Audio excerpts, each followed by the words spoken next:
because there's can you eliminate that chat, or do I?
All right, I'm going to call to order the meeting of the Camarillo Library Board for today, Wednesday, April 8th, 2020. May we please have a roll call? Trustee Craven? Here. Trustee Kildee? Here. Trustee Tremblay? Here. President Pro Tem Santangelo? Here. President Molshay? Present. I will lead the flag salute. If everyone will please rise and place your right hand over your heart and follow after me. I pledge allegiance to the flag of the United States of America. And to the republic for which it stands, one nation, under God, indivisible, with liberty and justice for all.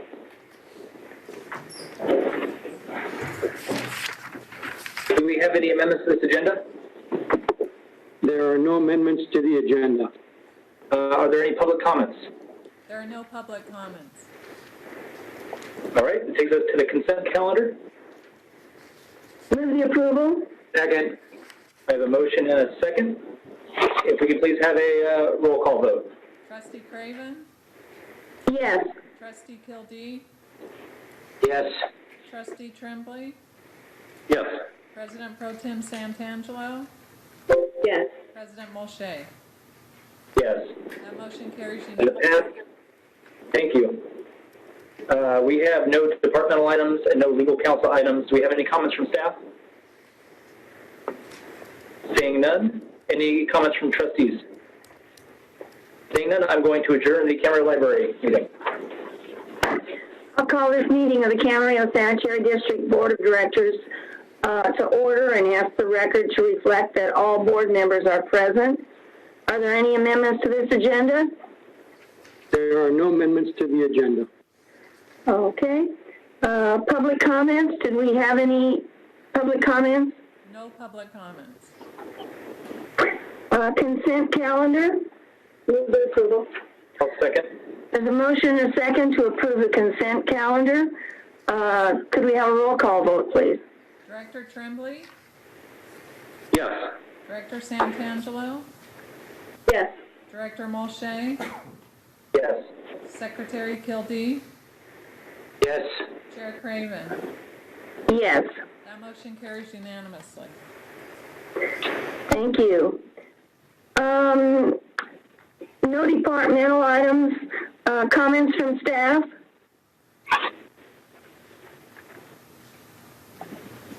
No comments from staff.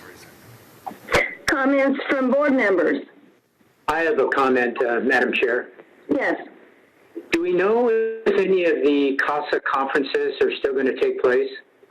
The August conference is still scheduled, and that's the next one Okay. Thank you. at this point. Okay. Any other comments? Okay, with that, I'll adjourn the meeting. All right, I'll go ahead and convene this meeting of the Camarillo Successor Agency for April 8th of 2020. Let the record reflect that all members are here. Are there any amendments to the agenda? There are no amendments to the agenda. All right, any public comments, Madam Clerk? No public comments. All right, do I have a motion on the consent calendar? I'll move to approve. Second? All right, we have a motion and a second on the consent calendar. Madam Clerk, please call the roll. Councilmember Craven, Yes. Councilmember Kildee, Yes. Councilmember Mulchay, Yes. Vice Mayor Santangelo, Yes. Mayor Tremblay. Yes. That motion carries unanimously. All right, thank you very much. There are no departmental items, no items from legal counsel. Are there any comments from staff? Hearing none. Any comments from board members? All right, hearing no comments from board members, the meeting of the successor agency is adjourned. We now move to the regular meeting and special meeting of the Camarillo City Council for Wednesday, April 8, 2020. I want to give a couple of opening remarks just in terms of basic information. This meeting is being conducted pursuant to the provisions of the Governor's Executive Order N-2920 and the order of the Ventura County Public Health Officer issued March 20, 2020, the Stay Well at Home order. In order to minimize the spread of the COVID-19 virus, the council chambers will not be open to the public. There is information on the agenda on how to observe and or participate in the meeting from the comfort of your home. And as you may already be aware, if there are folks who are watching this, you can observe this city council meeting via live broadcast on the local government channels, Spectrum Channel 10 and Frontier Channel 29, or via the city's YouTube channel. The public comment options were described in the agenda. In fact, I think we have a few public comments later on in the meeting tonight. Please note that we are going to be meeting on several items between 5 to 6 p.m. We are going to take a recess at 6 p.m. and then reconvene in council chambers at 6:30 p.m. And at that time, we will be discussing items related to the local COVID-19 emergency, and we'll begin discussing those items. Those are items, agenda items 14 on the agenda at that time. When it gets close to 7:30, I'm going to interrupt if we're still going on COVID-19 items, and I imagine we may well be tonight. Then we will stop at 7:30. We will take, there are some specific items on the 7:30 calendar, sometimes certain items. We will take those items at 7:30, and then we will return to discuss any unfinished COVID-19 items. Thank you all for your patience as we go through tonight's agenda.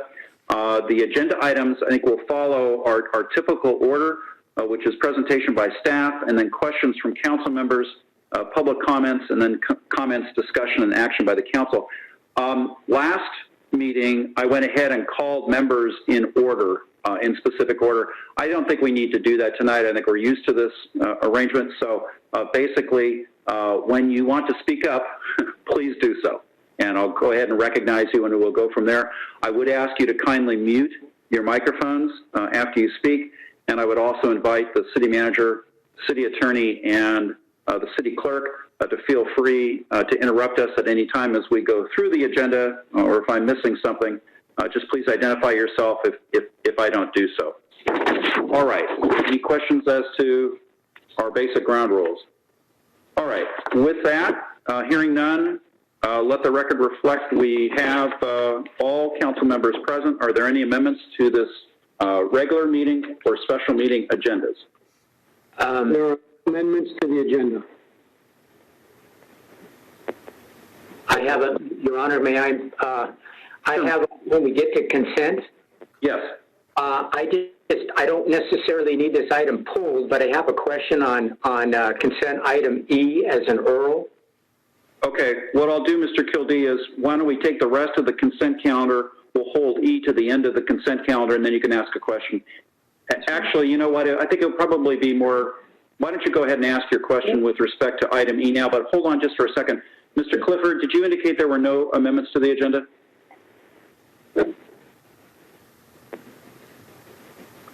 That's correct. No amendments. Thank you, Mr. Clifford. I didn't hear you last time. Mr. Kildee, why don't you go ahead and ask your question on consent calendar item E? Yes, E. Pardon me? Comments about E too. All right. You know what? Let's. Okay.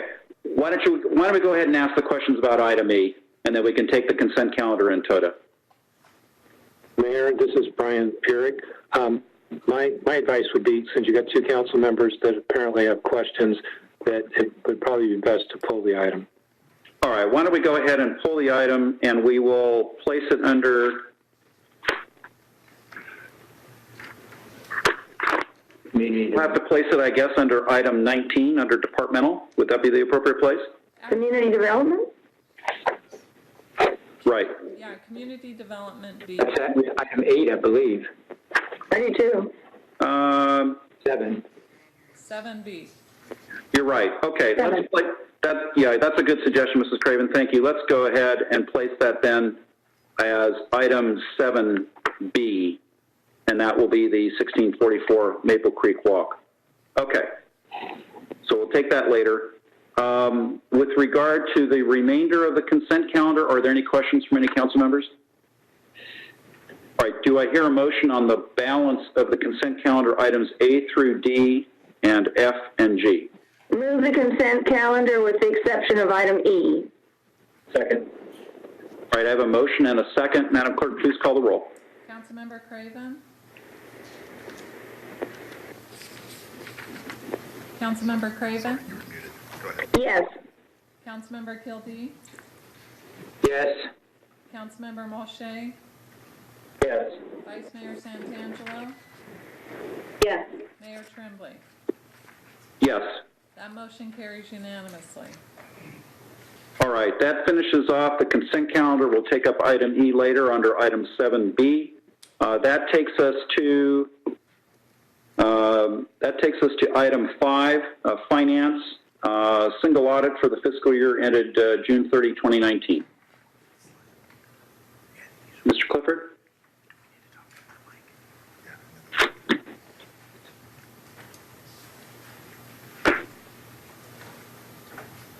Mr. Mayor, this is Mark Uribe, Interim Finance Director. I'll be taking this item.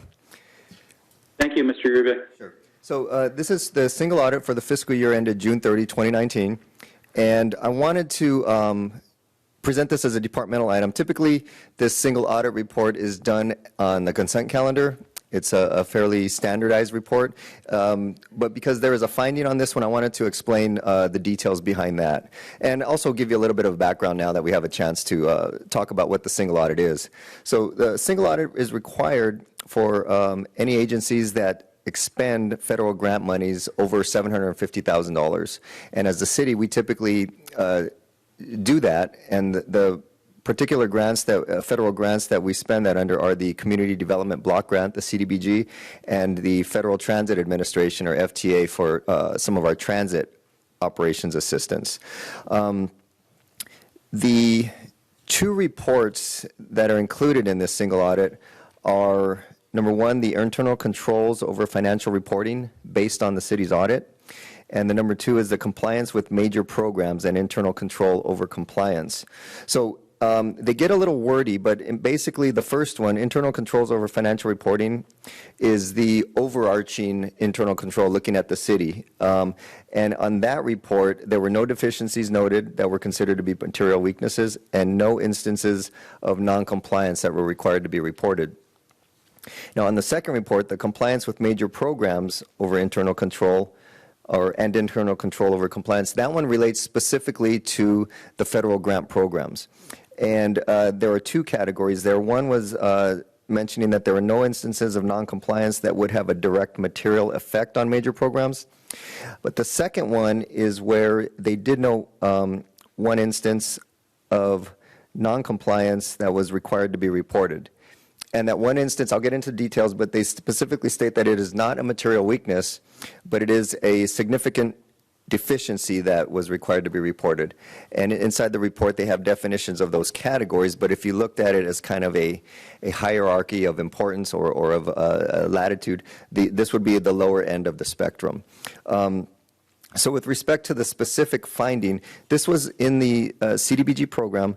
There is a residential home rehabilitation loan program, and under that program, there is a specific federal requirement that asks for a request for release of funds, referred to in the report as an RROF, and that is required to be submitted to HUD. That's basically a federal environmental review It's different from the state environmental impact review, or EIR, under CEQA guidelines that we normally talk about, but this one is specifically to federal programs. It's called an RROF, and it's required to be reported to HUD. It was not. That was the finding that the auditors gave. Little bit of a detail, there are two actual environmental review types of requirements for this program, and the RROF is kind of the overall for all types of programs under CDBG. The one that the city did comply with was a site-specific environmental review, and the staff's determination, or I guess I should say interpretation of the guidelines, was that the RROF, or the overarching federal guideline, was not required for this because the work was being done interior. So staff reached out to our HUD representative, have not been able to find a response back yet. It's pending, and I would expect, due to the health crisis right now, we probably won't be getting a response anytime soon. But all of that to say that we did include a management response in this single audit report under the page, big page 15, and I'll go ahead and read that. It's the management response and corrective action. Management agrees with the recommendation. We believe that there are mitigating circumstances with this particular project and have contacted our HUD representative, and clarification is pending. Staff is aware of the OMB compliance supplement, which is the requirement, particularly the RROF requirement, and will monitor for compliance going forward. So we're basically saying that, yes, we are aware of the requirement, staff is aware, understand it, and will monitor it moving forward. So that is kind of a summary of what the finding was, what the single audit report means, and the recommended action is to receive and file, and that completes the report. I'm available for any questions. Mark, thank you very much. Do members of the council have any questions? I have a question, Your Honor. Please, Mr. Kildee. Yeah, Mark, was this a new requirement, or was this requirement there before and it was just kind of a housekeeping situation? I'm sure that these grants are coming up with, new rules and regulations probably on a fairly consistent basis. So I was just curious as to whether or not this had been there all the time, or if you can even answer the question as far as that goes. Yes, it was there all the time. It was an existing condition. It was just one that was a housekeeping item, as you referred to. Thank you. Move to receive and file. I'll second. All right, we have a, thank you, Mrs. Craven and Mr. Kildee. We have a motion and a second. Madam Clerk, please call the roll. Councilmember Craven? Yes. Councilmember Kildee? Yes. Councilmember Molche? Yes. Vice Mayor Santangelo? Yes. Mayor Tremblay? Yes. That motion carries unanimously. All right, thank you very much, Jeffrey. Let's move on then to item 6A, Public Works Annual Street Resurfacing Project ST 5017, the construction schedule. I think Mr. Klotzel, are you addressing us on this one? Yes. Thank you, Mayor and council members. This item is to consider postponing the continuation of construction of the current annual pavement resurfacing project. On October 9th of last year, City Council awarded a $3.2 million contract to Pavement Coatings Company for resurfacing approximately 78 lane miles of streets as indicated on the location map. Work began on the first phase of the project in December with pavement repairs and concrete replacement work, which is about 20% of the total contract. In late January, staff formally placed the project on hold due to inclement weather, and the contractor was notified that the work to finish the project would start up again when the weather is satisfactory to proceed. The remaining work includes weed spraying, crack seal, and street resurfacing with a combination of cape seal and slurry seal treatments. With the weather expected to improve as we move into spring, staff was anticipating the startup of work in the next month or so. However, during the time the project has been on hold, the COVID-19 pandemic has developed with the implementation of county and state orders to stay at home. Additionally, among other recent actions in response to the COVID-19 emergency, City Council has acted to allow RV parking on city streets and to not enforce the 72-hour maximum parking time limit. Therefore, street parking conditions are not normal for this time of year in this project in these residential areas. Completion of the resurfacing portion of the project will require posting the affected streets with no parking signs during construction, requiring residents to leave their homes to move any vehicles that are parked on the street and then leave home again to move the vehicles back after the work is completed. To facilitate residents' compliance with the stay-at-home orders, staff recommends postponing the completion of the project until the stay-at-home orders are lifted and street parking conditions return to normal. Postponement of the project is not expected to have a negative impact on the city's overall pavement condition index or the completion of the remaining work in the city's 7-year pavement management plan, which is currently about 1 year ahead of schedule of the original scheduled completion of the plan in 2022. Also, the project is fully funded with TDA Article 8 and SB1 monies that are on hand, and no expenditure of general fund monies is needed to complete the project. That concludes my report, and I'm available for questions. Thank you, Mr. Klotzel. Are there questions from council members? I have questions. Mrs. Craven. Do we have to use the money from that's been given to us by a certain date?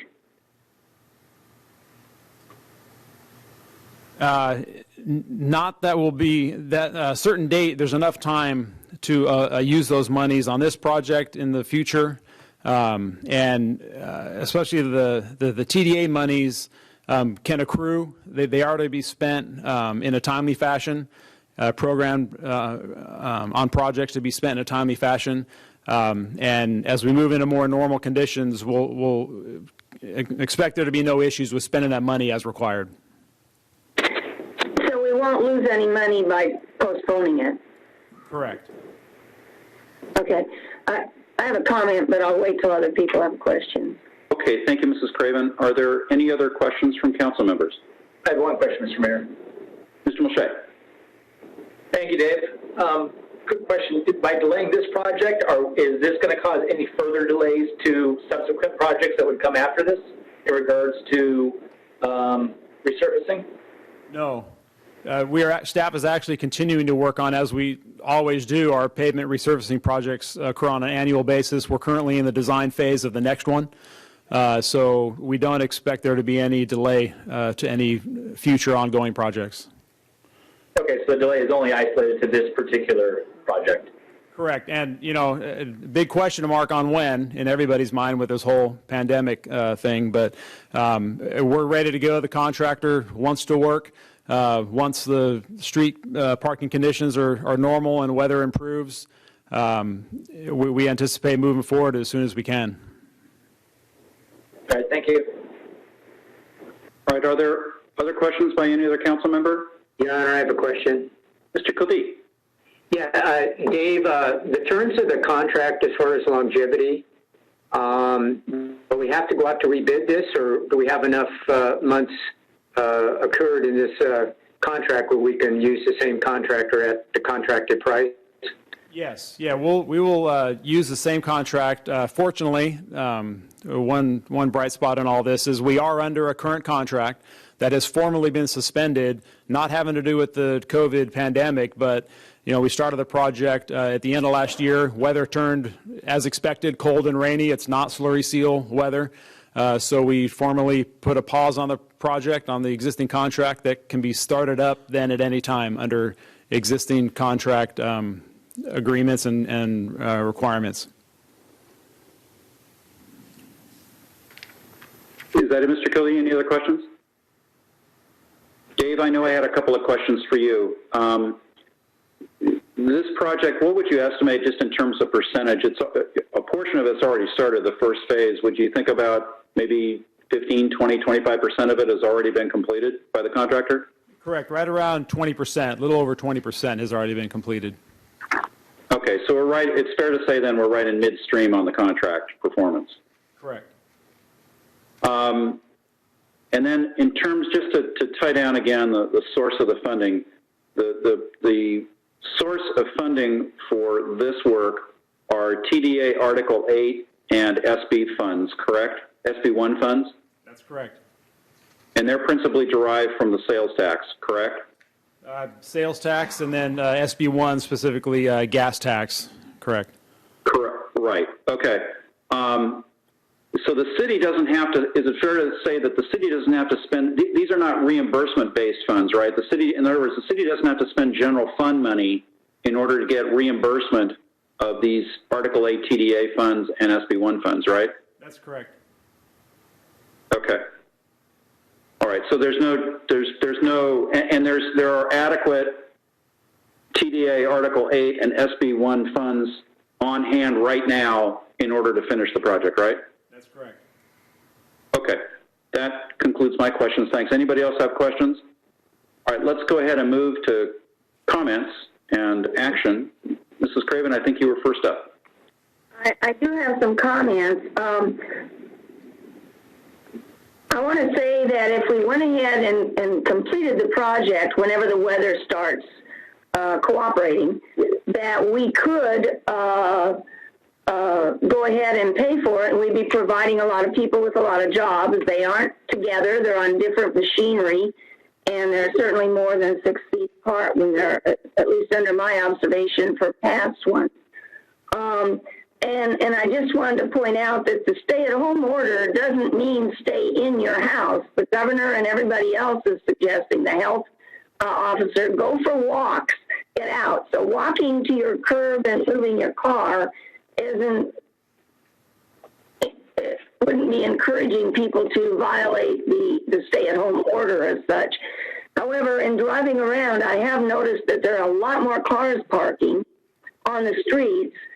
I don't know where they all came from, but they weren't there before. And so I think that having people move their cars to find a place to park would be a problem, more of a problem than asking people to get out and walk to their cars and move their cars and then walk back home twice. Okay, so those are my comments. Mayor, this is Brian Pierce. I may have missed it. Did you ask if there was public comment on this item? No, I didn't, Mr. Pierik. Is there public comment? Let me ask for it at this point. Thank you. I appreciate that. Are you aware of any public comment, Madam Clerk, on this item? There's no public comment. Okay, thank you, Mr. Pierik. Other comments from council members? I have a comment. Oh, good. I think tie goes to the runner. In this case, I think it's the vice mayor.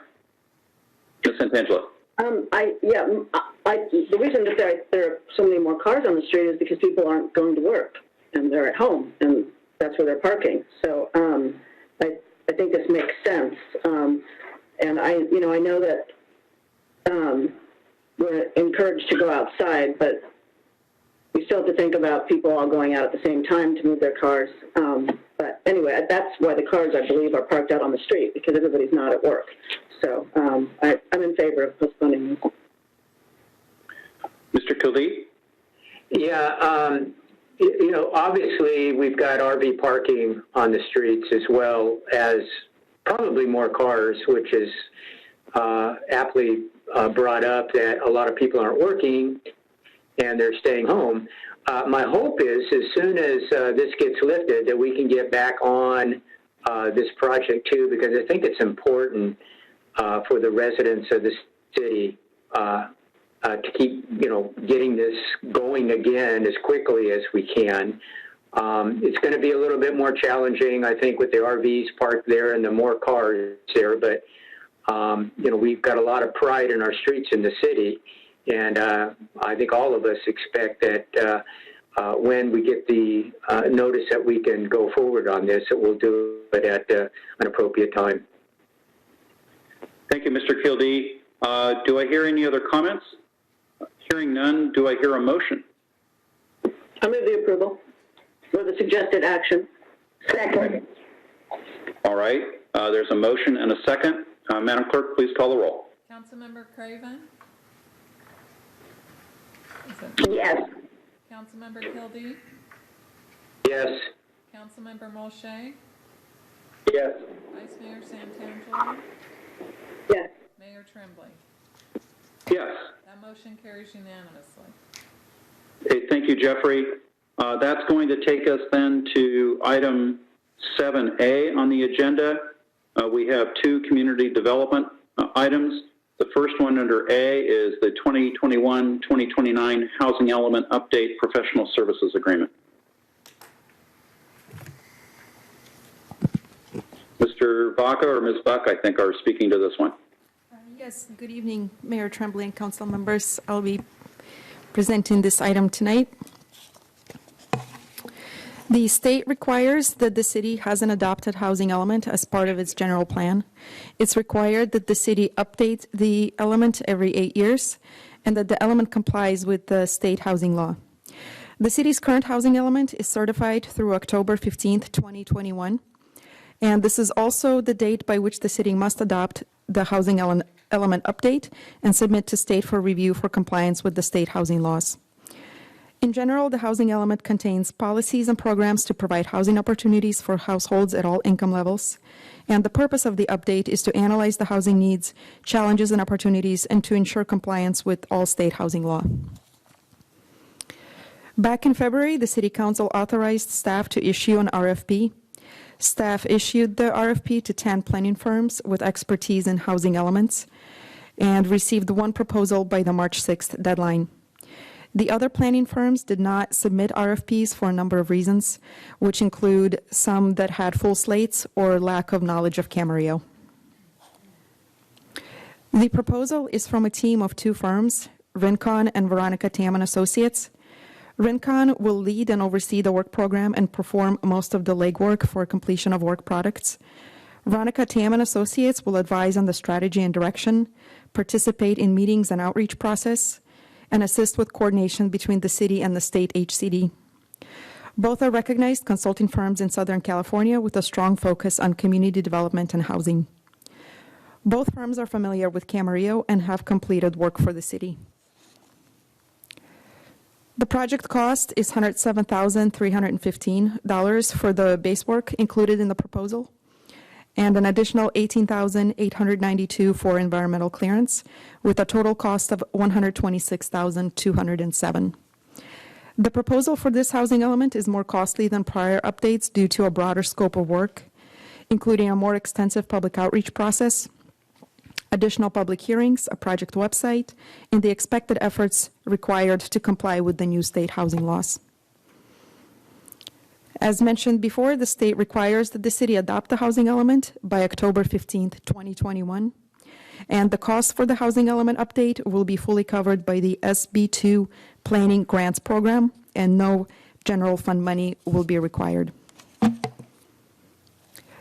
The suggested action to City Council is to authorize the interim city manager to execute the professional services agreement for the 2021-2029 housing element update. And that concludes the staff presentation. Thank you very much, Ms. Buck. Are there questions from council members? Your Honor, I have a question. Mr. Kildee. Yes, we applied for the grant. Were we awarded the grant? We received an award letter. Okay. So the money's available when we'll need it? Yes. Thank you. Are there other comments? I have a question. Or the question, sorry, Mrs. Craven. Yes. Is this the team that did the last housing update? The last housing element was done by Veronica Tam and Associates. Rincon did not work on it. Okay, thank you. Okay, are any other questions from council members? Just a couple of quick questions from me, Ms. Buck.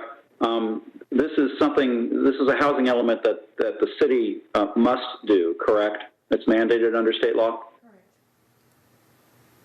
And has there been, to your knowledge or Mr. Vaca's knowledge, any discussion about the state delaying the timing of this update requirement because of the current public health emergency?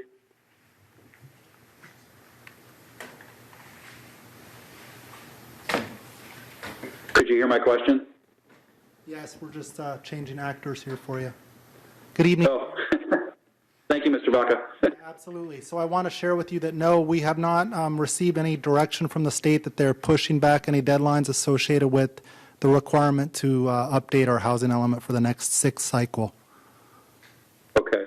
And finally, the monies that are coming to the city to do this are coming out of a Housing and Community Development Department grant, right? Yes, that's correct. And we've already received the award letter. and the funding exists within the state, and it's earmarked for these specific purposes. And we're assured that we will be receiving the funds to reimburse our general fund for this. And that was my last question. There's no discussion about potential by the state, about the state potentially deferring the award of HCD monies to the city because of the current public health emergency, right? That's correct. No, there's no discussion of that. Okay. All right. Thank you for answering my questions. Any other questions from council members? Any comments? Do I hear a motion? Public comment? Oh, thank you, Mrs. Craven. I remember that. Jeffrey, have we received any public comments on this item? You received the one public comment from the consultant who was just available to answer questions. Okay, thank you very much. If there are no other comments from council members, do I hear a motion? I'll move the suggested action. Second. All right, thank you very much. We have a motion and a second. Madam Clerk, please call the roll. Councilmember Craven? Yes. Councilmember Kilby? Yes. Councilmember Molche? Yes. Vice Mayor Santangelo? Is that me? Yes. Mayor Tremblay? Yes. That motion carries unanimously. Okay, thank you. Jeffrey, we're having a little bit of problems hearing you on your microphone, so when you, please make sure you speak up as loudly as you can, okay? Thank you so much. I think that's going to bring us back then to item E, as in Edward, that was on the consent calendar. And that item E was with respect to the property purchase and resale for 1644 Maple Creek Walk. If I recall correctly, I think both Mr. Kildee and Ms. Santangelo had questions on this item. Mr. Kildee, could we lead with you in terms of your question?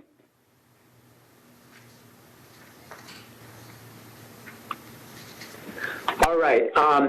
My question is, my understanding is that the escrow is going to close, I believe it was April 10th.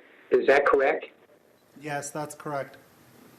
So once the escrow closes, we take ownership of this. And with that, how long will it take to rehab the project and get that ready to roll it out to the suggested, action for this? We're going to look to conduct a resale immediately. We have an interest list that we'll be using, and the property is in good shape. We're going to just verify that there are no necessary improvements, but we already have significant information to demonstrate that there's no need to make any improvements on the property. So we would market it to interest list for the sale to a low-income individual as soon as possible. So can we expect, I don't mean to put you on the spot, is that going to take a couple weeks, maybe within 30 days, or what usually is the time frame with this? It usually takes 2 to 4 weeks to try to enter into escrow because we have a significant interest list that we've already verified availability and qualifications. And we have looked at the property to identify it as, to a certain extent, move-in condition? That's correct, yes. Okay. That's all. Thank you. Thank you, Mr. Kildee. Let's see. Madam Vice Mayor, I think you had questions, if I recall. Actually, I just had a comment, and I wanted to address it publicly because there's a member of our community who works in affordable housing, and he had an idea of using this property during the pandemic for housing a homeless family or somebody in need in Camarillo. And I just wanted to sort of honor his request and thoughtfulness and thinking outside the box. It's not possible because of the affordable housing laws that it has to be owner occupied. But so I just wanted to bring that up and make sure he knew that we did look into it, and that it's just unfortunately not possible. Thank you, Madam Vice Mayor. Any other questions on this item? Any further comments on this item? If not, I'll move item E on consent. I'm sorry. Thank you, Mr. Kildee. I think Lady just made the motion. I did. Do we have a second? I'll second. Thank you, Susan. We have a second. Madam Clerk, please call the roll. Councilmember Craven. Yes. Councilmember Kildee. Yes. Councilmember Molche. Yes. Vice Mayor Santangelo. Yes. Mayor Tremblay. Yes. That motion carries unanimously. All right.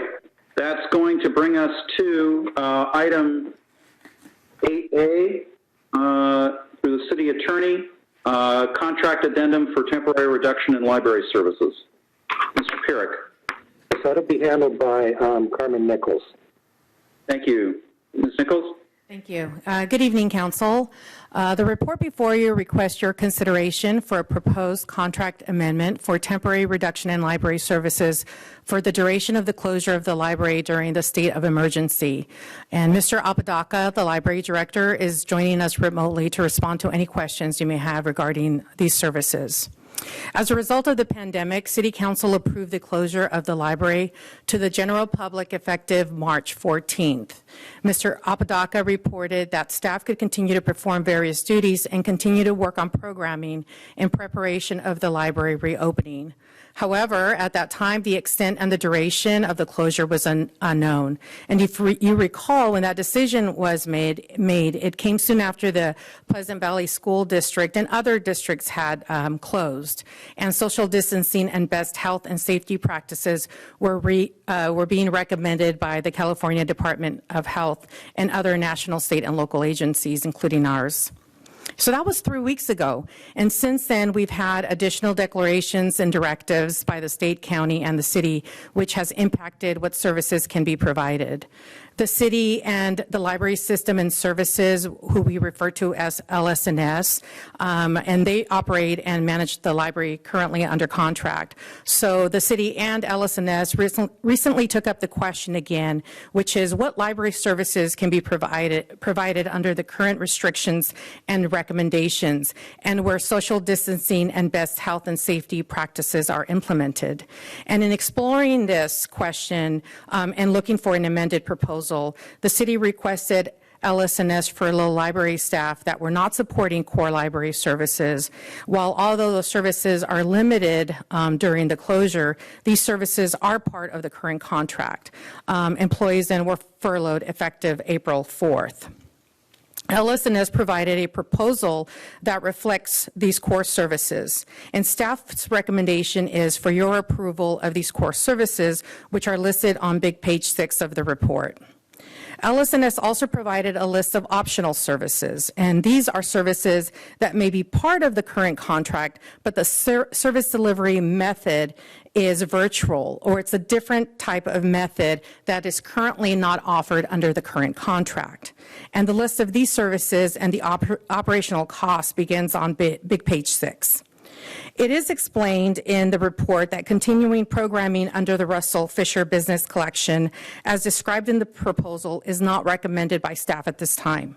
The roles of the city and the RFBC and the work performed to support the business community during the pandemic and the recovery period that will follow the pandemic should be first determined to ensure that we are properly addressing those needs and not duplicating efforts. If the council desires, we can continue this discussion with LS&S and always bring back that option at a later meeting. The city staff seeks your direction of reduced library services desired and your authorization for city manager to execute an amendment to the professional services agreement with LS&S. And again, Mr. Apodaca is available to answer any questions that you may have regarding the proposed services. Thank you, Ms. Nichols. Are there any questions for either Ms. Nichols or Mr. Apodaca? Your Honor. Let's hang on a second, Mrs. Craven. I think I saw the Vice Mayor. You're next up, Madam Vice Mayor. Okay, I have a lot of questions. Okay, so first of all, how many employees are at the library?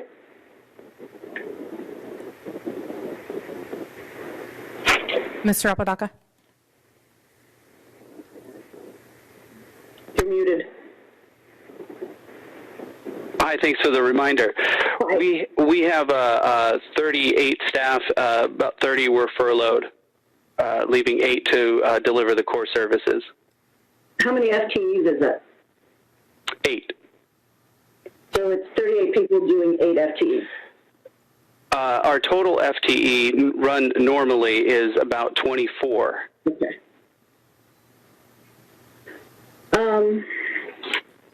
What are other LS&S libraries doing? Do you know? Yeah, well, they're really following directions by the client, and in this case, our client is City of Camarillo.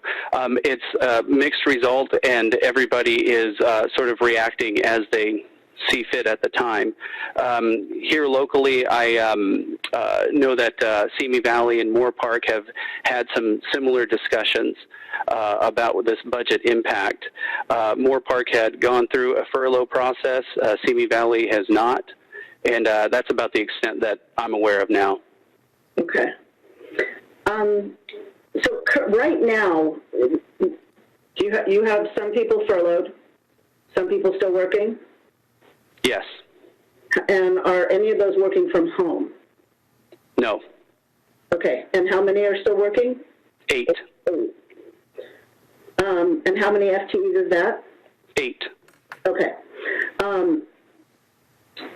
Are the suggested optional services, are these work-at-home options, or would this require employees to be on site?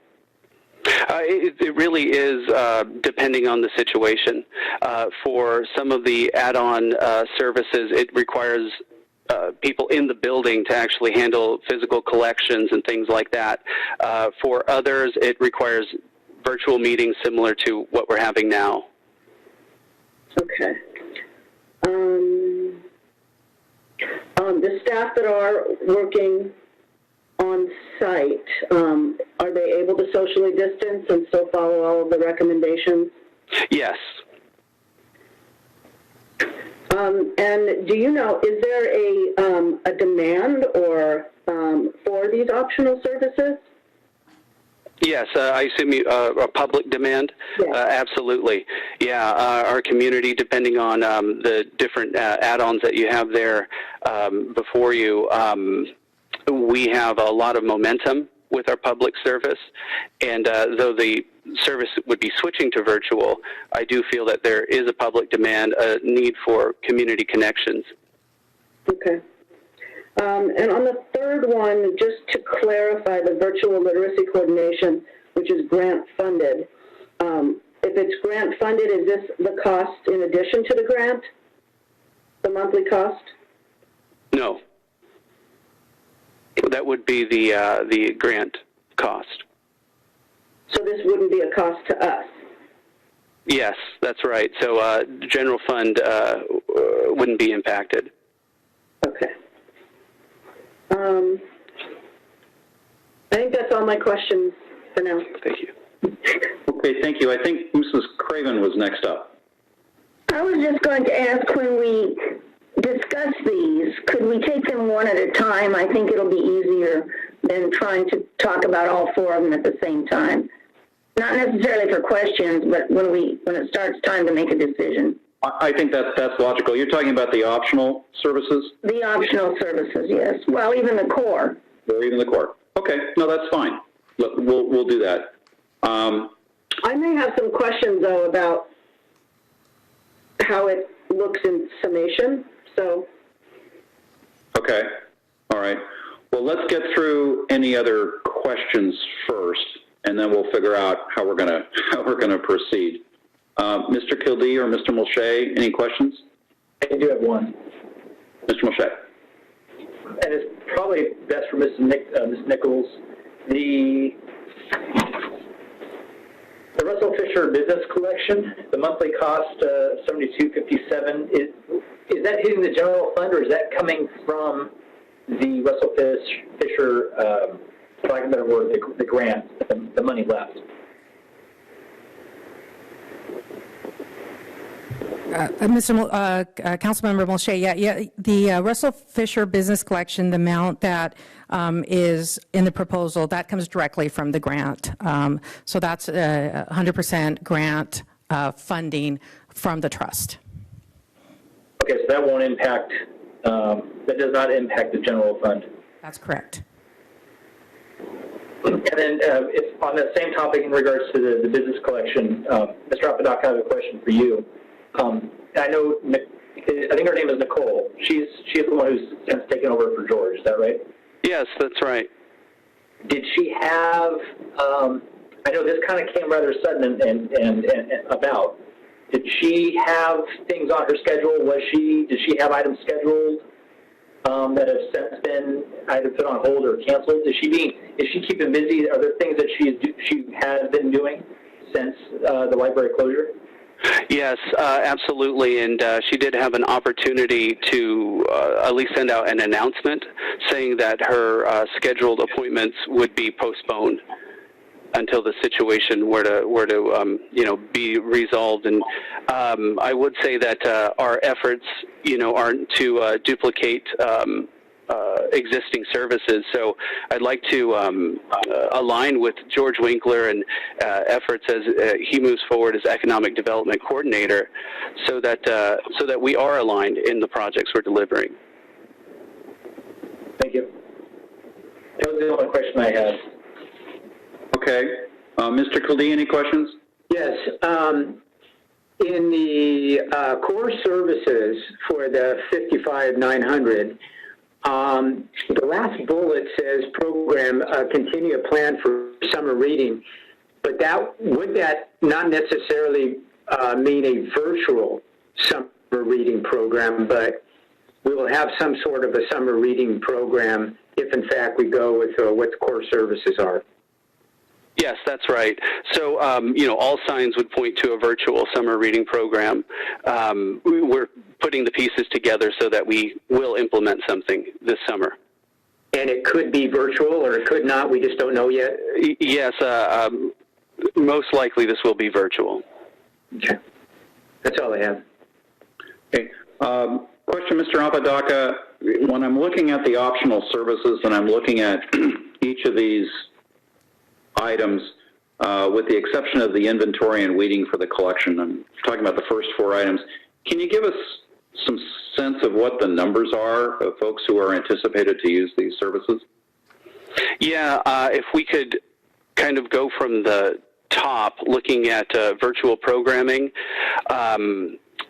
for at least the instances we were able to put into place during the closure, we had several RSVPs and people interested. I would say the normal average is about 30 participants for each of the virtual instances of programming. I think as advertisements and marketing were to wrap up, that could even increase. But as you can imagine, on a platform like Zoom or something else, about 30 people is a good amount.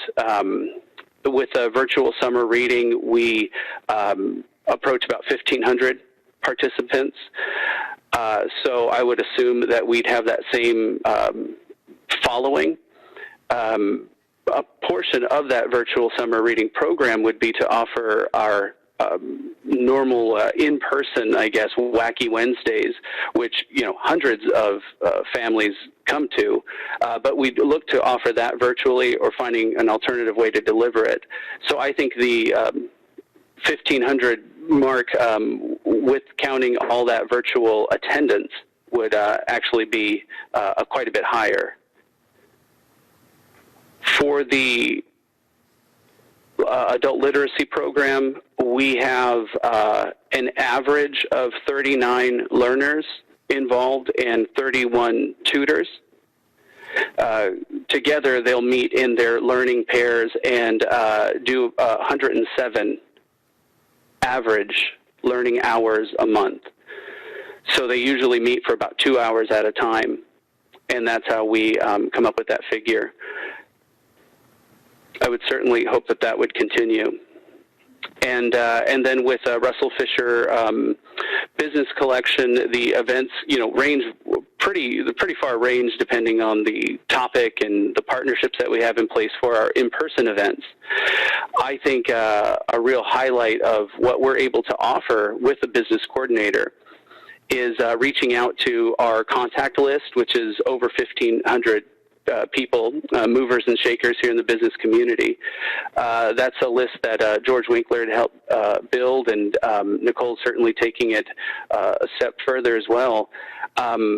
I would like to say that the presentations and the one-on-one reference interviews and instruction, those are really happening one at a time. They're usually not to a large audience. So it's more of having the business coordinator be in a routine where they're available to take on these one-on-one calls. And that's just how instruction works a little bit better. So I hope that answered your question. It did, thank you, and actually causes me to for a question from Ms. Nichols. Carmen, in the staff report, and Mr. Apodaca, stick around because I want to make sure you hear this as well. In the staff report on the top of big page 3, it says, and I quote, "Staff does not recommend continuing work under the Russell Fisher Business Collection during the temporary closure. LS&S suggests that it could continue online services where the business coordinator would provide one-on-one information through virtual and phone service, et cetera." Is staff recommending against the optional service set forth in attachment 1 for the Russell Fisher Business Collection? Yes. I'm not clear. Yes. Staff report. Based on how the proposal is written and the description of the ongoing of this services virtually, I think there needs to be some additional work between the city and what our efforts that we're currently providing and the Russell Business Collection. I think we really need to sit down and think about how our efforts separately and collectively can be arranged so that we're providing the best benefit to our community, to our business community.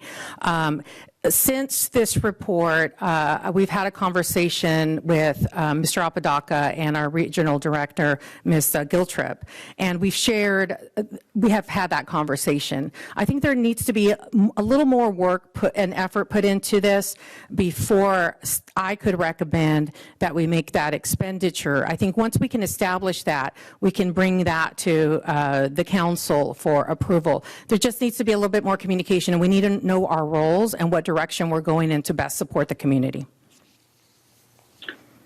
All right, thank you for that answer. Let's see. Any further questions from council members? All right, let's talk about how we want to approach this. I think, Mrs. Craven, you were suggesting that we approach this on a one-by-one itemized basis. I'm wondering whether or not, though, we first want to just discuss briefly this whole proposal just from a macro standpoint. Mayor Tremblay? This is the city. Is it on? Oh, yeah. Mayor, you're right. Thank you, Madam Clerk, for reminding me on public comment. I believe we have one public comment on this item. yes, and you had the written comments, which I provided to you previously. And now we have somebody that does want to make a verbal comment. So if you hold on a minute, we'll get them on the line. Thank you very much.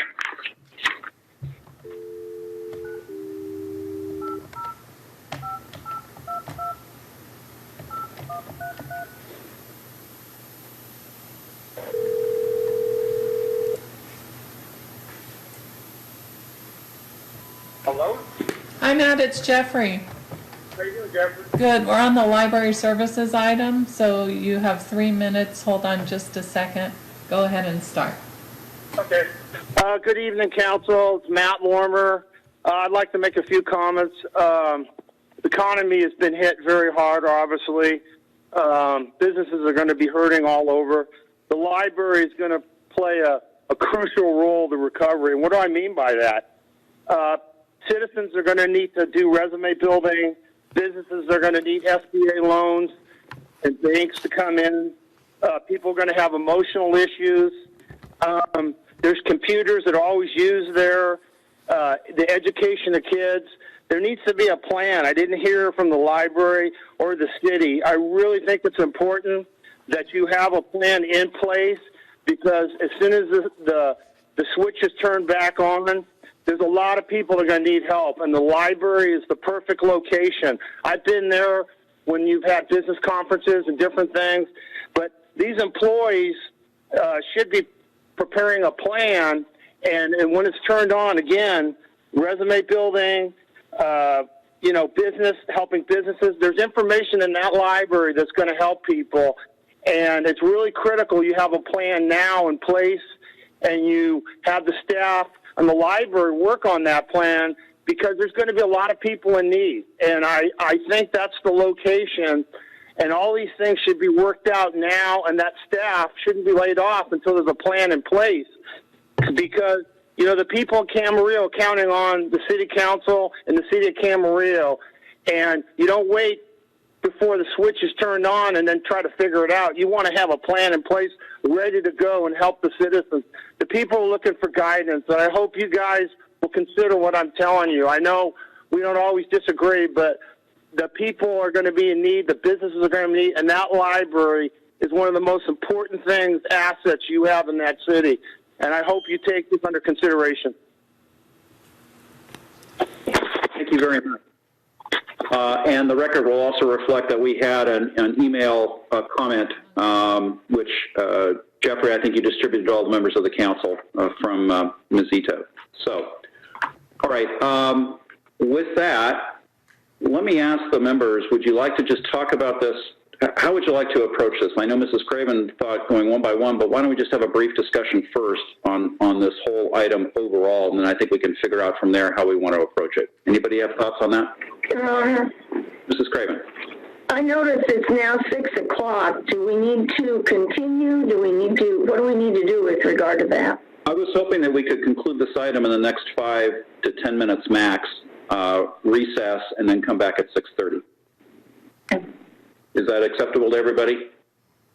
Okay, let's try to do that if we can. Thoughts on how we approach this? Well, I do have a comment about it, in whole. Yes, please, go ahead. Make it now. So the reason I was asking about FTEs,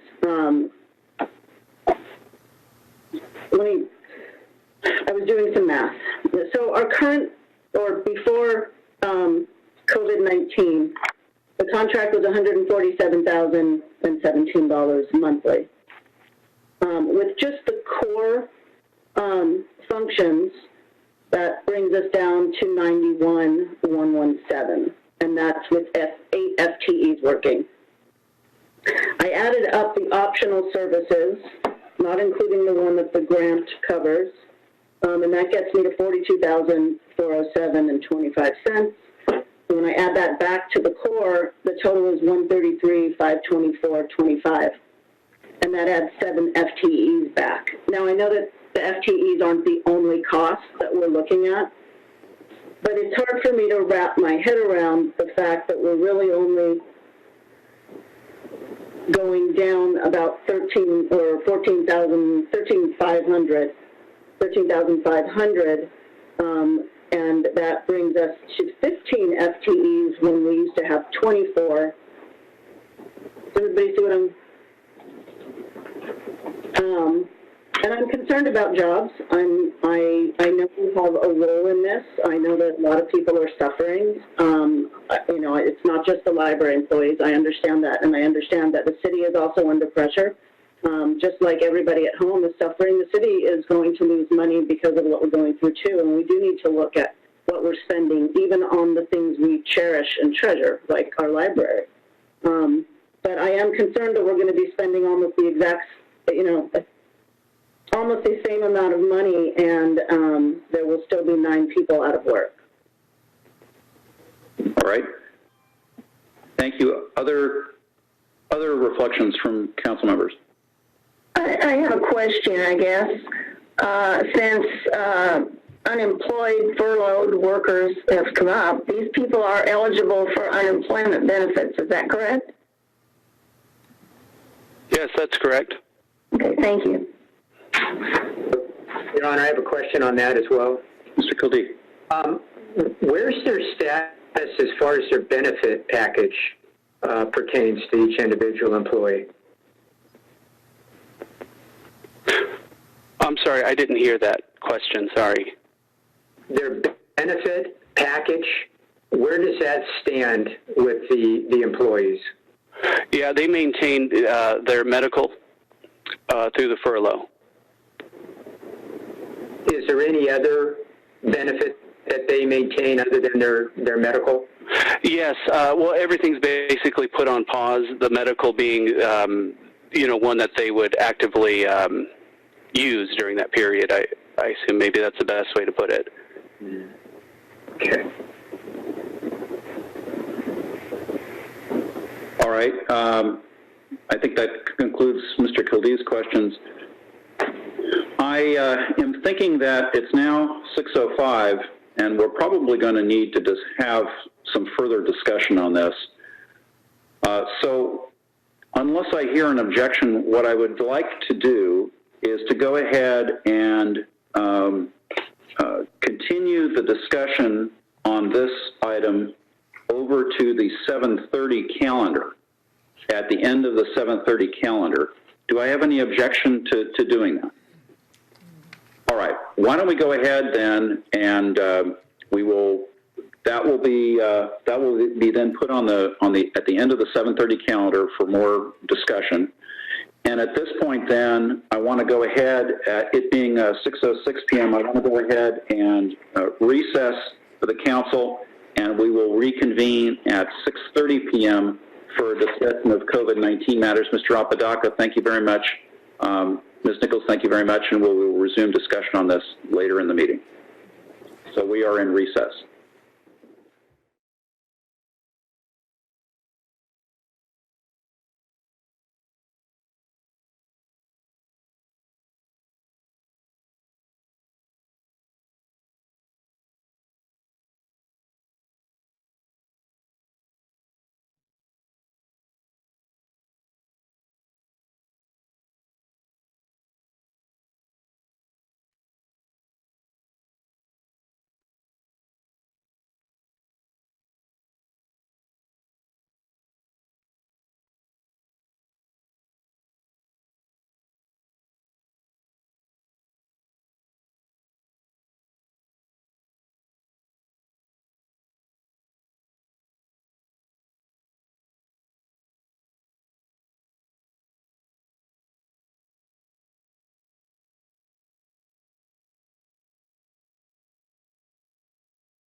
We're doing the flag salute, right?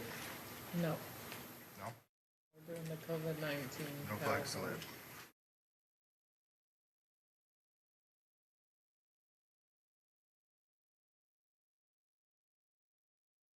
COVID-19. Go back to here. Share screen.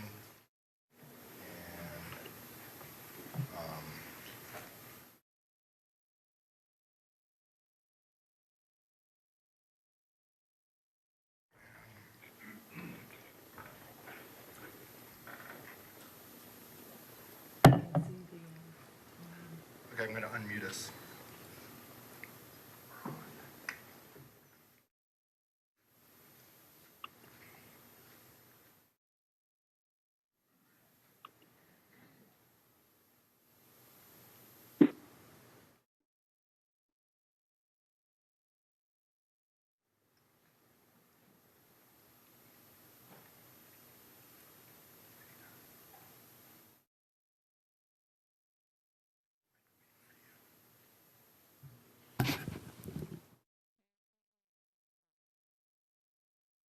Thank you very much, and it looks like we have all of our council members back. For the record, all of our council members are present. We took a brief recess about 6:05. We're now back for item 14. Two items, or actually multiple items relative to local emergency COVID-19. For anybody in the public who is just joining us, we will be discussing COVID-19 related matters for the next hour. At approximately 7:30, we will leave, if we're still going, and I suspect we will be on COVID-19 matters. At 7:30, we will then leave that item, leave those items and defer them until later and go to other items on the agenda at 7:30 p.m. We'll get through those 7:30 p.m. items and then go back to our COVID-19 items. Without objection, then that's what we will. That's what we'll do. We're on item 14A, resolution confirming EOC Director Order 20-3 COVID-19 parking on city streets. Mr. Clifford. I'll be presenting on that item. Mr. Pierrick, thank you. Mayor. Yes. So as you've noted in your comments, this is a item here is a resolution confirming the EOC Director's Order 20-3 COVID-19 regarding parking on city streets in the city of Camarillo. So on March 26th of 2020 at approximately 5 p.m., EOC Director David J. Norman issued what we refer to as Order number 20-3. There had been two orders before that with respect to COVID-19 and parking on city streets. And what that order provides essentially is that notwithstanding any provision of the law to the contrary, persons may park their recreational vehicles and passenger vehicles on public streets within the city of Camarillo without time limit and without a permit. And there is in your packet, big page 3 is the resolution that's before you to ratify that order. And a copy of the order is attached to the resolution, and that is found at big page 5 of your packet. So order number 20-3 will be in force and effect unless and until it is superseded by a duly enacted ordinance or resolution of the City Council or a further order by the EOC Director adopted during the local emergency that expressly supersedes Order 20-3. So pursuant to Camarillo Municipal Code Section 2.32 and City Council Resolution 2020-36, the Order 20-3 by the EOC Director must be submitted to the City Council for confirmation at the earliest practicable time. The resolution is presented to the Council, as I mentioned in my prior comments, with the agenda report, and if that resolution is adopted, that would constitute confirmation by the City Council of Order number 20-3. So that's my report, and I can answer any questions. Thank you very much, Mr. Pierrick. Do any members of the council have questions for the city attorney? Yes. Mrs. Craven. My only concern about this is it doesn't talk about a time when it would end. At the end, how does the emergency end? Will we be coming through and declaring it over? Does the EOC director of the city declare it over? Or is it just when the governor declares the state emergency over? It's been a long time. It was the Northridge earthquake, I think, the last time I had a declared emergency in the whole city. So go to big page 7, section 4 of the order, which says, and this is also in the agenda report, but I'll just read it. It says, this order shall be in force and effect unless and until it is superseded by a duly enacted ordinance or resolution of the City Council of the City of Camarillo, or a further order by the Director of Emergency Services adopted during the local emergency that expressly supersedes this order. So the short answer would be until the council takes action to terminate the order, or until the EOC director issues another order to terminate the order. Okay, so the answer to my question is that the EOC director or the city council would adopt another order to end the emergency.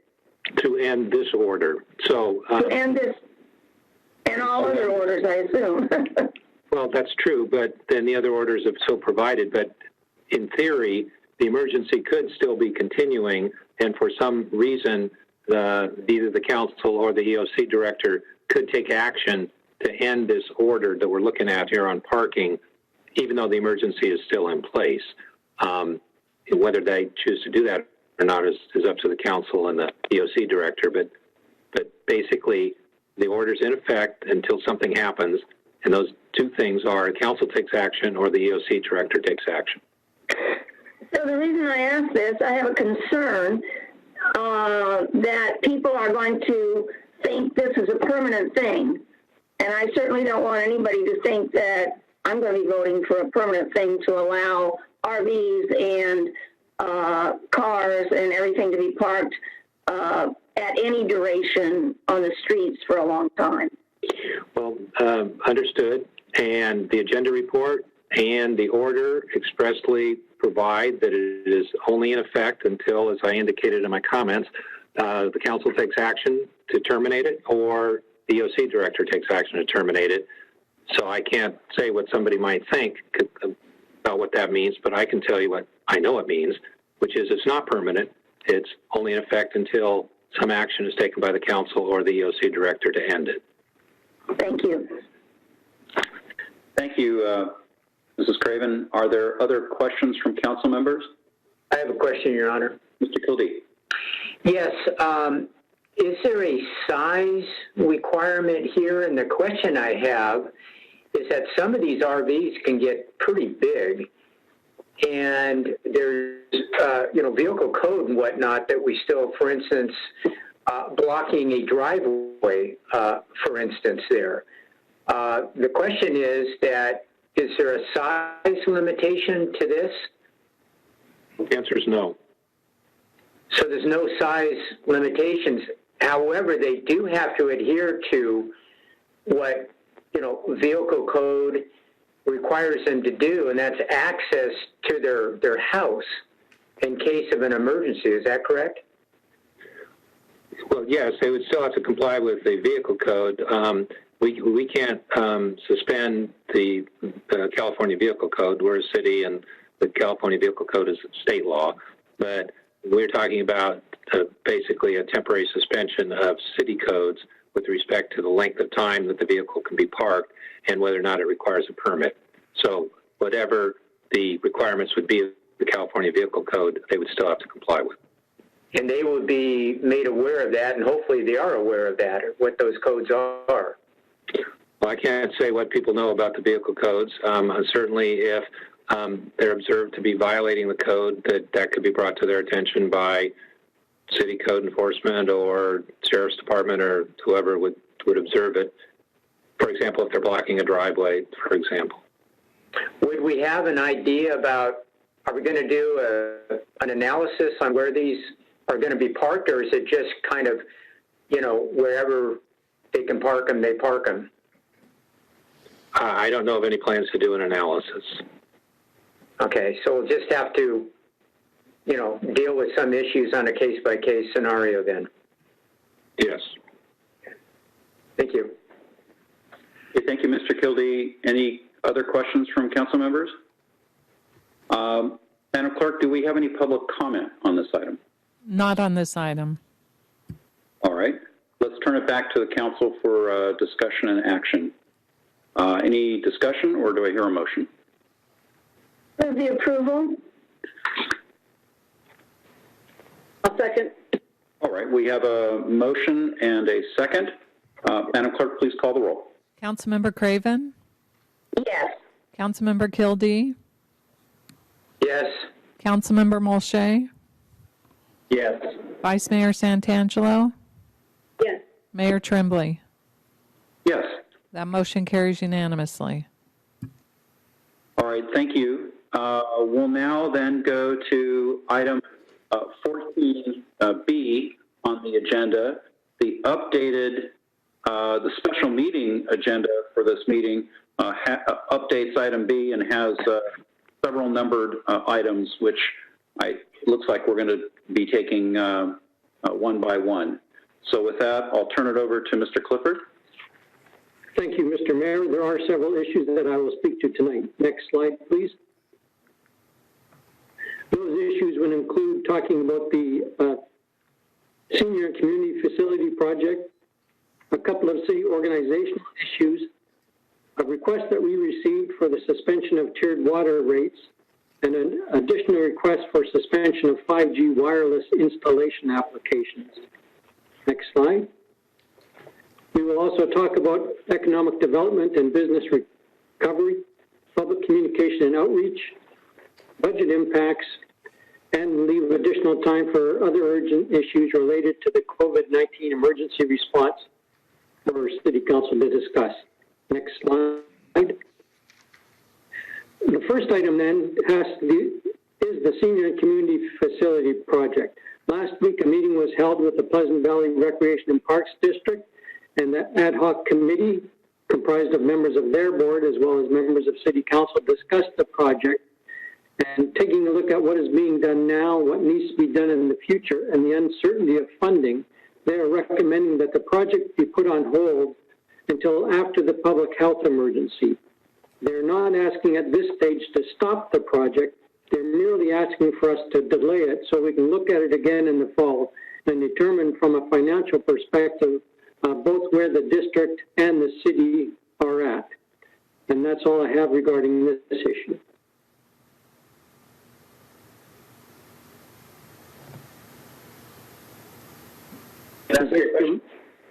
Are there, yes, I'm sorry, questions from council members on this item? I have one question, Your Honor. Mr. Kildee. So as far as the work that's already been completed, that stands pat on this. We're just putting a pause on this until further, information comes from either the state and or the county health officer? That's correct. Okay. That's all I have. All right. Are there other questions? I have a question. Mr. Molche. Was the ad hoc committee had already decided that this would be the recommendation put forward? And was that unanimous? Yes, it was. Okay. Since Mrs. Craven and I sit on the committee, Mrs. Craven, do you have any comments on this presentation? Yes, just a couple. You might remember, or you might not remember, that the next part of the project was to do telephone surveys and public outreach to have a meeting to determine the feasibility of a parcel tax of some kind that the Rec and Park District would put on property. And we just felt that it was not feasible at this time to continue with that type of activity. And I would add to Mrs. Craven's comment that the work that was being done by LPA, the architect firm, and by the EIR consultant who had just started work. That's all been put on pause as well. So everything is on hold right now, and will remain there until, we really felt that because the landscape has changed so dramatically in the last several weeks, we just need to put it all on hold, and we will look at it later. And we did not specify, Mrs. Craven, you can interrupt me if I'm wrong, but we did not specify when that would be. And Mr. Mulchay, I think that it's fair to say that was a consensus of the Recreation and Park District board directors who were there, as well as Mrs. Craven and myself. Mr. Clifford, do you need any kind of guidance from us on this, or action? No, I do not. Okay, thank you. Any other, were there any public comments on this, Madam Clerk? Not on this item. Not on this item. Okay, thank you very much. Should we go on to the next item, Mr. Clifford? Yes, next slide, please. I just wanted to briefly make City Council aware of some of the organizational issues that we're dealing with. First off, we released our interns from employment. There were only 2 of them, and we will be looking at our intern program at the conclusion, once the public health emergency concludes and we're getting back to more normal operation. We have in the neighborhood of 35 employees now working remotely. The ones that are remaining on site, whether it's at City Hall or in our other facilities, are following the mandates that we have put out, and that's the social distance. And so we're not having people working elbow to elbow, to continue to wash their hands, use hand sanitizer, and practice those type of functions as we move forward to make sure that we continue to work safely. But as we move forward, we're continuing to look at city operations, depending as these orders change, either from the governor or from the public health officer, and we will review and revise as necessary.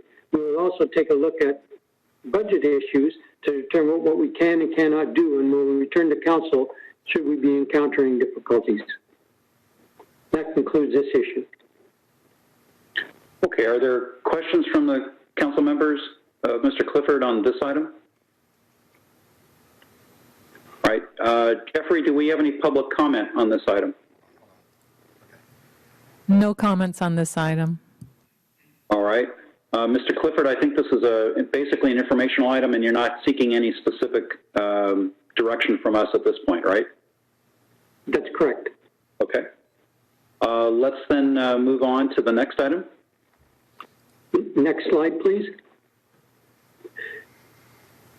This one was a request just from a couple of citizens for the suspension of tiered water rates. And the reason that I wanted to bring this one forward was mainly to highlight some of the erroneous information within that request.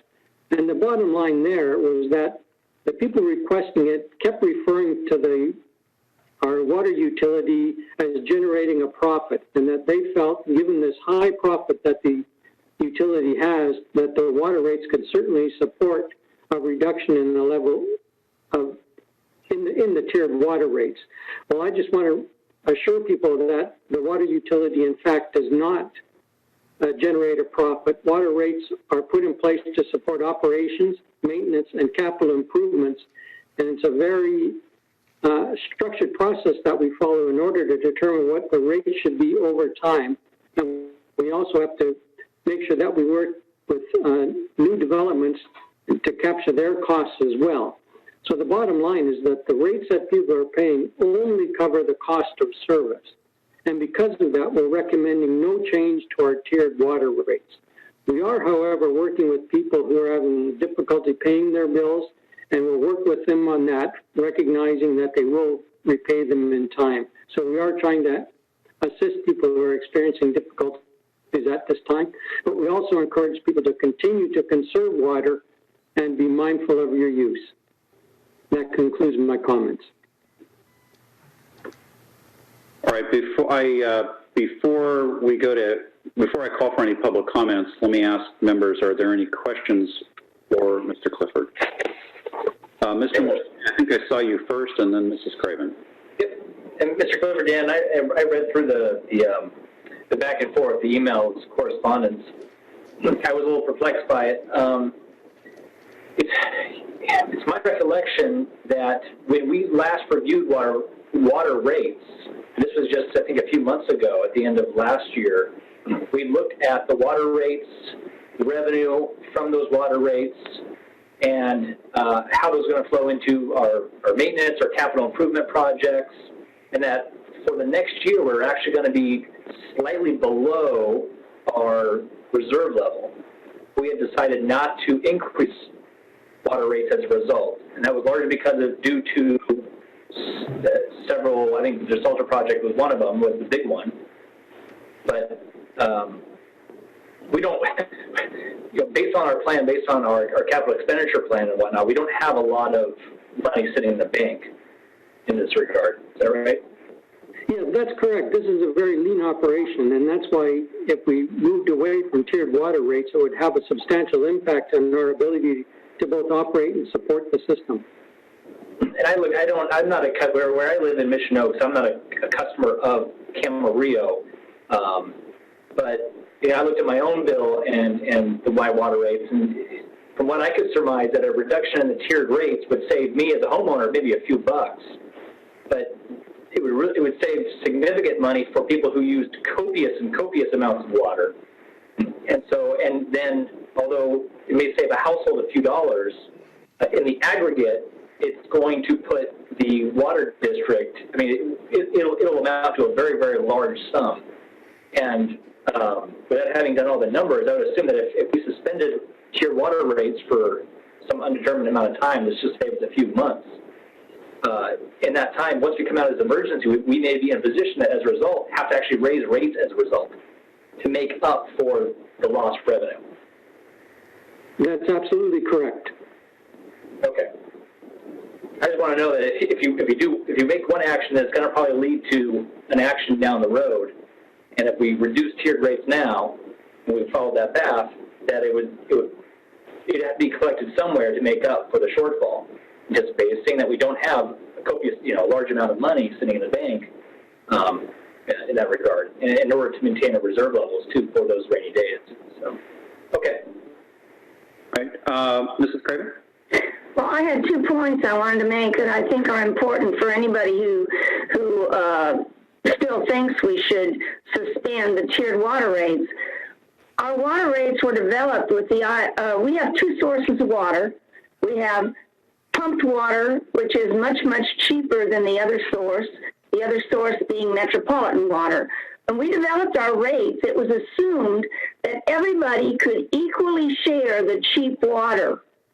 So if we were going to suspend the tiered rates, we'd have to equalize all of the rates, and that bottom tier would all of a sudden jump up in cost, because it wouldn't assume that everybody gets so much of the cheap water. It would all be, the cost would be blended. The second point is, oh dear, I just forgot the second point. No, it isn't. The second point is that you can't just stop a tiered rate. You've got to change all your programming on the computers so that when the amount of water comes in from the meter readers, it's calculated here at City Hall, but you can't just snap your fingers and have that calculation changed. It would take us a few months to get that changed and then to go back, and that would be a substantial cost, and all that would be added to the cost of water. All right. Thank you, Mrs. Craven. Do we have any other, before I call for public comment, do we have any other questions? I have a question, Your Honor. Mr. Kildee. Yes, even with and maybe it's a question for Mr. Clifford or anybody else, but even with the rains that we've had recently, are we still under the normal amount of rain that typically, this area gets? My understanding from the last time I checked is that, yes, we still are under normal. And is it fair to say that these rains have come somewhat late in the calendar year? Can we really expect a whole lot more? We're early to mid-April right now. So typically, May and June do not add a whole lot of rainy days to it. I don't know if anybody's seen a forecast in the future here, but we're under right now, and for us to become normal may or may not happen. Is that fair? I think that's fair to say. The National Weather Service was speaking yesterday and was talking about January and February being under normal, and April to date being well over normal for April only. But across the board for the year, we're under. And they don't anticipate that we're going to get any additional rain to put us over our normal amount.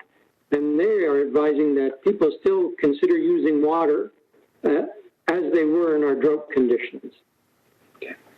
Thank you. All right. Any other questions before I ask for public comment? All right. Madam Clerk, do we have a public comment on this item? We do. So hold on a minute and I'll get the public on the line. Okay. Thank you.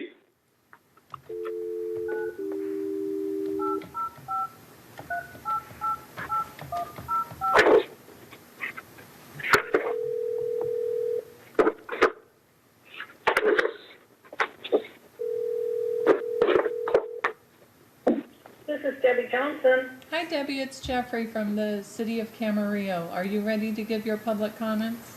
Yes, I am, and I've been listening into the input from all of the council members. I just want to make it really clear to the City Council that this is a true emergency, and all of the families that are staying at home, working from home, children home from school, their water rates are going to increase dramatically. And the shortage of paper products, they're doing more laundry, more dishes.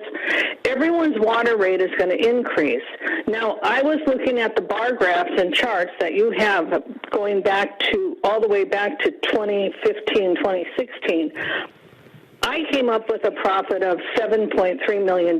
Now, you're saying you're using this money for capital projects, but I'd like to see where those capital projects are. Maybe the way that you're presenting this to the citizens needs some clarification.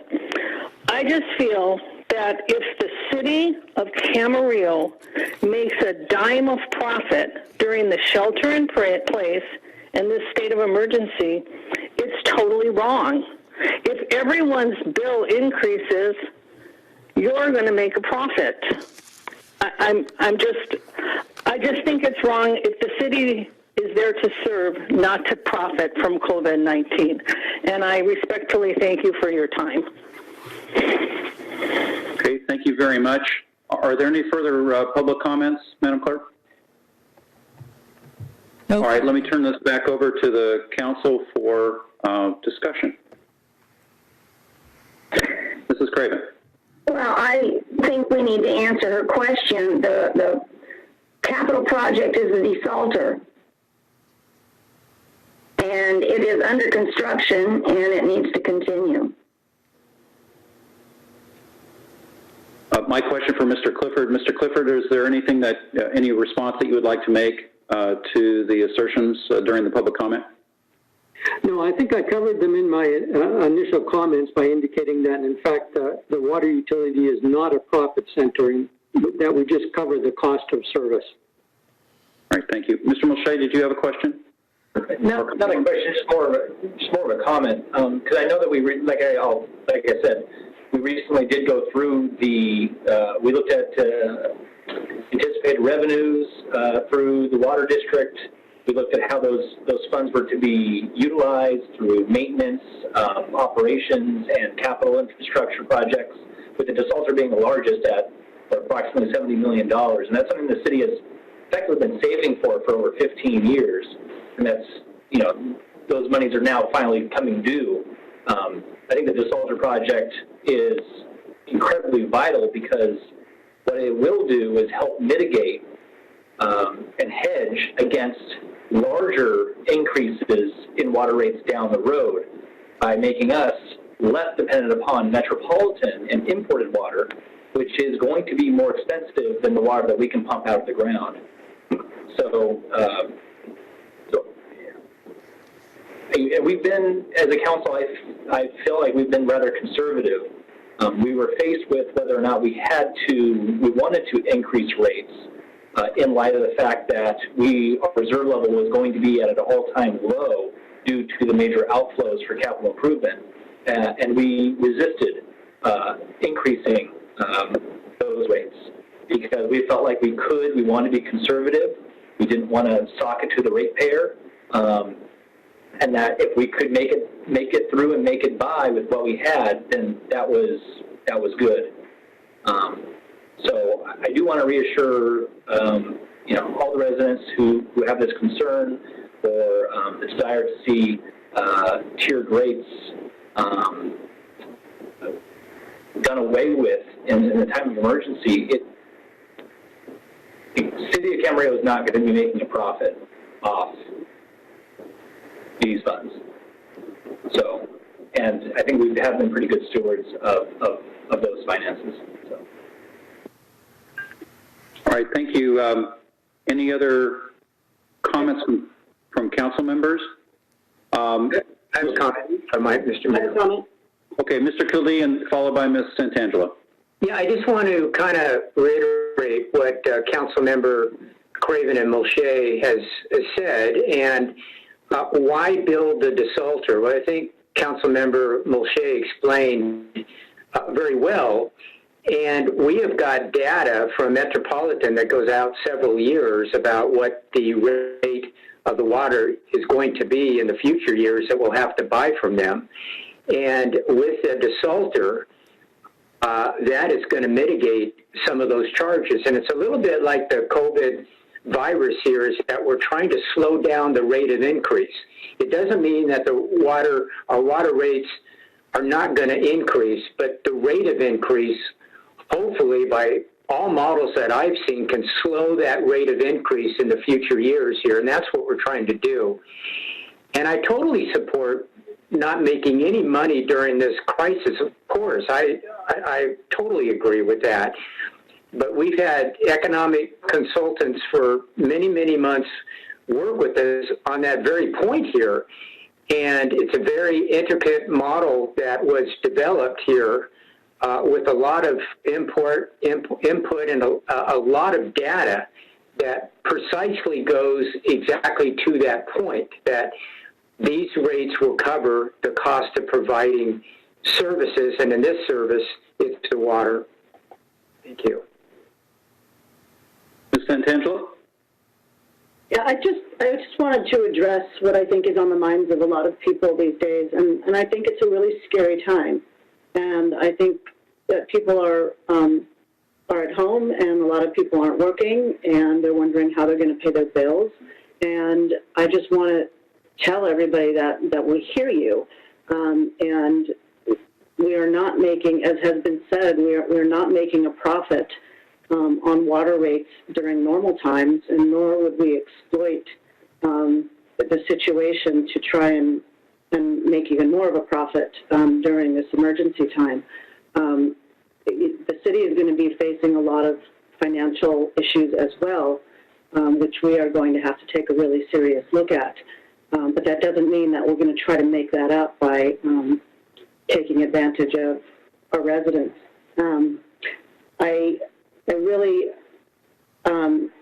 I hope that people are still really trying to practice water conservation. I know it's hard when you have people stuck at home, and I get that. But especially as it comes to the hand washing, because I've heard, well, we're supposed to wash our hands so many times. Turn off the water while you're lathering up. Those little things add up.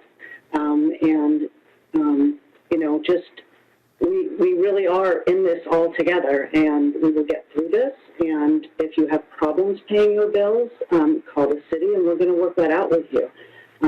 We don't want anybody to go through any more hardship than they already are.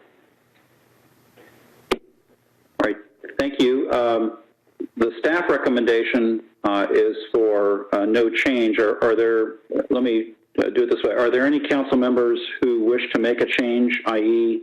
To suspend the tiered water rates at this time? All right, hearing none, then no action on this item. Mr. Clifford, can you go on to the next item, please? Mr. Mayor? Oh, I'm sorry. Go ahead, Mr. Mulchay. I don't have a recommendation for a change, but I do But I will ask staff that later this month, I know that we're going to sit down and we're going to have a very, very thorough analysis of the city's operations, our budgeting, and where we can conserve money. I just want to emphasize that we not lose sight of that when it comes to our water operations as well, and that where we can, we continue to try to innovate and find ways to where we can be as conservative as possible when it comes to operating and delivering water to Camarillo residents. Okay, thank you very much. Then we'll go ahead without objection and move on to the next item, which is a request for suspension of 5G wireless installation applications. Mr. Clifford? Certainly. Yeah, we received a request simply to suspend 5G wireless installations during the public health emergency.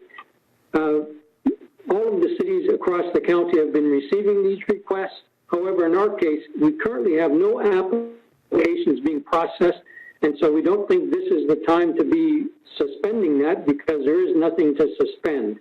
What we will do is if we get an application, we will bring it in front of council. So at this stage, we're recommending no change and require no action on this item. All right, thank you, Mr. Clifford. Are there questions of Mr. Clifford from any council member? One question. Mr. Mulchay. Mr. Clifford, this has been reported pretty heavily in the press from what I've read. These requests to suspend 5G wireless installation seems to be tied to the theory that 5G wireless is somehow causing COVID-19. Have you heard that? Yeah, that could be people's understanding. We're looking at merely as communication methodology. Yeah. Okay, thanks. I have a quick comment.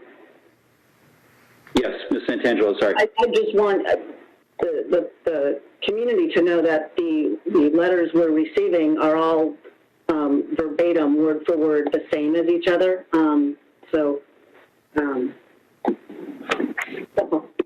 Right. Okay, let's see. I saw Mr. Kildee first, then followed by Mrs. Craven. Mr. Kildee? Mr. Clifford or anybody else, do you know of any other city in the county that has received an application up to this point? Oh, yes, several cities have received applications, but no cities are suspending the 5G wireless installations. Thank you. Mrs. Craven? No comment now.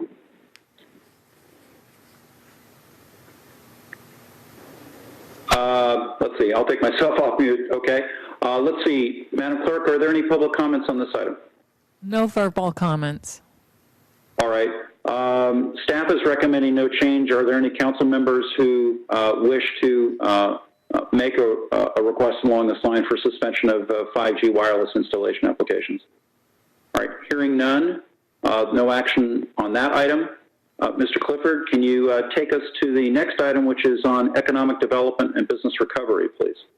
Certainly, and on that item, I've asked George Winkler, our Economic Development Coordinator, to make a presentation.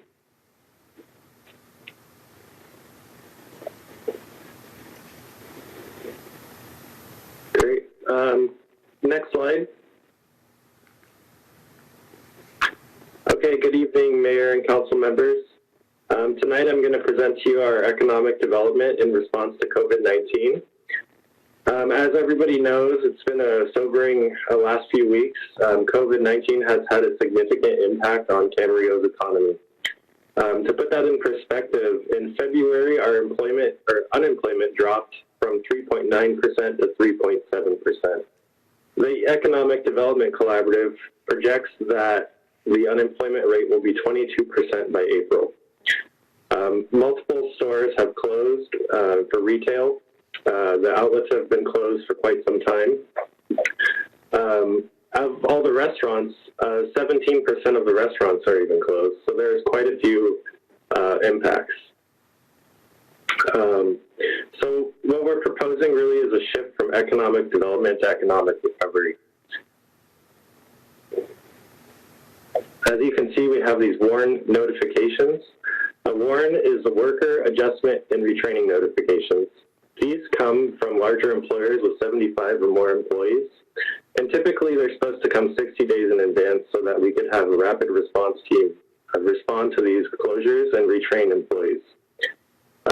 Due to the COVID pandemic, they've taken away the 60-day notification limit. So now businesses can file WARN notifications with no notice. We've received 4 WARN notifications in the last week, affecting 66 employees in Camarillo. Estimates are that there are multiple employees affected beyond this because most businesses in Camarillo have less than 75 employees. So the real focus that we have, we're looking at short-term strategies and long-term strategies. Next slide, please. So our short-term goals have been to keep everyone as safe as possible. We're trying to determine who is open for business and operating. We're trying to determine who needs assistance, and we're trying to connect them with resources. We're trying to build these relationships and keep communicating. So these are our short-term goals. Last week, we've reached out to every grocery store and visited them. We've ensured social distancing guidelines as our first priority is to keep everyone in the community safe. We've also reached out to every restaurant that is open in Camarillo, so we've reached out to 137 restaurants. Of those, 59% were already in compliance with social distancing. They had tapes, they had indicating 6-foot distances, they had signage.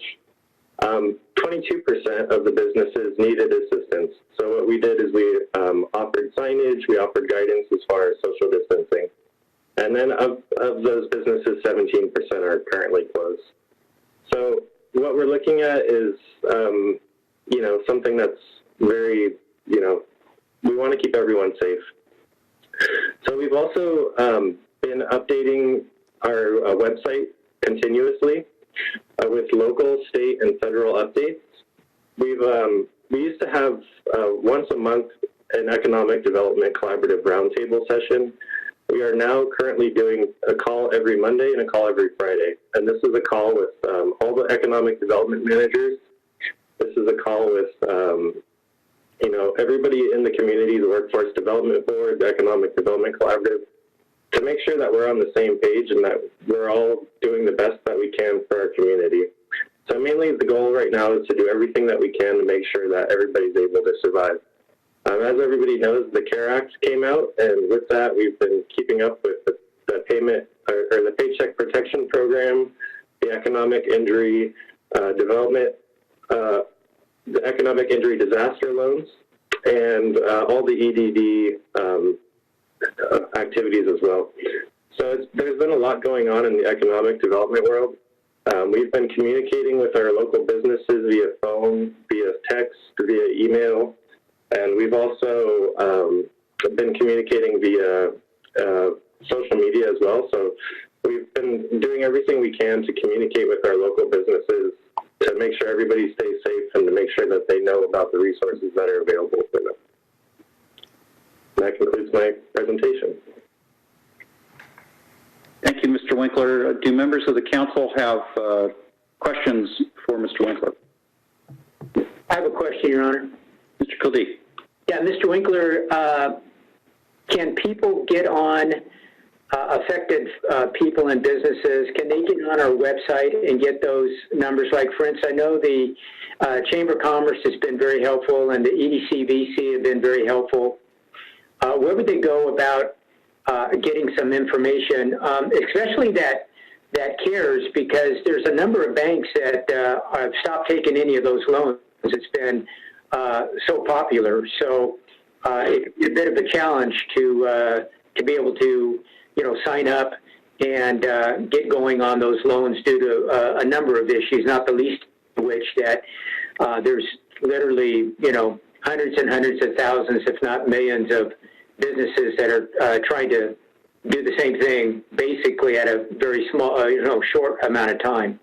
So the question I have is, do we have some information online that can help them navigate these opportunities? Yes, we do. On our website, we have a COVID-19 portal, and on that page, you can click Employee and Employee Resources. We've been curating this page since day one, and we've put everything up there that we can find that's been vetted. As you know, these like the payroll or the Paycheck Protection Program has changed. The banks haven't been able to keep up with it, and so we've been providing information as it becomes available and it's actionable. So yes, we recommend definitely the Economic Development Collaborative. They've been updating their information as well since day one. They have been doing webinars on the CARES Act, and they do these every Wednesday at 12:30. So we've been advertising those as well. The first one started last Friday.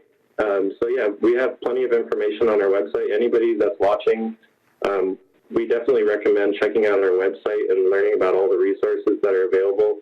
This is payment deferments for utilities. There's information on loans. There's information on guidance. There's lots of stuff to help anybody that's interested. Good. I think that's really important because this is, as you know, this is a great challenge for many businesses. Other questions? I have a question. George, can you give us a little bit of feedback what exactly you're hearing about people applying for the SBA loan? I guess that's the Paycheck Protection. Yeah, there are there's actually 3 SBA loans. There's the Economic Injury Disaster Loan, which is better for, different expenses. So the Paycheck Protection Program is really good for payroll. So up to 75% of that loan could be used for payroll, and that's a forgivable loan. That's a 1% interest rate that has a 2-year, payback term. So that's a pretty quick loan. The Economic Injury Disaster Loan is a 30-year loan, or up to a 30-year loan, up to $10 million. They have a $10,000 advance on that one for people that apply that may be forgivable and treated as a grant. So the question that you had was, what are the people's experience in doing this? And so the general consensus is that this is a huge program, and that's never been anything like it in the history of the country. So what's happening is a lot of people are presenting information on this, and then the information changes before it's actionable. So as far as the Paycheck Protection Program, that one, just on Friday of last week was the first day that a lot of banks were accepting applications. A lot of banks opened up immediately and closed after 4 applications or something of that nature. That's what I've been hearing. They're expecting by Wednesday or today that most banks will be up and running again. But we've heard once again that the best thing you can do in this respect would be to be patient and perseverant. So apply for the loan. If you don't get approved, go back and apply again. The Economic Development Collaborative has consultants that are available that can help with the application and walking you through that. So definitely reach out to them. It's a no-cost advising session that's really informative. The EIDL, that loan has been a lot better received. At first, it was a long application. They've got it down to a 20-minute application period. So it's a very quick loan. So, yep. Thanks. You're welcome. Mr. Mayor? All right. Mr. Moshe? George, did I hear you right? So you enter someone with the city as you visited every grocery store in Camarillo and 137 restaurants? So we visited every grocery store within 2 days, but we realized that task was a little too large to do with the restaurants, so we decided to call every restaurant. Our staff had visited a lot of the restaurants as well in code compliance to hand deliver posters and whatnot, but we contacted every restaurant within 3 business days. Awesome. Yeah. Other questions for Mr. Winkler? Let's see. Do we have any public comments, Madam Clerk, on this item? Not on this item. Okay, let's turn it back to council for comments on this. I'll go ahead and start, if that's all right. Not seeing anybody jump up and down immediately. First of all, I want to give great kudos to city staff, to George and others who have done a phenomenal job. Michelle, Dana, and others.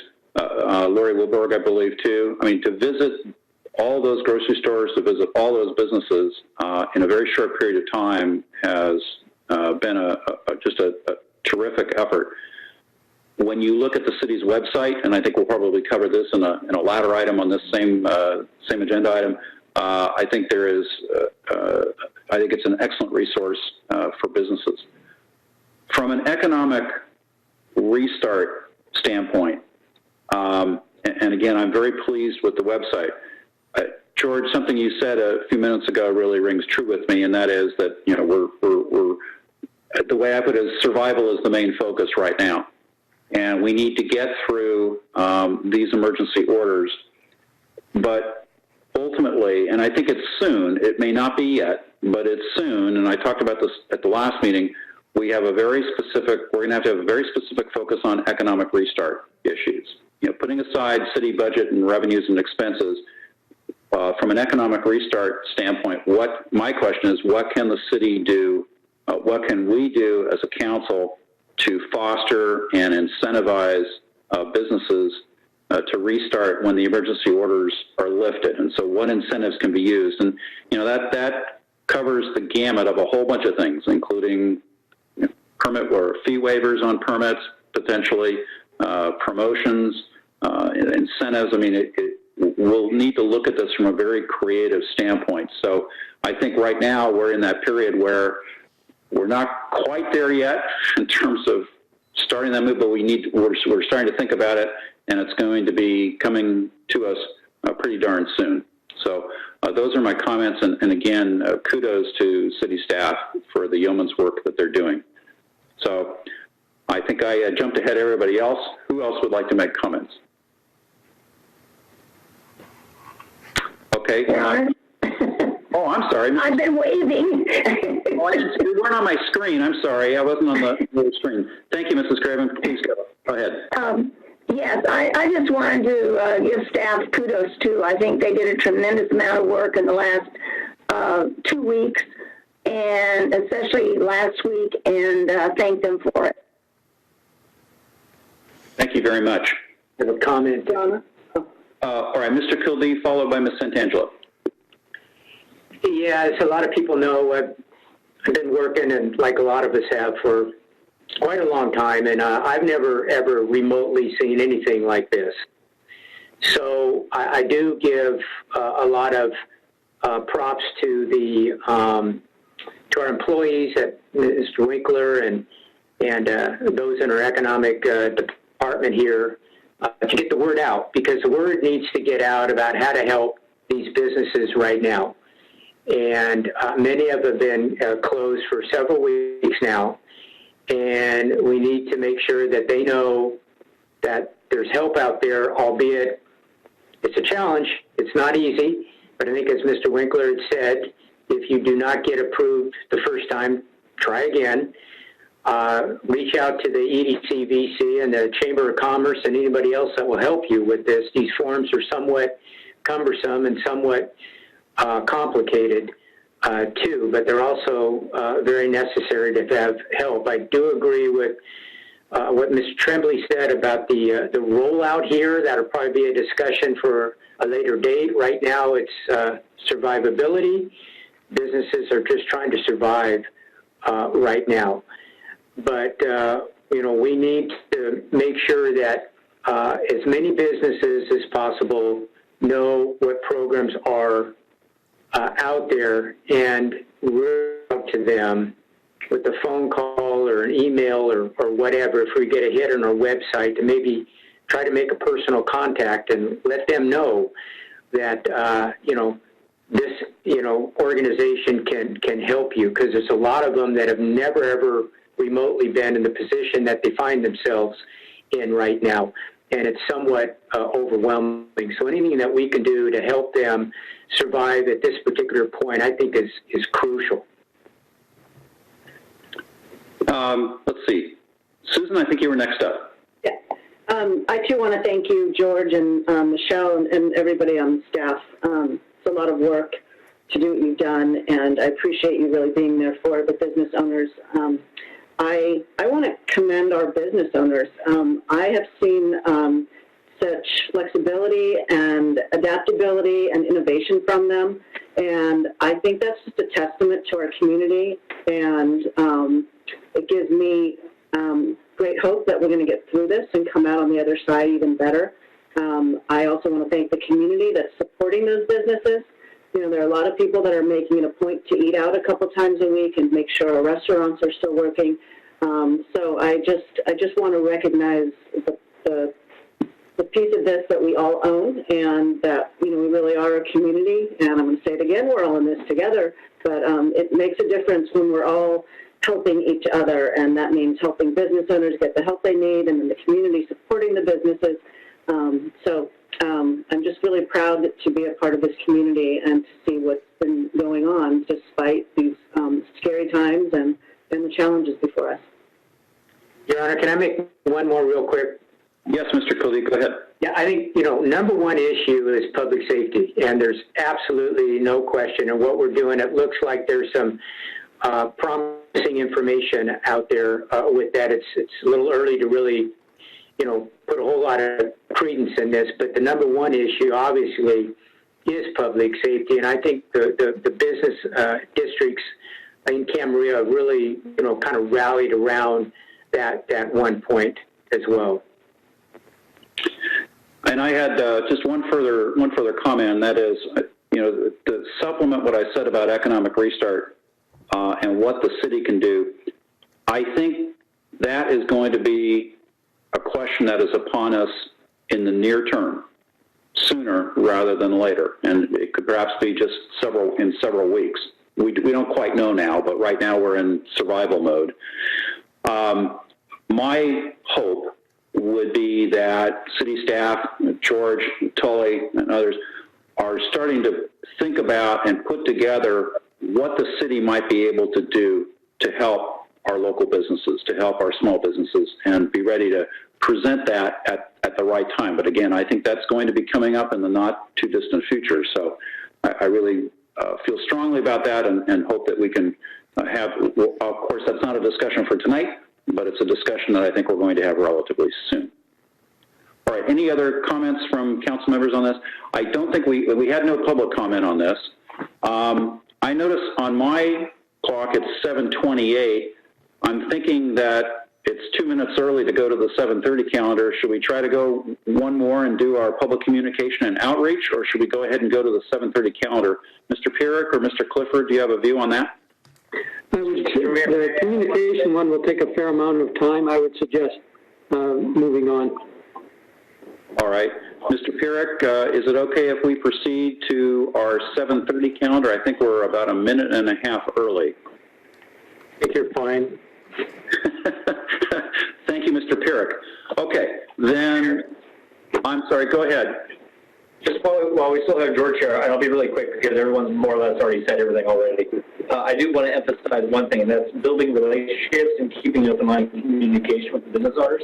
It's super critical right now, being one and knowing a lot in the community. We have to lay off a lot of people and deal with a significant drop in business.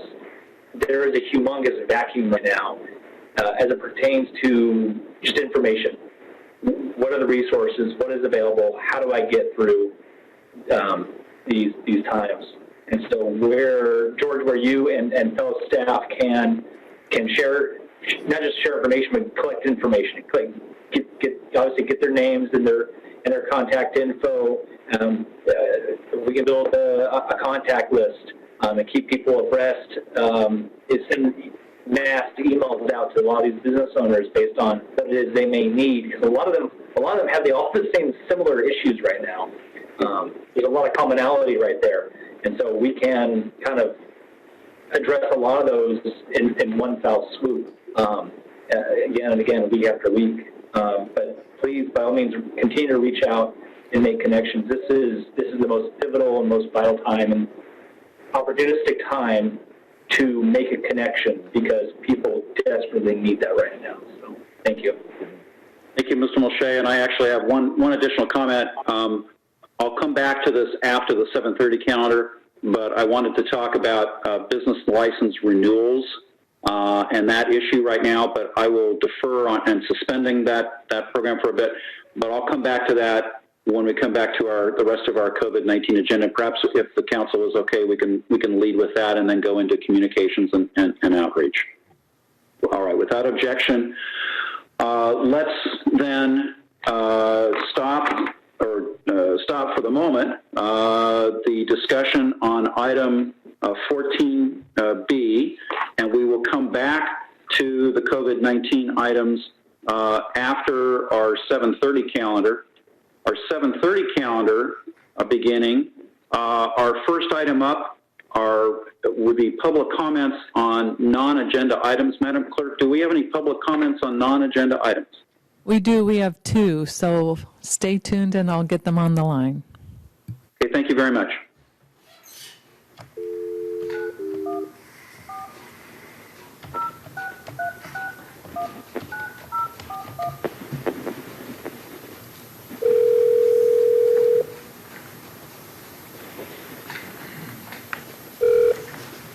Hello? Hi, is this Ann? This is Ann. Hi, Ann. It's Jeffrey from the City of Camarillo. It's time for your public comments. You'll have 3 minutes, and I'm going to start now. Okay, thank you. Please start by stating your name. Of course. My name is Ann Englert, and I've lived in the city of Camarillo for 10 years. And my question to the council tonight is, I know a 6-year-old woman living with her dog in a van in Camarillo who is homeless and on a fixed income. What does the city of Camarillo have in services to offer a woman of that description during the COVID-19 pandemic? And that is my question. Thank you for your question. Mr. Clifford, do you have any thoughts on the question? Certainly. I think that as we're looking at the homeless issues, our police department is doing an outstanding job reaching out to people in homeless circumstances and trying to assist as many of them as they can. It's difficult. Some of them are service resistant and unwilling to accept any assistance. So our police department will continue to reach out. We're also discussing this with the county. And particularly, if we have anybody who's at risk, we're trying to accommodate them in the hotels, not necessarily in Camarillo, but we are trying to assist them. Right. Thank you, Mr. Clifford. Do we have, I believe we have a second public comment, Madam Clerk? Yeah, thank you for your comments. I'm going to hang up.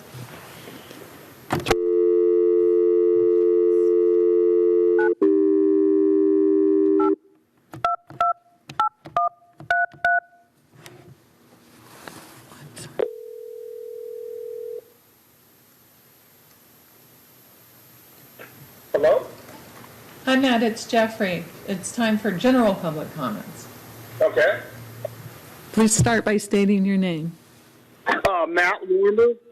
I'd like to talk about a couple things. I know a few hours ago we talked about the library, and it's closed. The doors are locked. We laid off 44 people. City Hall is closed, and user fees basically are way down. Tax revenue is way down. And I believe that people who make over $75,000 at City Hall should take a 10% cut.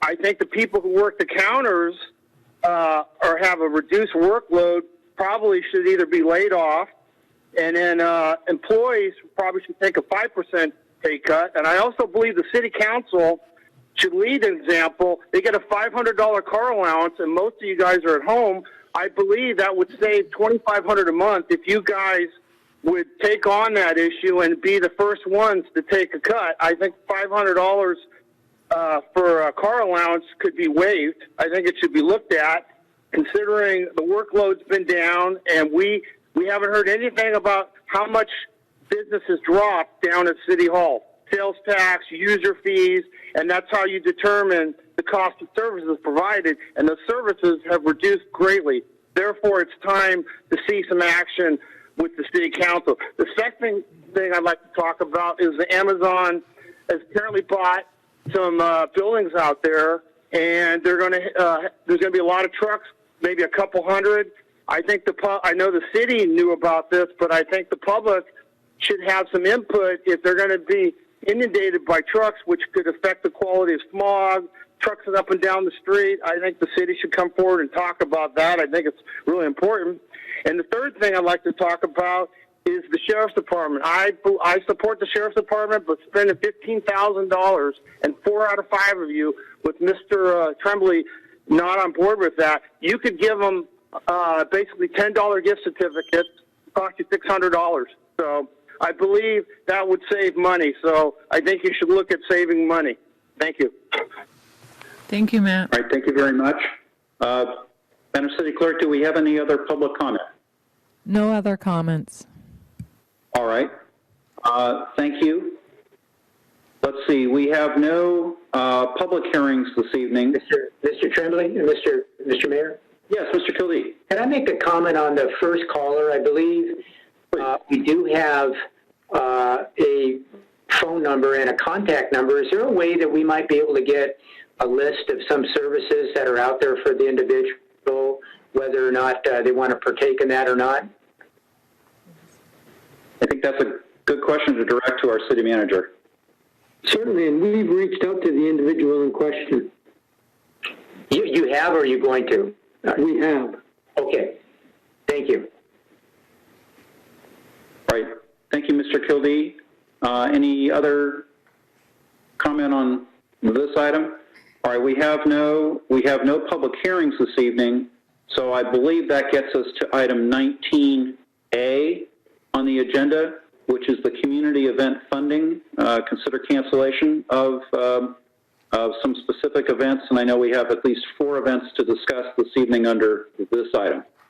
Mr. Clifford? Mr. Uribe will present this item. Thank you. Thank you. Good evening again, Mr. Mayor, members of the council.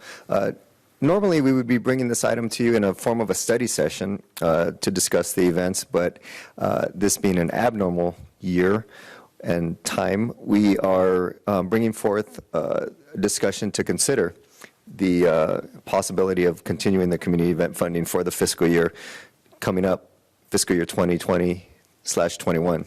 Next slide, please. Oh, I'm sorry, I have it. Thank you. Try it again. There you go. Okay, so starting off, we're showing you a slide of what the current year's budget, current year 1920, and an estimate for the fiscal year 2021. And these are the events. In the recent council meeting, council canceled the Camarillo Fiesta, the couple of events, the annual fireworks show, the summer concert series, and also the community service grant program because of the economic impacts that the COVID-19 health emergency is creating. So this item is to discuss the possibility of looking at these community events that the city funds either by in-kind, meaning staff time, or actual monetary funding. So we're starting off with the 4, Community Fiesta Association at $27,000. The PVRPD is for the holiday parade. There's an in-kind amount of about $13,000 and monetary funding of $25,000. The SciArt request for holiday market, arts, and gallery with funding of $29,750. And then the Wings Association, current year in-kind, $5,000 and monetary funding of $10,500. This year, we did receive an application for an increase of about $7,000 to an amount of requested $17,078. And that is the 4 community events.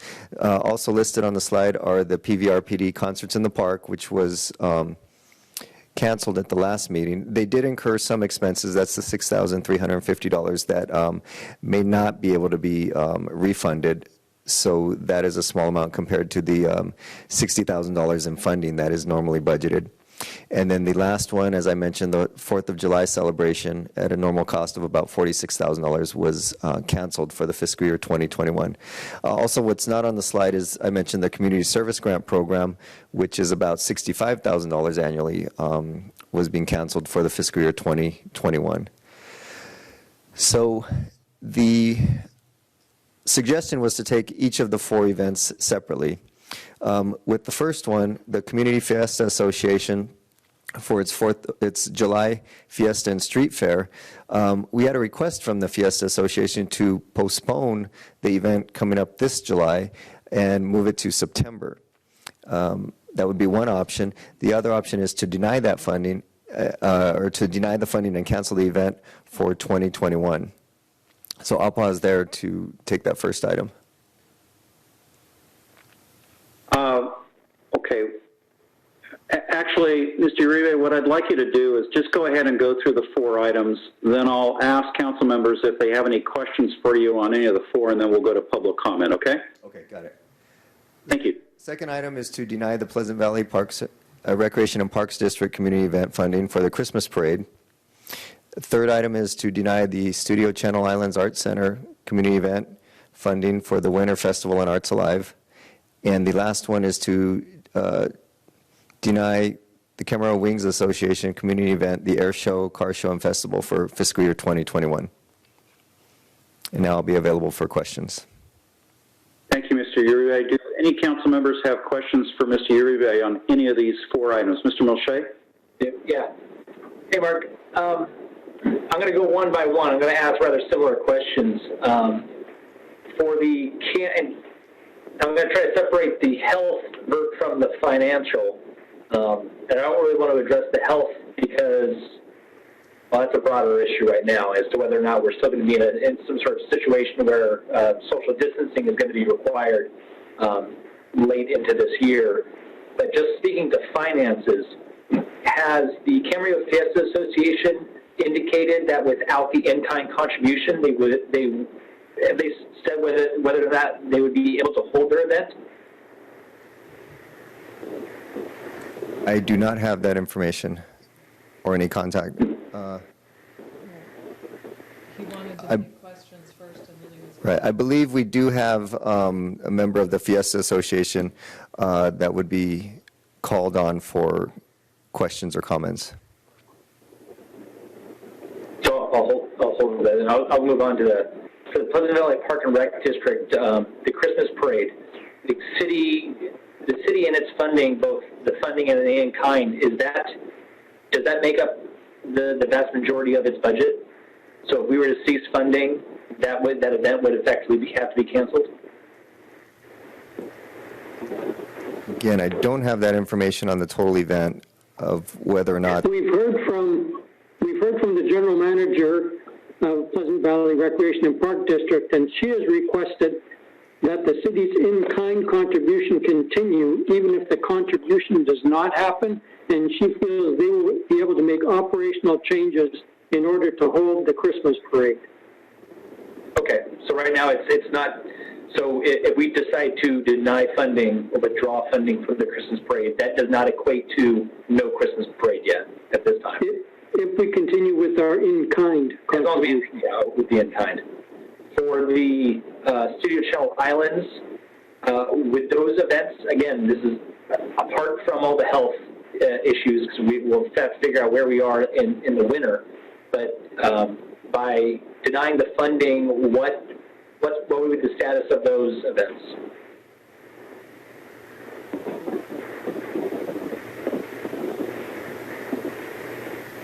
I do not have any information from the SciArt.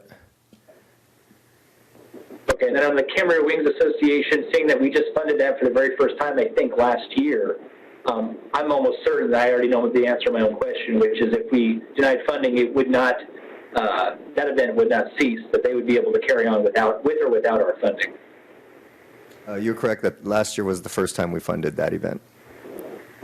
Yeah, and I think they used our funds for just general improvements on the air show, but our funding wasn't critical to whether or not it would be able to be held or not. So, okay, those are the primary questions I had. All right, thank you, Mr. Councilman Olshey. Other questions for Mr. Uribe? I can't see all the council members on my screen here, so I don't know if you're raising your hand or not, so just shout it out. All right? Ms. Angelo?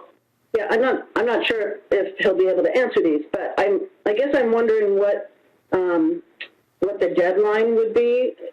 In other words, if somebody is counting on our contribution to make the event happen, what would be the latest that we could decide? Some of these are in not the, are months off, and we just don't know what, in addition to deciding whether or not we want to spend the money, I think we have to think about the health issue as well, and it's just hard to know what our status is going to be that far out.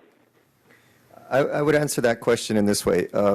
In a typical year, we would make the decisions now so that we could put it into the budget, the upcoming budget adoption. But again, in an atypical situation that we are in right now, I would suspect that we could make the decision at any point, and then if we were to award some funding, we could appropriate the budget amounts at that time. Okay, thanks.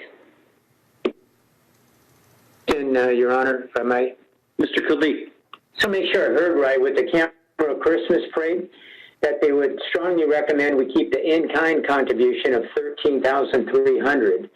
But as far as the other contribution at $25,000, they feel that they could have the event without that, albeit somewhat different from what it's been in previous years. Is that correct? That's correct. Okay. And that event usually is early December, am I right on that? Yes. Okay. The Wings Over Camarillo Air Show, that typically is in early August, am I right on that? Yes, I believe that's correct.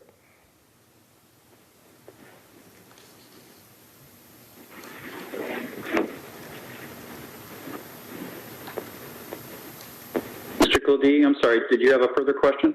Just about, yes, the date of the Wings Association event, the air show, I believe it's early August. Yes, I believe that is correct. Okay. That's all you. Thank you very much. Mrs. Craven, did you have a question? No, I was going to answer a couple of other questions. The Studio Channel Islands is also in December, their event, Winter Festival and Arts Alive. We used to give them a donation for something else, except it was something they charged money for, and we, as a matter of policy, decided several years ago that we were not going to give money to people who charged to make money on something as a fundraiser. And this is the event that they had for a few years at that time that they didn't charge money for. So that's why we changed to this. But they certainly were holding it in the holding the event without our donation before we started donating money to this particular event. And our reason for developing that policy was that we weren't going to give to fundraisers was because we wanted to give money so that everybody in the city could participate, whether they bought a ticket or not. Not just people who could afford a ticket, or not just people who could get a ticket if there were a limited number of tickets. And then on the Fiesta, we're not deciding. This would be to decide whether we're going to give them money, not whether they're going to hold an event or not. Is that correct? Correct. Assuming perhaps they could come up with the money for all of the in-kind services we provided in the past. Okay, thank you. Okay, thank you, Mrs. Craven. Hearing no further questions from council members of staff, let me inquire the city clerk. Do we have public comment or comments on any of these 4 items? We do on the Fiesta, so stay tuned. I'll get them on the line. Okay, thank you very much.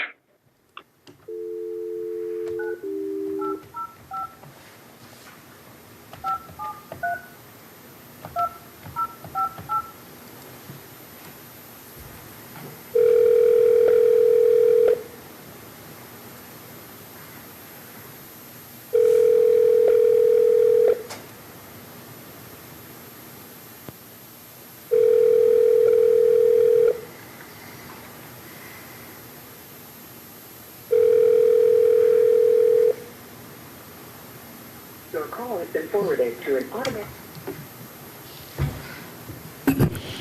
He was unavailable. All right, Madam Clerk, then I guess we will go ahead in the absence of public comment, having tried to reach out. Let's see. We can either take these one by one, or we can take them in toto, members. Can we take them one by one? I'm happy to do that. We take them one by one. All right. Well, let's take the first one, which is the Fiesta.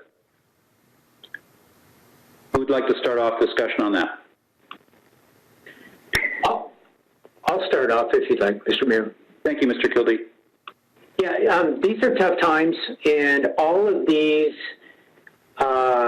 associations and programs, I think, are extremely worthwhile. But we have to remember, we really don't know what our budget's going to be. We're going to have probably 3 months of sales tax revenues, and perhaps even more, that it's going to be less than what we've gotten in the past here. Now, I understand that there's online sales are still happening, and that's a good thing. But remember, when you buy the online, you don't get the multiplier that you do when you get out and go to shopping centers, or if you go out to restaurants and all of that. So we have to be cognizant of that, and not really knowing what our budget is going to look like. It's a little bit challenging, I think, for all of us to look at these numbers and know exactly where we are financially. But if you want to start with the Camarillo Fiesta and Street Fair, I think that's a very, it's a worthwhile event. But you also have to remember, too, that they do raise revenue, and that is they do rent out booths and you know, places where businesses can set up and actually sell, and they do get compensated for that. So there is some revenue enhancements in that event there.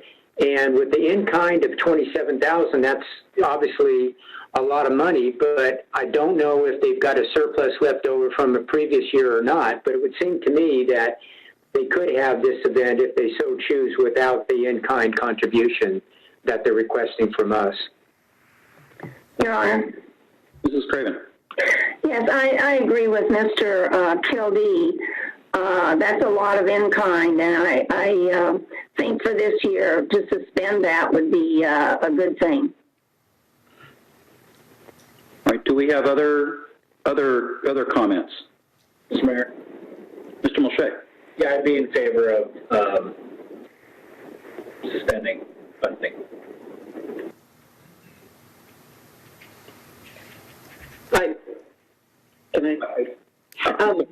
Go ahead.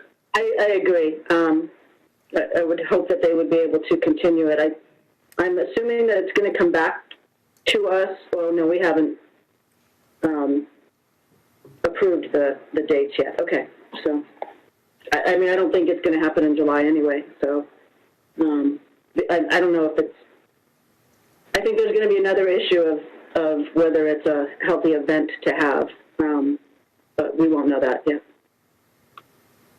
Nick, my question is, by suspending it, I'm just looking at the forms of suggested action in the staff report, and by suspending it, I think what you mean to say is just to deny funding for this for 2021. That's what I meant, deny it for this year, but we could consider it next year if they, depending. I don't mean the next budget year, I mean the following one. Right. No, what I took you to mean was to deny funding and cancel, just to deny funding for the next fiscal year. I'm saying deny funding if they had enough money for later in the year to pay the city back for all of those services, then I think the city could look at a special event permit for that. Okay. I'm saying deny our part of the funding. Okay, good, because the suggested form of action was deny funding and cancel the event, but it's not the city's event to cancel per se. It's a decision whether or not we're going to deny funding. So right. It was a little bit confusing in terms of the recommended staff motion. Do I hear a motion on this item? I would move to deny funding for the 2021 fiscal year for the Camarillo Fiesta Association.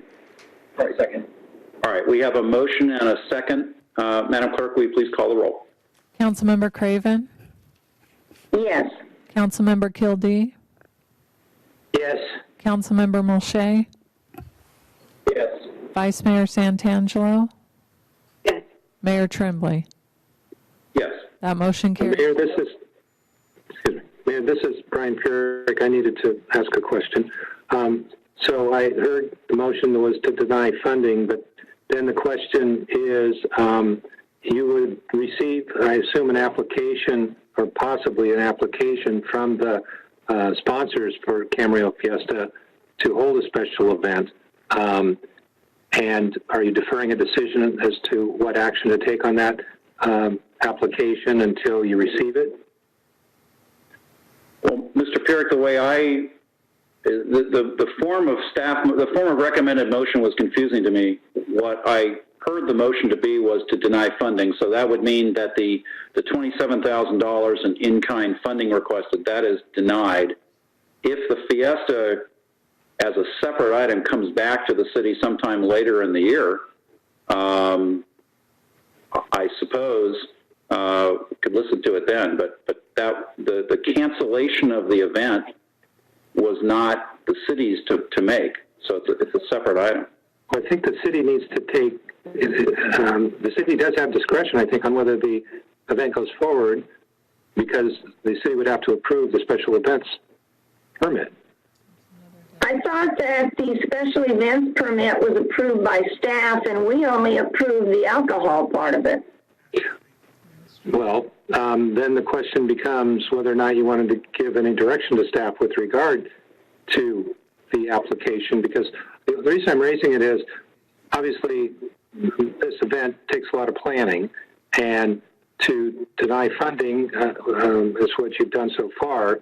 I'm just raising the question of whether there might also be additional direction that you would want to consider with respect to the event itself. Suppose hypothetically that they were able to get funding from other sources. Is this an event that would go forward or not? And that may depend upon, obviously, what happens with COVID-19. I remember the permit coming to us last year. Did the whole permit come to us? Okay. I don't know. Well, I think where I'm going with this is staff is going to presumably get an application in, if they haven't already. I don't know, is Mr. Baca there? Yes. Perhaps he could take the podium.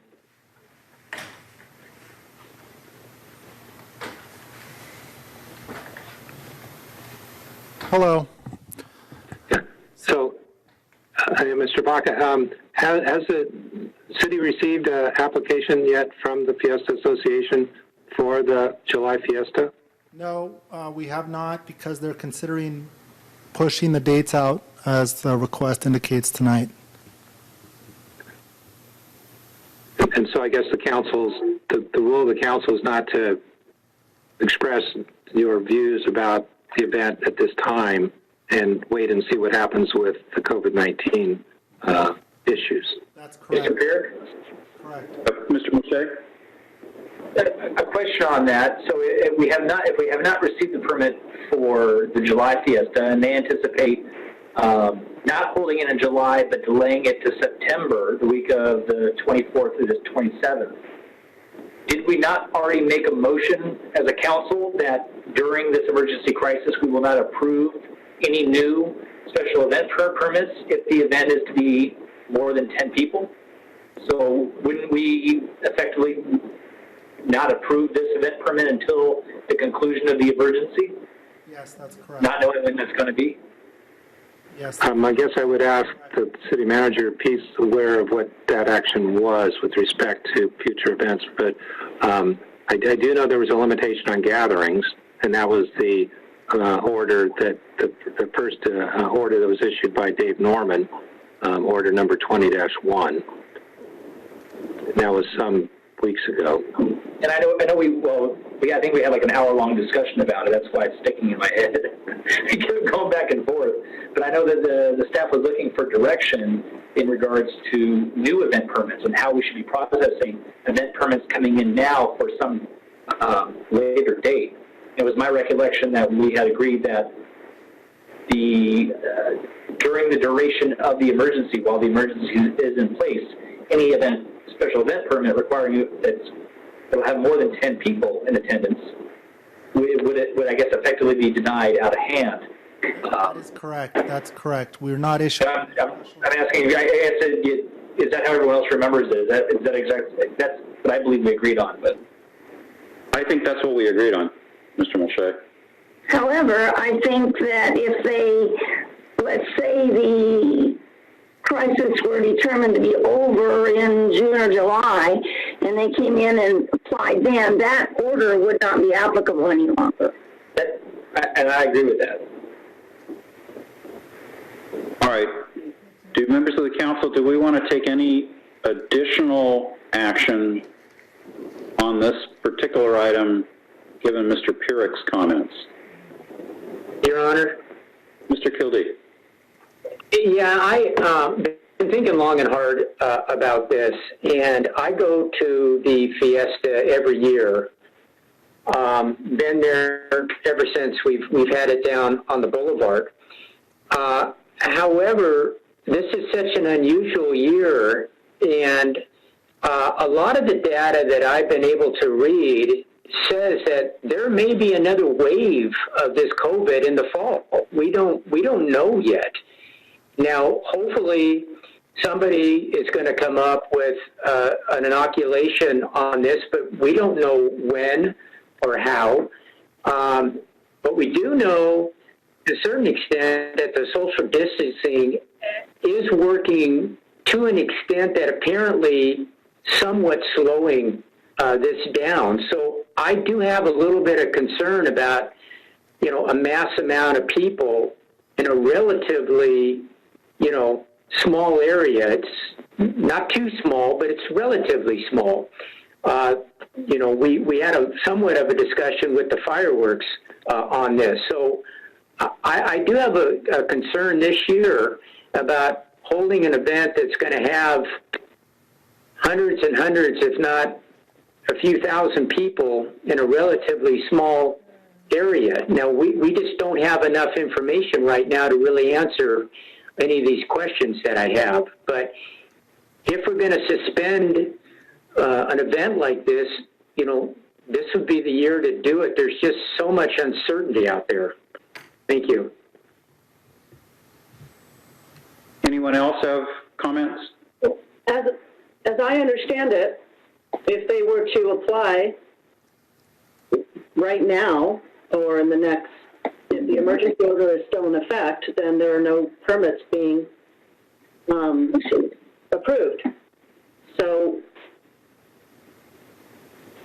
it's kind of taken care of, right?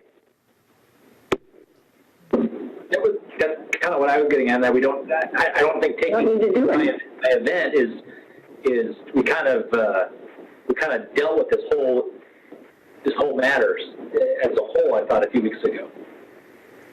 I agree with you, Mr. Mulchay, and I'll leave it at that. I think we've dealt with this right now. That's why I was really confused by the staff recommendation on this.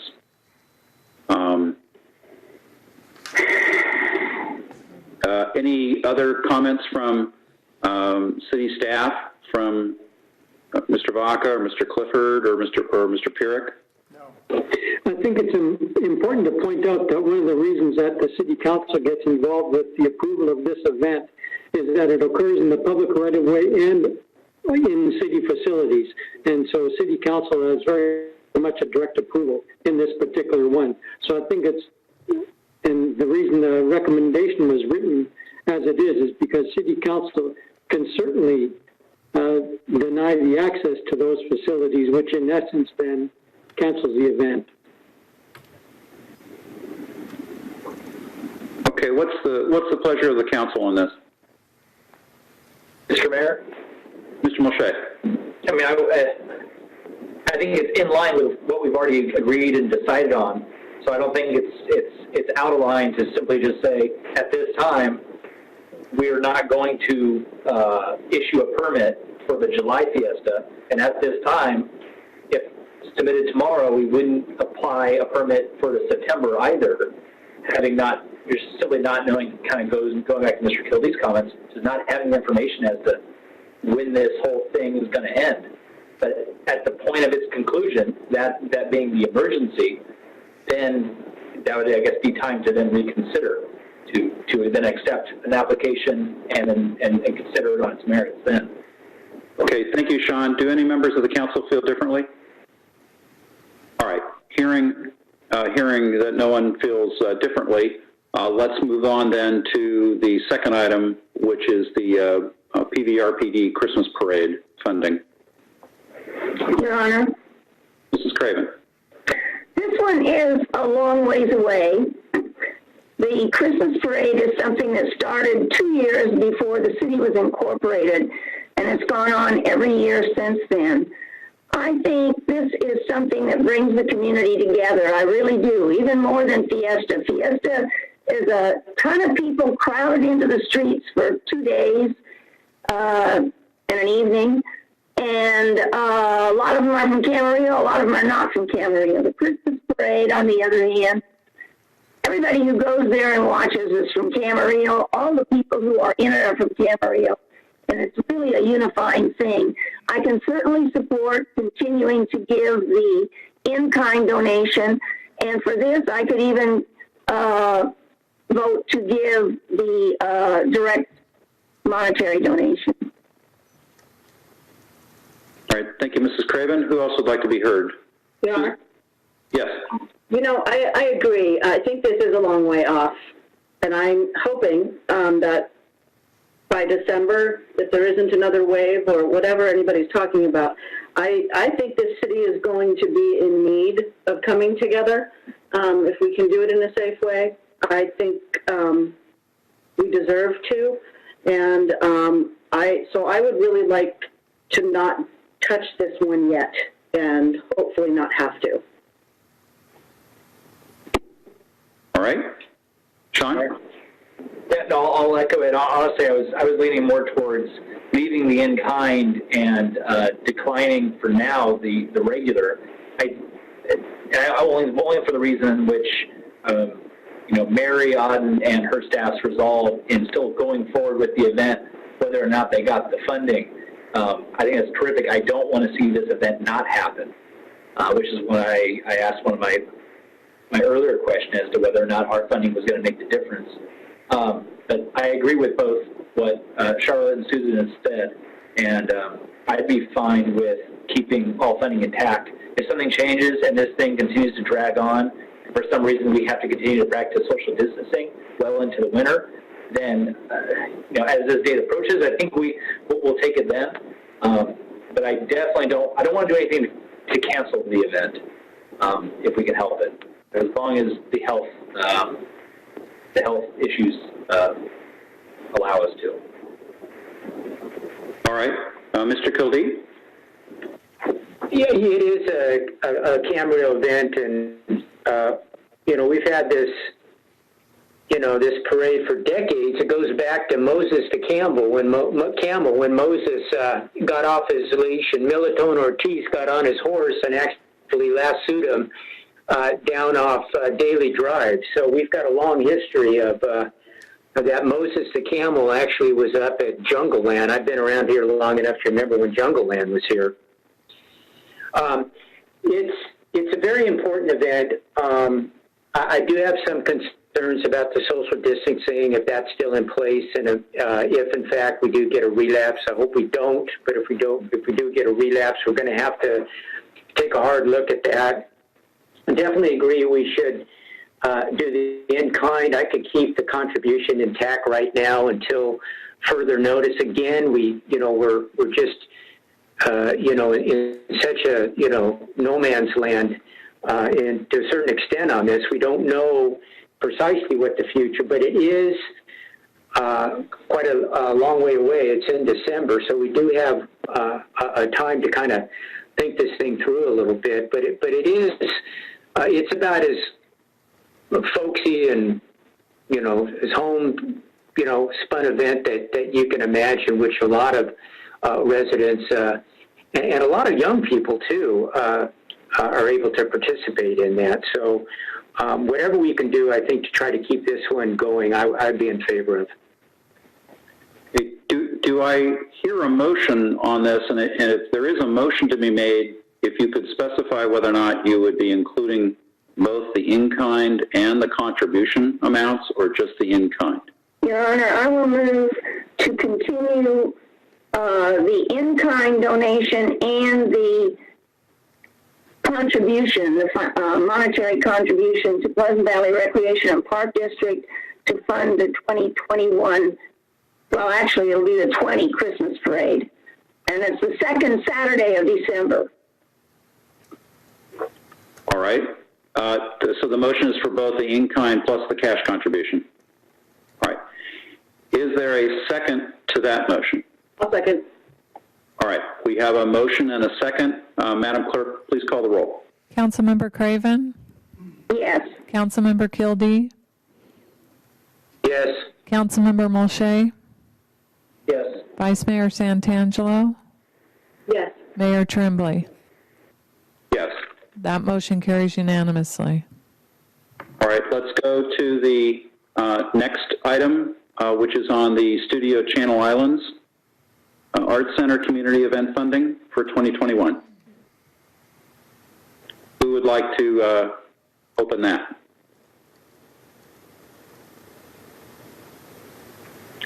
Well, I don't see us all jumping up and down, so let me go ahead and start. As difficult as it is,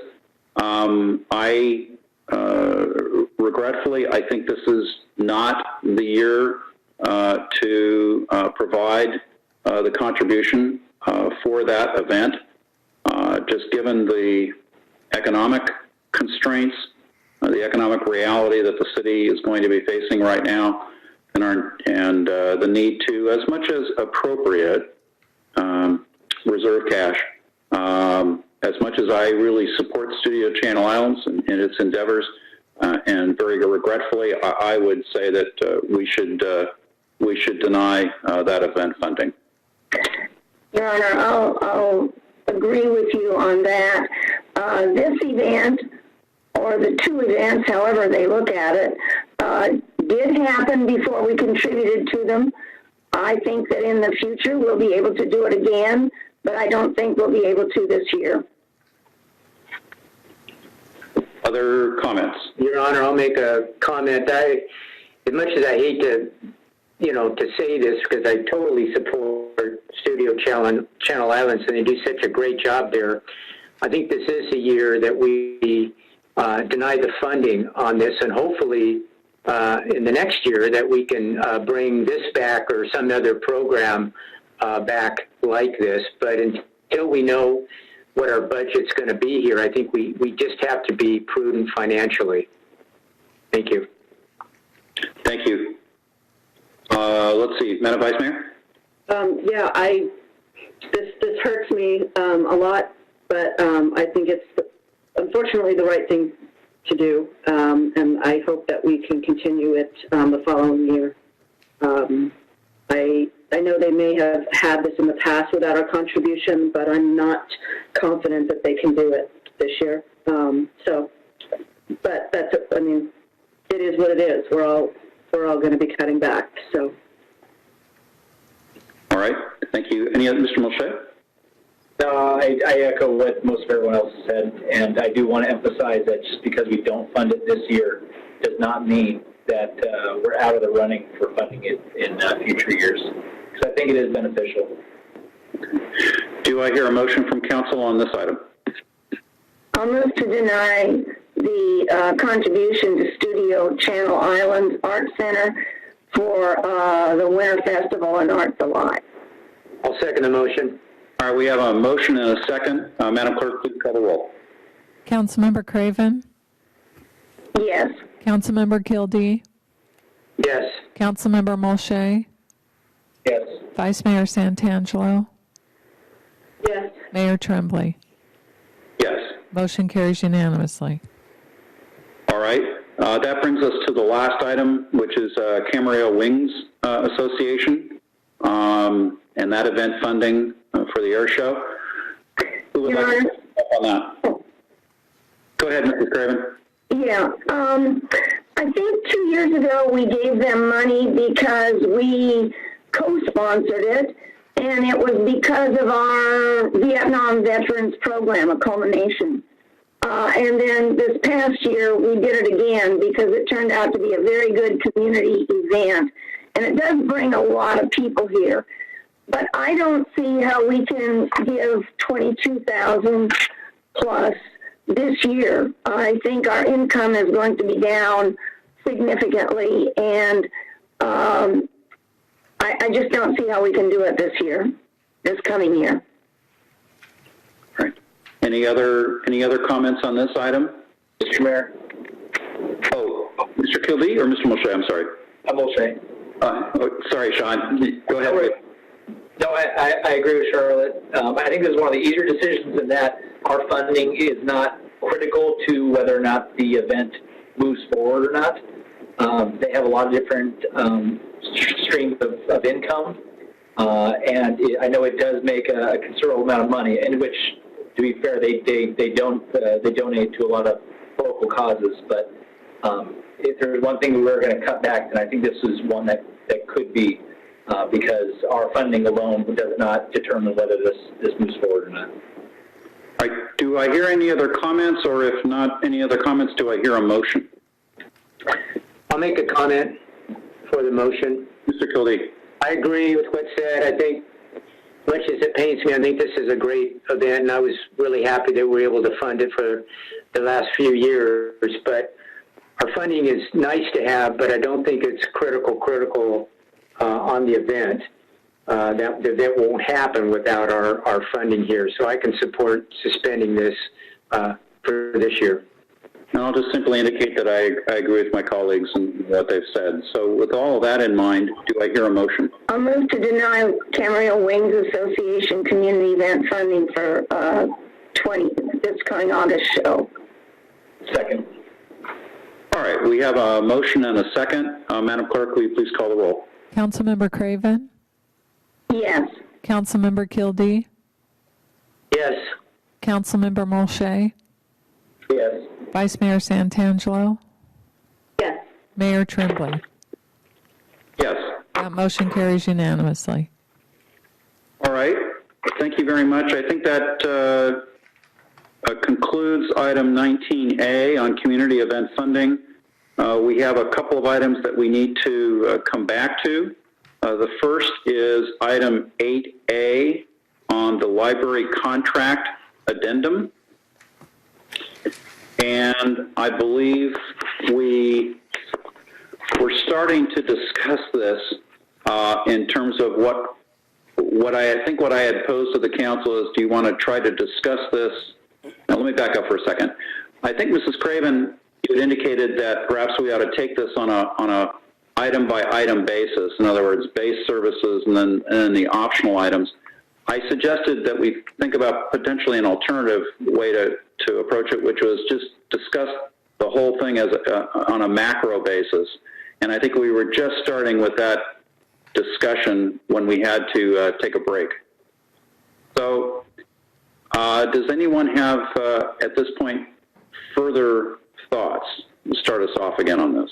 Mayor Tremblay, this is Carmen. I wanted to clarify a couple of comments that were made when you initially started the discussion. So if I may, I'd like to respond to a couple of those comments. Please. Okay, I just wanted to point out that LS&S provided a list of services that it could provide during the temporary closure. And some of these services under the optional area can be provided under a new service delivery method, and we're looking at the virtual service delivery method. One of the items that's identified as inventory and weeding for the collection is proposed at a much higher level than what can be done under normal operations. So the proposed cost reflects this option, reflects the effort to provide that above and beyond service. And so these options are not a one-to-one ratio. So I think Ms. Santangelo, and I'm not sure that this would clarify what she might have been stating or asking, but when we're looking at these are not at a one-to-one ratio where we could put these services back in, because in some cases, for example, that at a $20,000 cost is much more than the weeding of tasks that staff could actually do in a contract year.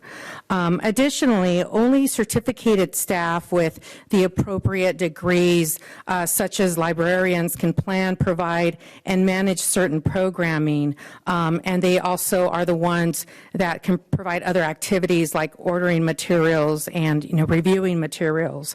However, those positions are the ones that those are not the positions that manage like the desk. Those would then be library assistants. So when we're looking at what the proposal is, it's proposing for positions that are needed to provide those functions. And that might be a little lopsided when you look at the full operations because of the level of staff that it takes to provide those services, or that it requires to provide those services.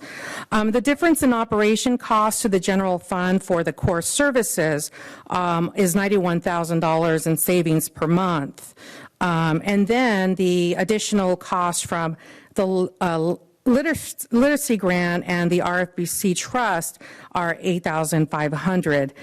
But again, the optional services and even the core services do not add services back in on a one-to-one per the current contract. And I don't know if that necessarily responds to the comments, but I wanted to explain or clarify a couple of the things that I heard just to make sure that it's understood that these optional services, when you bring them back in, are not going to add up to what that operational contract is, the contract amount. Thank you, Ms. Nichols. Questions from council members of Ms. Nichols? Sean, I see you raising your hand. Yeah, hey, Carmen. I think Susan kind of touched on this earlier, and that was when it comes to the optional services, the virtual literacy coordination, that's funded by the grant. And I don't think Mr. Apodaca is with us anymore, so I don't know if you or he can best answer this. But if that's grant funded, does that grant have a timeline? I think Mr. Apodaca is on the line. Mr. Apodaca, can you answer that, please? Yes, hi. So it is fiscal year. So looking at literacy, the budget has been approved by the state through the end of June, and then we would reapply and in fact have submitted our intent to apply for July. So I hope that answers your questions. When it comes to reporting and everything, we're looking at a June 30th cutoff. So if this money is not expensed by June, then you lose it, but you'd reapply for the same thing next year, next fiscal year. Yes, that's right. Would you, if we included this, would you anticipate that this would be expensed within this fiscal year? Yes, that would be the intent. I think it's a really good question, and the entire state library system, I think, is going through this. It's not just Camarillo in the terms of their adult literacy program. So we're finding creative ways, new ways to do it, and a lot of it has to do with providing platforms like Zoom that are requiring some sort of platform cost. That is a way to expend the funds and make sure that we're getting a bang for our buck. This really comes down to tutor education. It comes down to making sure that tutors can connect with learners given the stay-at-home order. So we'll have a lot of work to do when it comes to getting the volunteer tutor force up to speed and make sure we don't lose the momentum of their learning pairs. This is a monthly cost, so this is reoccurring, but this reoccurring monthly cost is covered by the grant in full. So there would be absolutely no impact to the general fund? Yes, that's right. End of this fiscal year? Yes. Okay. That was the one point of clarification. I had another, Carmen, this is back to your, kind of what you just alluded to, in regards to the finances, because I was doing the math. So this usually regularly costs us around $147,000 a month. We're looking at the reduced core only costing $55,900 for a savings of $91,117. And then we were talking about FTEs. Right now we're operating, or we were operating at 24 FTEs, and we're looking to go down to 8 FTEs, which is a third. But I'm also in these numbers, I'm seeing effectively it being reduced, the cost being reduced to a third as well. So it seems to be commensurate with, or in line with with the FTEs. But I guess this is not so much a question toward, maybe it's a question to, I didn't understand, Susan, the point you were making earlier. I wasn't following earlier. Oh, you're muted. Go ahead, Susan. Sorry. The contract pre-COVID was $147,000 a month, and there were 24 FTEs. If we go down to only the core functions, the core services, the cost is $55,900 with 8 FTEs. Right. If we add up the amount of the optional services, that's $42,000 and some change, and that brings back 7 FTEs. I was looking at the optionals as in two different buckets, because you have the reoccurring monthly optionals, which are those 4 out of the 5, and that equates to $23,700. And then the inventory weeding of the collection seems to be like it's a one-time cost of $20,000. You're absolutely right. I added that wrong. Okay. That's where I was getting lost. I was like, what? Okay. Okay. I was looking for clarification. I wasn't following. Yeah, and I don't know if what I was doing is a fair way to look at the services provided. Like I said, the employee cost, the FTE cost, is only one portion of what's happening. I just, from a high-up view, I'm looking at the monthly expenditure, and I'm trying to think, are we supporting a business that's supporting our residents as well? And so I'm just looking at it from that angle. All right. Those are my questions. I have comments later, but those are my questions. Oh, okay. All right. Thank you, Mr. Mulchay. Do we have any other questions from council members of either Ms. Nichols or Mr. Apodaca at this point? All right. I believe we already had public comment on this, but let me just double check with Madam Clerk. Do we have any additional public comment on this item? No. Mr. Mayor, I'm sorry. I do have another question. I'm sorry. Susan, did you ask another question? I have another question. Oh, sure. Go ahead, please. Mr. Apodaca, how do the employees want to work, and do they want to be on site working, or do you have a feel for that? Well, yes, we certainly want to deliver public service. So I think there is a balancing act happening where what is being proposed is respecting our social distancing and those best practices with public health. So, sort of what you're saying is an acknowledgement, I think, that there's no way to sort of be at full capacity in this building at this time, but that the core services that we're saying in that $55,000 package, those are certainly respecting the guidelines, the public health guidelines in that regard. The extra services, it's a resounding yes. Those are things that are proposed because we know we can deliver them to the public effectively while, respecting people's personal choices when it comes to self-quarantine.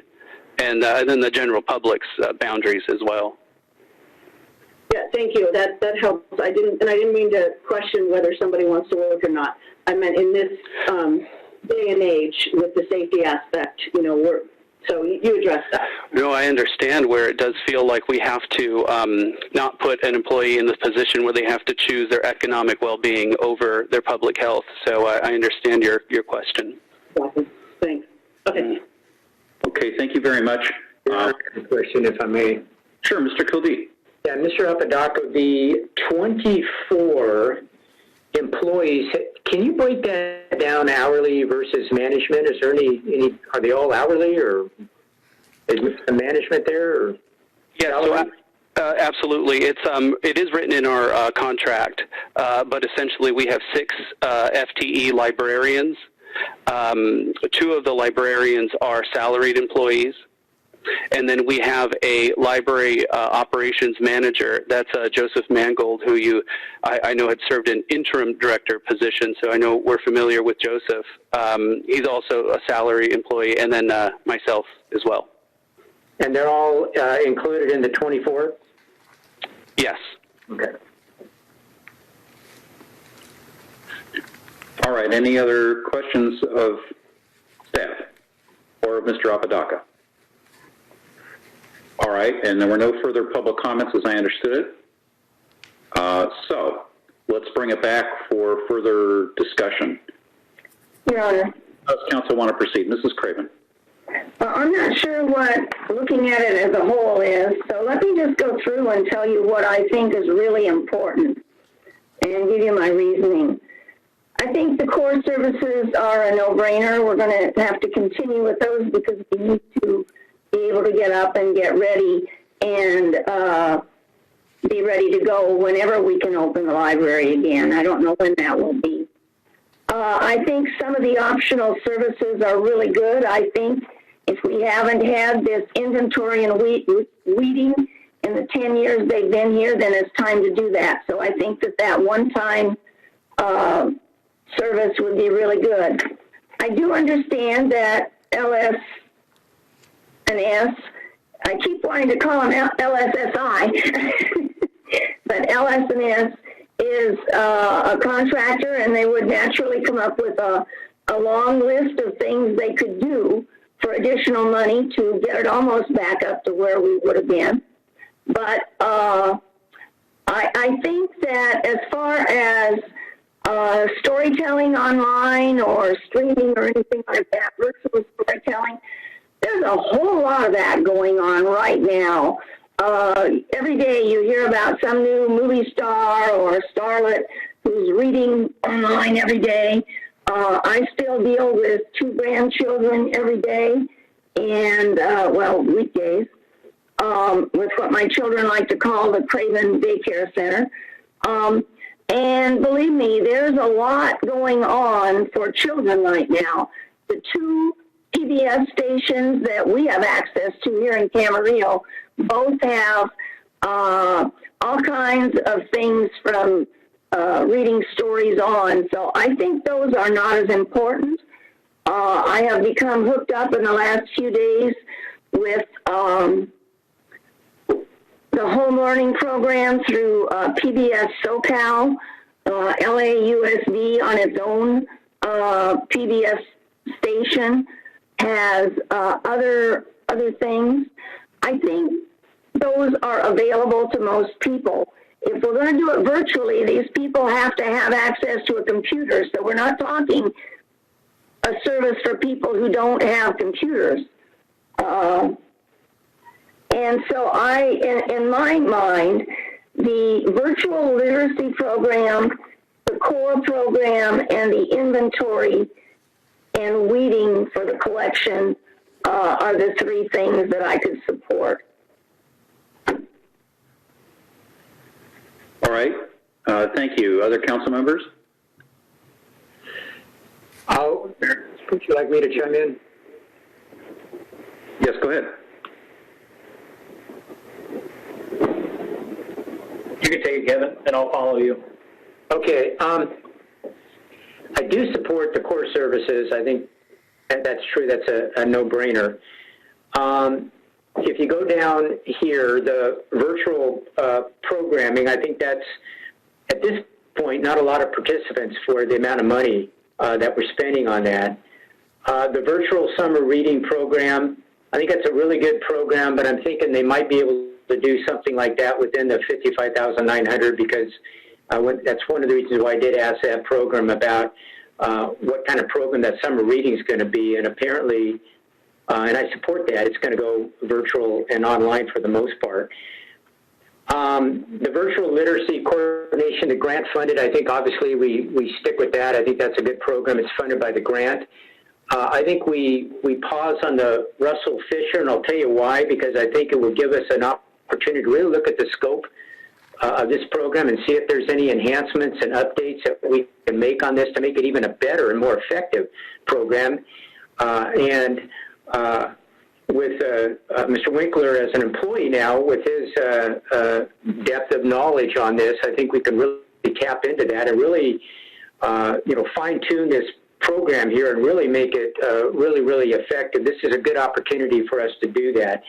I also think that it's a good opportunity for us to do the inventory of the collection with the library closed. You can really get a lot of that done very efficiently when you don't get a lot of distractions with that. I'm very sensitive to the employees. I think we need to really take a hard look at, fortunately, I was another question why I asked about whether or not the benefit package was still in play here, and it is. I think that's great, and hopefully when we do this analysis that we can hire back as many of those as possible. So those are my thoughts. Thank you. Mr. Molchek. Sure. I will echo when it comes to the core services. I'm supportive of that. I'm looking at coming at this, trying to part things into three buckets, or using three approaches. One is making sure the services we deliver equate with what we reasonably can provide, considering the library is closed. They have to be in line. Obviously, it doesn't make sense to have a fully stocked library in terms of staff if a third or a half or two-thirds of them are going to be, not having much to do. We got to conserve funding and impacts through the general fund due to our economic circumstances and what's coming, and deliver the services that are most in need right now. So, ask myself, or taking those three different approaches, the core services, I believe, are core. I believe they are necessary. The virtual programming, I don't. The virtual summer reading program, at this point, I don't. I think there are a lot of alternatives out there, as we've seen, and I think Mrs. Craven alluded to, or made reference to a lot of them. The virtual literacy coordination program, the fact that it is grant funded and then it is kind of a use it or lose it scenario, there's nothing lost in providing that service to residents and those who find value in it. There's no cost to us and no impact to the general fund. And so I'd be supportive of continuing the virtual literacy coordination. When it comes to the virtual Russell Fisher business collection, that's where I go to my third point of delivering the services that are most in need, and seeing that there is no impact to the general fund because it is funded through the money, the grant left by Mr. Fisher. that's one that I would actually like to continue because I don't see a better time. It kind of goes back to when we were talking with George earlier. I don't see a better time than to utilize those resources. And that I have to recognize that George and staff, even in these times, have constrained time, constrained resources. George can only be so many places at once, and he can only help so many people at once. I think there could be a lot of coordination between he and Nicole, where he can kind of take, he'll continue to do his outreach and communication with businesses. I know the EDC is a great resource, but I imagine they are just swamped right now, particularly with businesses trying to figure out how to navigate the CARES Act and the funding provided through that. I would be supportive of keeping the business collection going, keeping Nicole on staff, and having her continue to assist businesses because there's a lot. Like I said earlier, being one and knowing a lot of business owners, there's a lot of guys who need help out there. And then the inventory weeding for the collection, I'm kind of on the fence. I tend to lean to not needing that right now. I know it'd probably be the most optimal time to do that. That one I can be convinced otherwise. I don't know. I just see $20,000, and I think somehow that could be done at a later date. Maybe as the library slowly comes back online, maybe there'll be opportunities down the road for that. So I'm more against it than I am for it. Those are my general thoughts. Thank you. Susan? Okay, I agree with continuing in core services. I'm going to start backwards. I'm going to start with the inventory and weeding. I think we should take advantage. I think what's optimal about this is that it's difficult to do when the library is up at full operation, and so I think we ought to take advantage of the downtime. So I support that. Sean, I think you made a really good point about the Russell Fisher business collection. I think a lot of people are in need of help, and I think, like you said, EDC is a great resource, but they're probably overwhelmed, as will George probably will be as well. So I see the value in that. The virtual literacy, that's funded, so. And the virtual programming and the virtual summer reading program, I think would be really nice. But I do see those types of programming. It's available, as Craven was saying. There's so many free avenues for that I just I think in the interest of trying to make some cuts, that it just doesn't make sense for us to be paying for that at this point. And as I've kind of been saying through the whole thread of tonight is, I realize that that our decision here has a direct impact on people's jobs, and I understand that. And it doesn't make these decisions easy. And I'm glad that there is unemployment out there. I'm glad that this is a furlough, and that those of you that are benefited will continue to be benefited, and that hopefully as soon as this is over, we'll get you back to work. But just is what it is right now, and we've got to make some tough decisions. Thank you for that. My comments are, essentially this is just a true balancing act in terms of trying to balance interests. The more I've sat here and listened to the conversation, the more I'm persuaded that Charlotte's approach was the right approach. I think we should probably go ahead and just take these one by one and just agree. But it's helpful, though, to have had the macro. It's really helpful to have had this as a macro. I'm not going to back off that part. I think it's still helpful to have it as a macro conversation. I can see my colleagues smiling or laughing. I agree with most.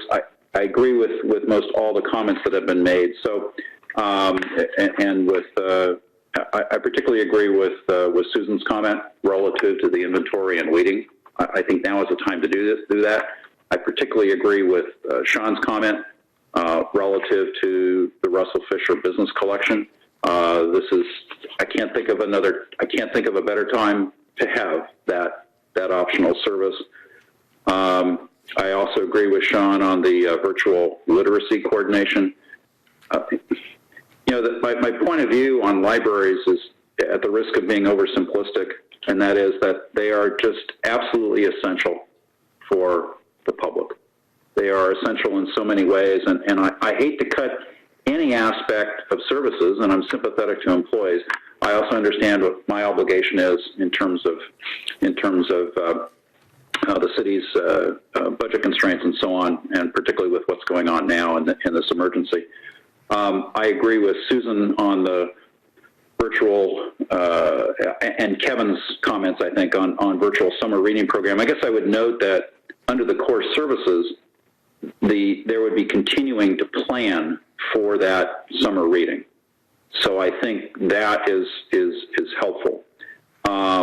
And I think with very few folks taking advantage of the virtual program, I can see not doing it at this point. So with all that in mind, I'm going to now pose this. We could do this one by one, or let me just go at it. Hang on a second. If you think there's enough of a consensus, why don't I think so. I'm going to move to continue the core services, the virtual literacy coordination, the virtual Russell Fisher Business Collection, and the inventory and weeding for the collection. All right, and that's in the form of a motion, Mrs. Craven? Yes. All right. All right, we have a motion and a second, and thanks for everybody's patience as we worked our way through this. Can I make a comment, Mr. Mayor? Oh, sure, Mr. Kildee. I do think that we really need to direct the staff for this, and I feel very strongly about the Russell Fisher Business Collection, that we really need to take an inventory about what's working and what's not. Keep in mind that we're spending over $7,000 a month on this, and you're absolutely right, it's just critical for this time, but I do think we need to look at the scope. We need to ask Mr. Winkler about how we can enhance this, improve this, and have it move forward, and whether or not we're getting our bang for the buck. This is an opportunity and an ideal time to do this, so we can, if that's what staff, what council wants to do as far as approving this, and I don't have a problem with it, but let's also, if we can, to direct staff to look at ways that we can enhance the viability and the effectiveness of this program, especially now, and we've all talked about the online and the virtual, computers and business models that are out there, and the wealth of information. If anything, what this has done is really shown a lot of people how much information there is out there, and really make sure, because Mr. Fisher was very generous in giving us this money, we want to make sure that it lasts decades here, at least I do. And I think we really need to make sure that whatever money that we're spending on this, I don't mean to be long-winded, but whatever money that we're spending on this is, well as far as, the efforts that are putting in to have businesses acknowledge, tap into this and really look to the future of this. So that's my suggestion, is that we really, talk to staff and Mr. Winkler about really fine-tuning exactly what this is and how we can improve it. Those are my thoughts. Mr. Mayor? Go ahead, Sean.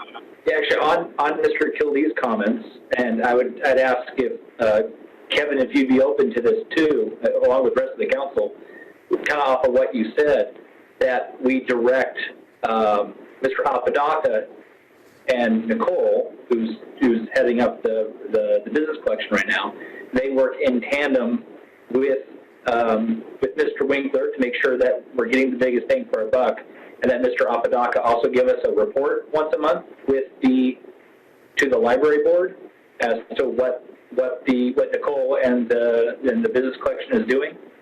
Essentially, what they've been able to achieve. Well, I would agree with that. I don't know if we'd have to make that as a motion if we could direct staff to do that. We probably don't. Here would be my suggestion. Why don't we see if, I think Mrs. Craven, you made the motion. Would you be willing to add that to your motion?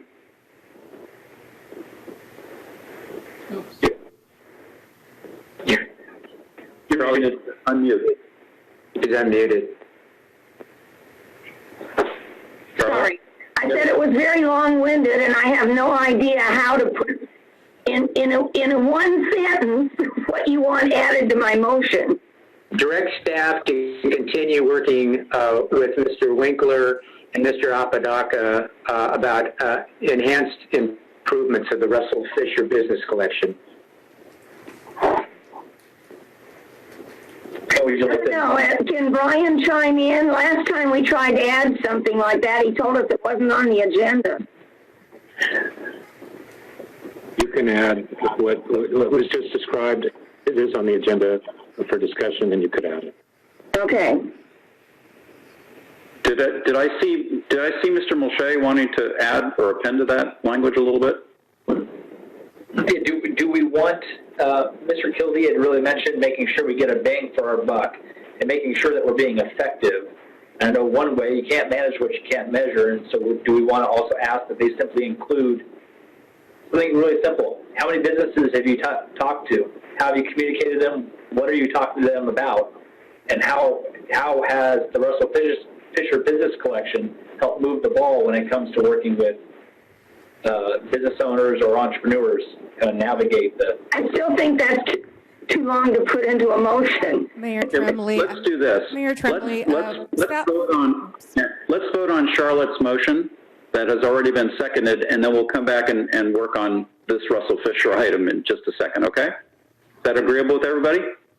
All right. Madam Clerk, will you please call the roll on Mrs. Craven's motion?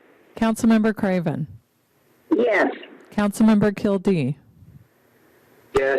Councilmember Mulchay. Yes. Vice Mayor Santangelo. Yes. Mayor Tremblay. Yes.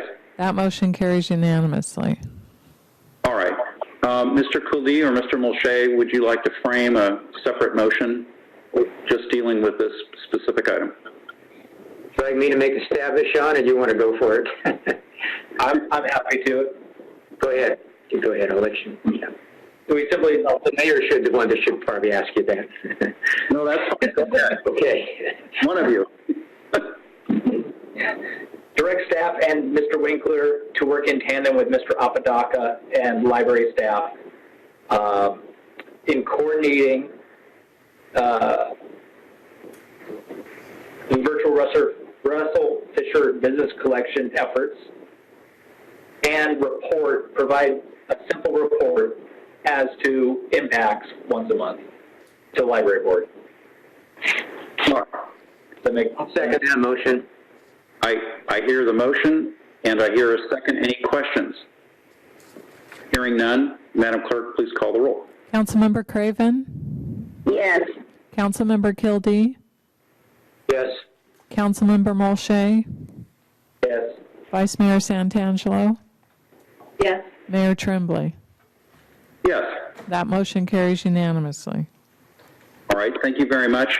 What I'd like to do at this point is take item, before we go back to all of the COVID-19 matters, I'd like to take one item and then just take a break, a short break. But this one item that I want to take before we go on break is under item 13, under oral communications. And I would like to restrict that to non-COVID-19 oral communications, and we can cover our COVID-19 communications under the other agenda item. Any objection to that? All right, hearing none. Let's see, Mr. City Manager, Mr. Clifford, do you have any oral communications of a non-COVID-19 related nature? No, I do not. All right, Mr. Pierrick? No, I'm good.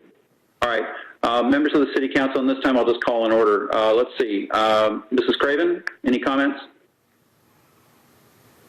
Yes, I attended the ad hoc liaison with the Pleasant Valley Recreation and Park District ad hoc committee meeting, at which we discussed the senior center and the recreational facilities and halting further action for the time being. No date certain as to when we're going to pick things up again. I also am going to have the city clerk send in council mail an article. You know, everybody, all you ever hear about is COVID-19, but legislators in Sacramento are still on their pet topics. And there is an article, it was an editorial piece, but it's called "Wiener Won't Relent on Housing Proposal." He's still out there. He's bringing things. As soon as the legislature gets back in session in Sacramento, he's planning to move forward with all of his housing stuff, and so we're going to have to keep an eye on that, as well as all this other stuff. That's all I have. Thank you very much, Mrs. Craven. Who'd like to go next? Let's see. Mr. Moshe. Be really quick. I did not attend any events in person that are not related to COVID-19. I've actually spent most of my time actually driving around the city, kind of surveying businesses, and spending a lot of time online, communicating with individuals. A lot of it COVID-19 related, some of it not, but also just trying to help dispel a lot of misinformation out there, and or just simply direct people to the proper resources and reliable sources of information. Because there's a lot, I can't tell you how much nonsense there is out there, particularly online right now. And then I did have a question for our city manager, because I read the article in the Acorn last week. It was regarding budgetary measures, things that we were going to restrict and or potentially change. And they kind of inferred that the way it was worded, that the DeSalter project was halted. It said that the city had halted all capital improvement projects, and it mentioned the DeSalter in that same sense. So it kind of indirectly, maybe directly applied or implied that we were not moving forward with the DeSalter project, and that was on hold. I don't believe that's true, right? That's not true in the least. Okay, that was my one question. I was pretty sure that was. That's the way I read it, and I was pretty sure that we did not halt construction on that. So, okay. That's all I got. Okay, thank you, Sean. Evan or Susan, next. I attended the CPA board meeting on April 2nd remotely, more remotely than usual. And of note, we approved a 15-year energy storage agreement with Luna Storage. It's a lithium-ion battery storage facility located in Los Angeles, and the commercial operation date is planned for July 31st, 2021. So that's exciting.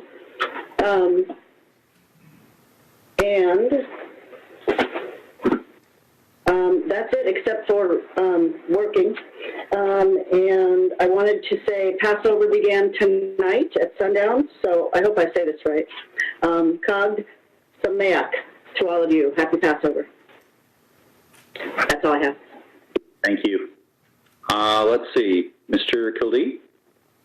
Yes, the meetings I attended, we went a VRSD meeting. I have a couple of, I attended a VRSD meeting. A couple of questions. Do we have an update on the new traffic on Ponderosa as far as the stop signs and stoplights up there? I'd like to get an update on where that is. And secondly, I'd like to get an update on, I think it's the America's Tire building, and what the status of that is as well. You want me to handle that one, Dave? That's all I have, Your Honor. Yes, hello. All right, do we have any Any response from staff at this point to either of those? Yes, Mayor and council members, Dave Klotzel, Director of Public Works. Regarding the new traffic signals on West Ponderosa, the poles have been installed at the Camino Tierra Santa intersection, and it's waiting for Southern California Edison to finalize the bringing in the power and energizing that intersection, and we expect that. Don't have a definite date for when that's going to happen, but in the matter of the next couple of weeks is what the plan is for that to occur, and then that signal will be turned on. The other intersection at Earl Joseph, the schedule is for the traffic signal poles to be delivered later this month, towards the end of April, and then that will also need Southern California Edison to come in and pull in the power lines and energize that intersection. That probably will occur in the month of May, middle towards the end of May, for getting that signal turned on. So we're within a month or two for getting those signals up and running.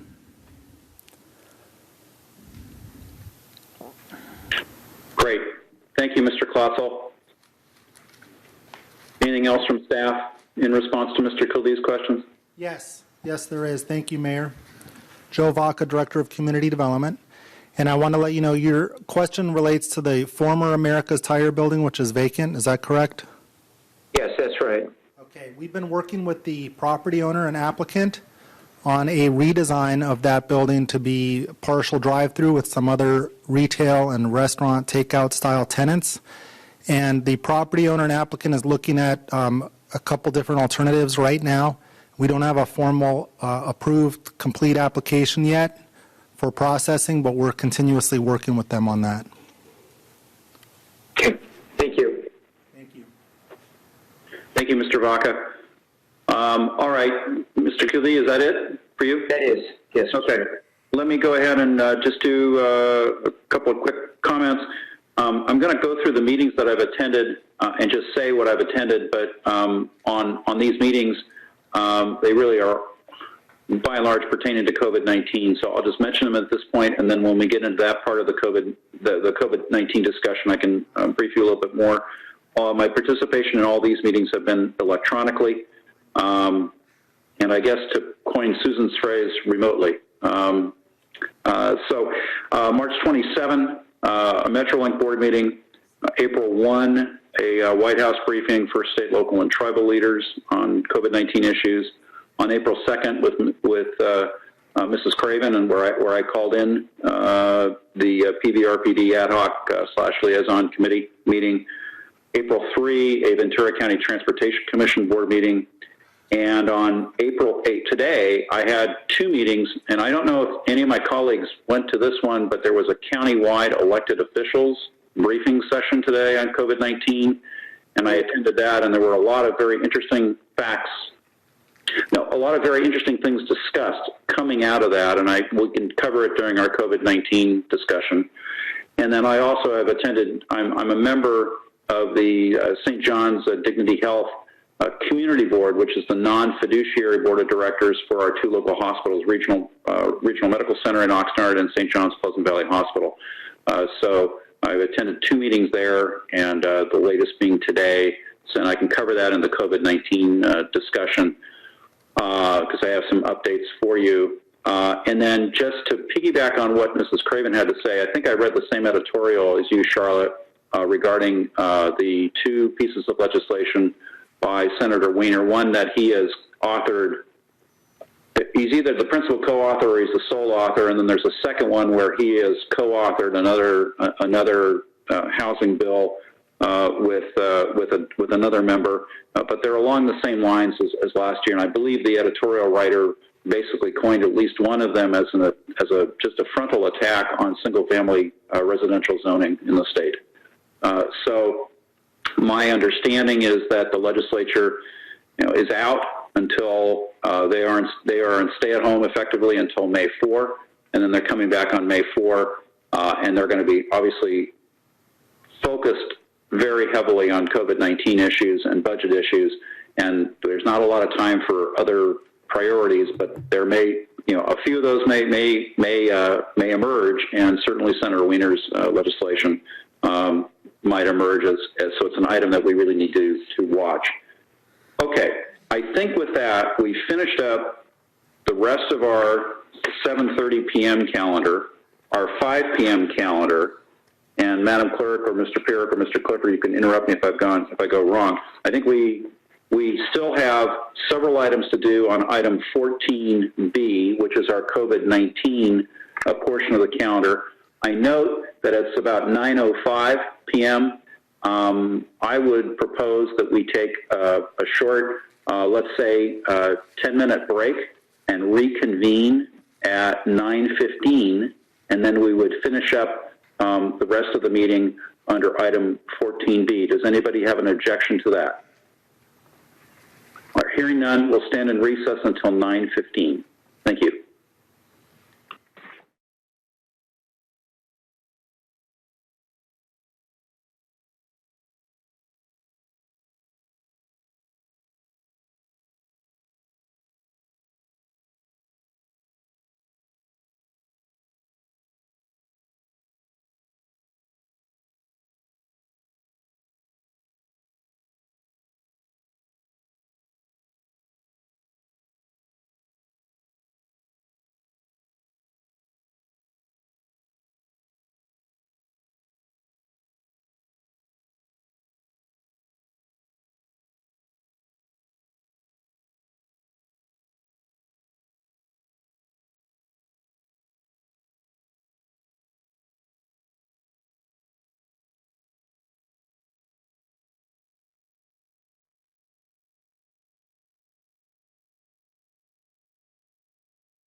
We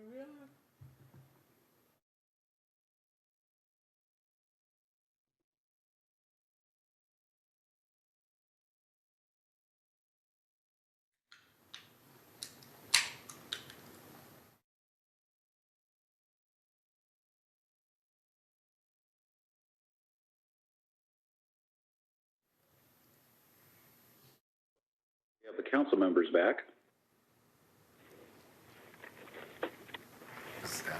Looks like we have the council members back. And Mr. Clifford is back.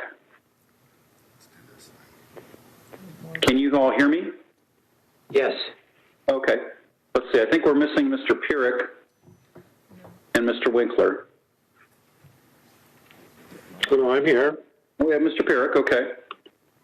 Well, and I think Mr. Winkler will hopefully be here momentarily. Well, why don't we go ahead and get started, if that's all right?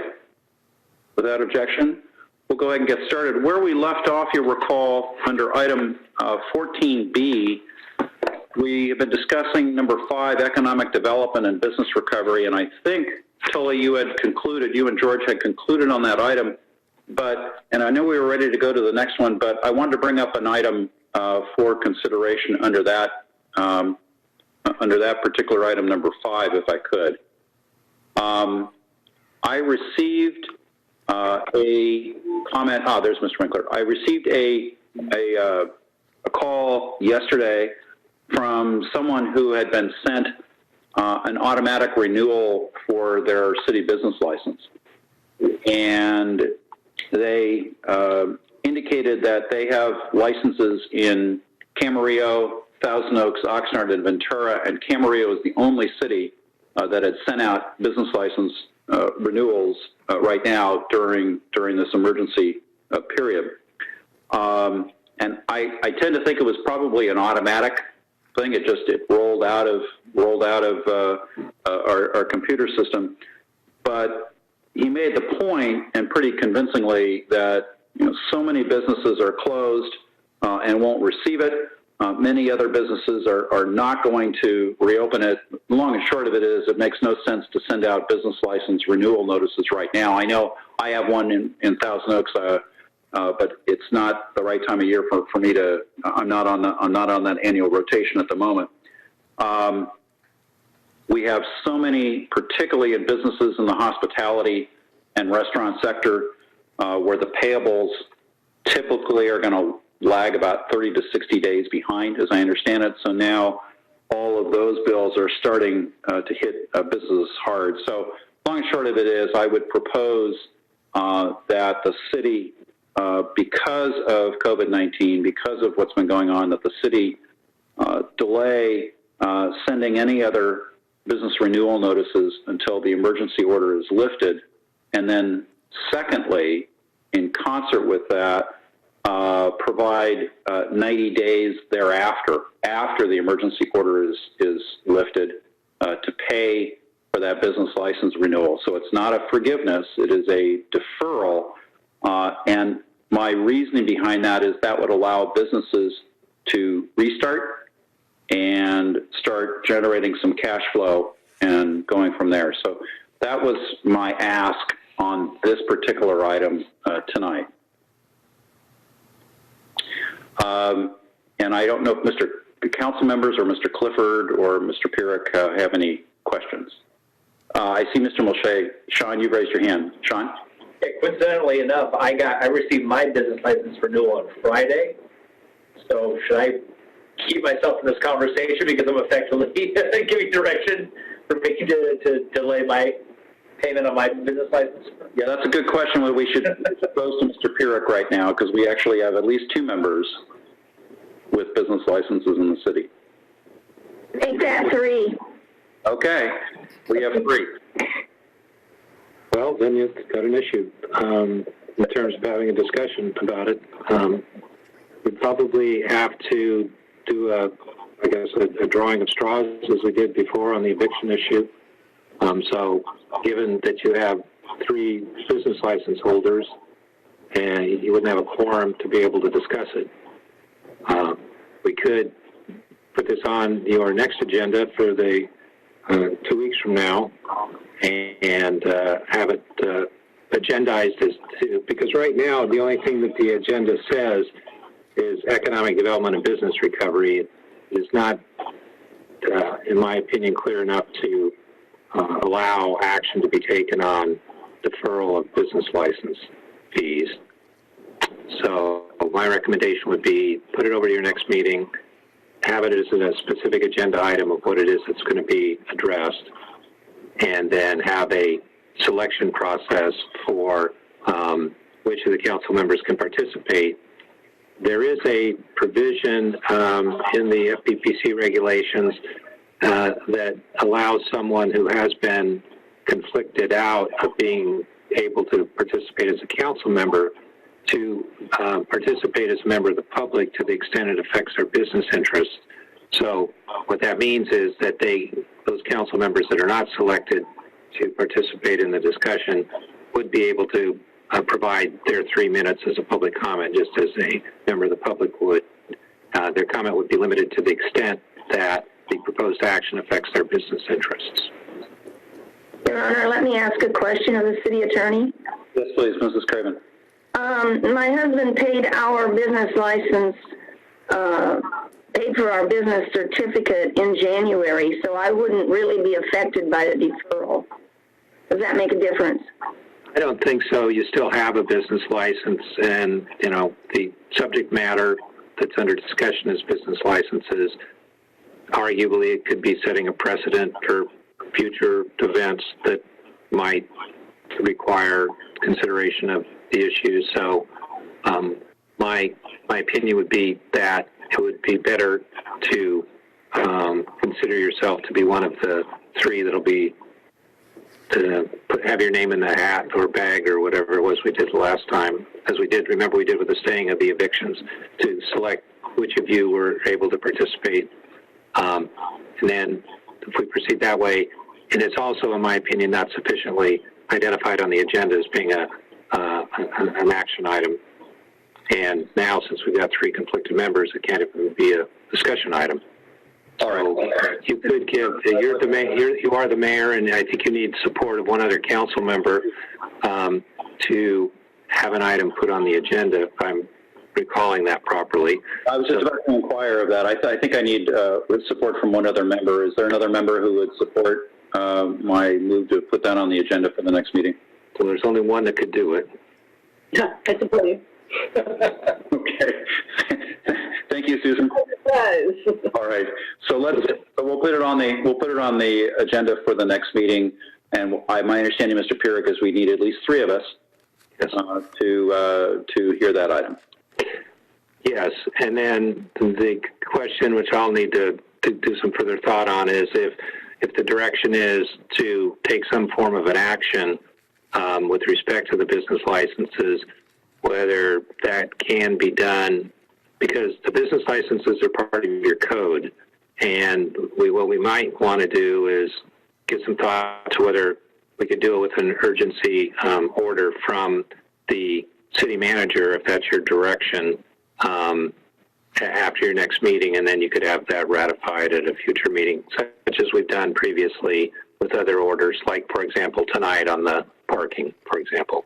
So I'll work with the city manager on that, and as I understand it, you want it brought back at your next meeting, and we'll resolve the conflict issue as to who can participate in that discussion. Yes, please. And that EOC order would, if that EOC order were to issue, only subsequent to the next meeting after the council has discussed it, correct? Yes, yes. Okay, all right. Thank you for that. Thanks, members of the council, for letting me defer on that. So I think, or just talk about the item number 5 and bring that back for a second. I think with that, we're now under item B6, which is under public communication. Are there any other items with respect to economic development and business recovery? Okay, hearing none. We're on now item number 6 under public communication and outreach. And I'll ask Mr. Clifford. Yes, and this item will be presented by Michelle Deanna. Great. Hi, Michelle. Hello, good evening, Mayor, council members. As this COVID-19 pandemic evolves, one of our main priorities is to keep our community informed and updated. Mr. Clifford, we're not hearing anything, so.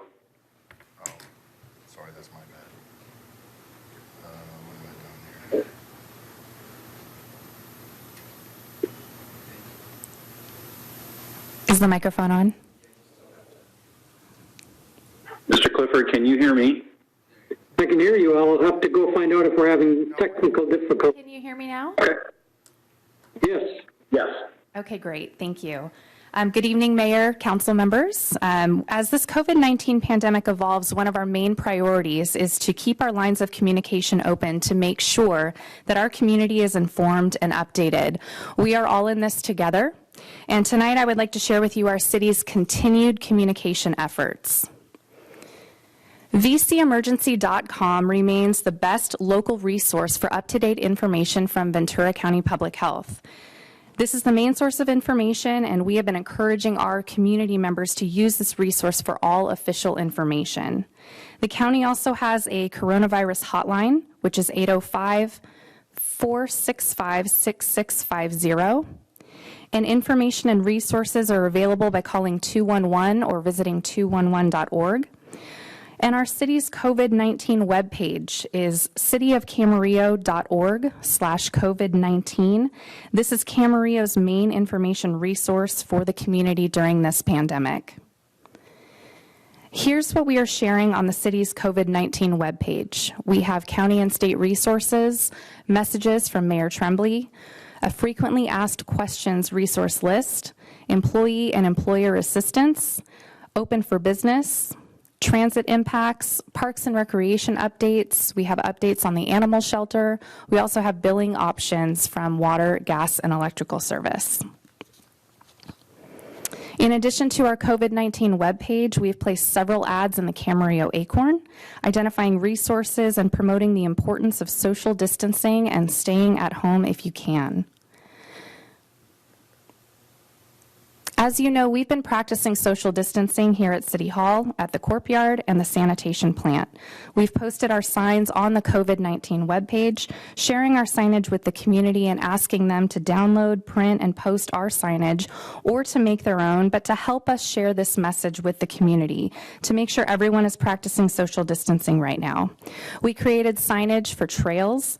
These have been posted at the entrances to F Canyon and also along the Callegas Creek.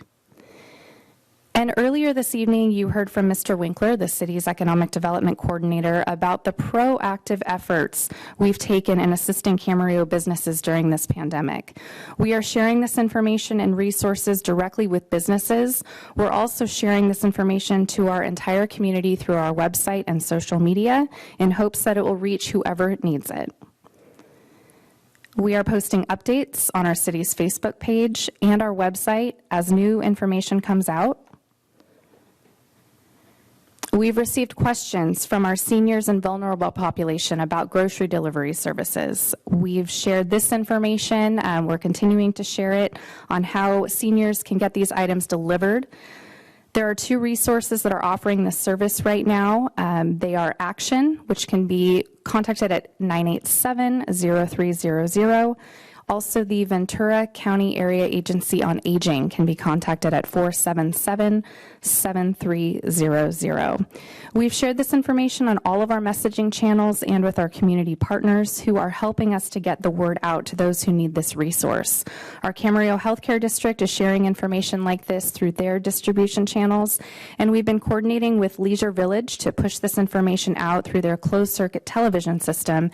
We've also been encouraging them to print critical information and distribute it through their community. We are sharing information about service impacts, such as routine City Hall services and transit. We want to make sure that the community knows that even though City Hall is physically closed to the public during this time, that many services are offered online or over the phone. We have this information listed in the FAQ sheet on the COVID-19 webpage, and we're continuing to push this information out on social media and share it with our community partners for distribution. We're sharing reminders to our community to please do your part. Please do not flush wipes or paper towels, as these will clog pipes. Please check in on your neighbors, especially our seniors and vulnerable population, to ask how you can help them. And these are all of the places that we are sharing this information. The COVID-19 webpage is our main source of information, and we're pushing information out via the city's Facebook page, which is City of Camarillo Government. We also have information on our government channel, which is Spectrum Channel 10 and Frontier Channel 29. We're putting information out on the electronic marquee sign at Constitution Park. And we are sending information out on Nextdoor through the Camarillo Police Department. We've also been partnering with our community partners. Besides the police department who's sharing the information on Nextdoor, we have the Camarillo Healthcare District who's sharing information via email to their distribution list. We have the Pleasant Valley Recreation and Park District sharing information on their Facebook page and also sending information out to their distribution list. We have the community sharing our information on Facebook and helping to get this information out to everyone who needs it. So this truly is a citywide effort, and we're all in this together. I'd like to end with this image of teamwork and inspiration. We shared this message on our Facebook page a few days ago. These are pictures of our city employees representing all of our city departments, and the message is this: we are taking care of essential city business. Thank you for doing your part and taking care of each other. And this is the message that we hope will resonate with our community, that we're all in this together. We're asking you and all of our community to help us share the city's COVID-19 webpage and all of the other important resources on there with family, friends, neighbors to stay informed and to support each other through this pandemic. This concludes my presentation. Thank you. Thank you very much, Ms. Dana. Council members, any questions of Michelle? Okay, not hearing any specific questions. Madam Clerk, were there any public comments received as to this item? No comments. No comments. Let me bring it back to the council for any discussion or comments. Mrs. Craven. Yes, I just want to say you're doing a really good job, Michelle. Thank you very much. Mr. Mayor?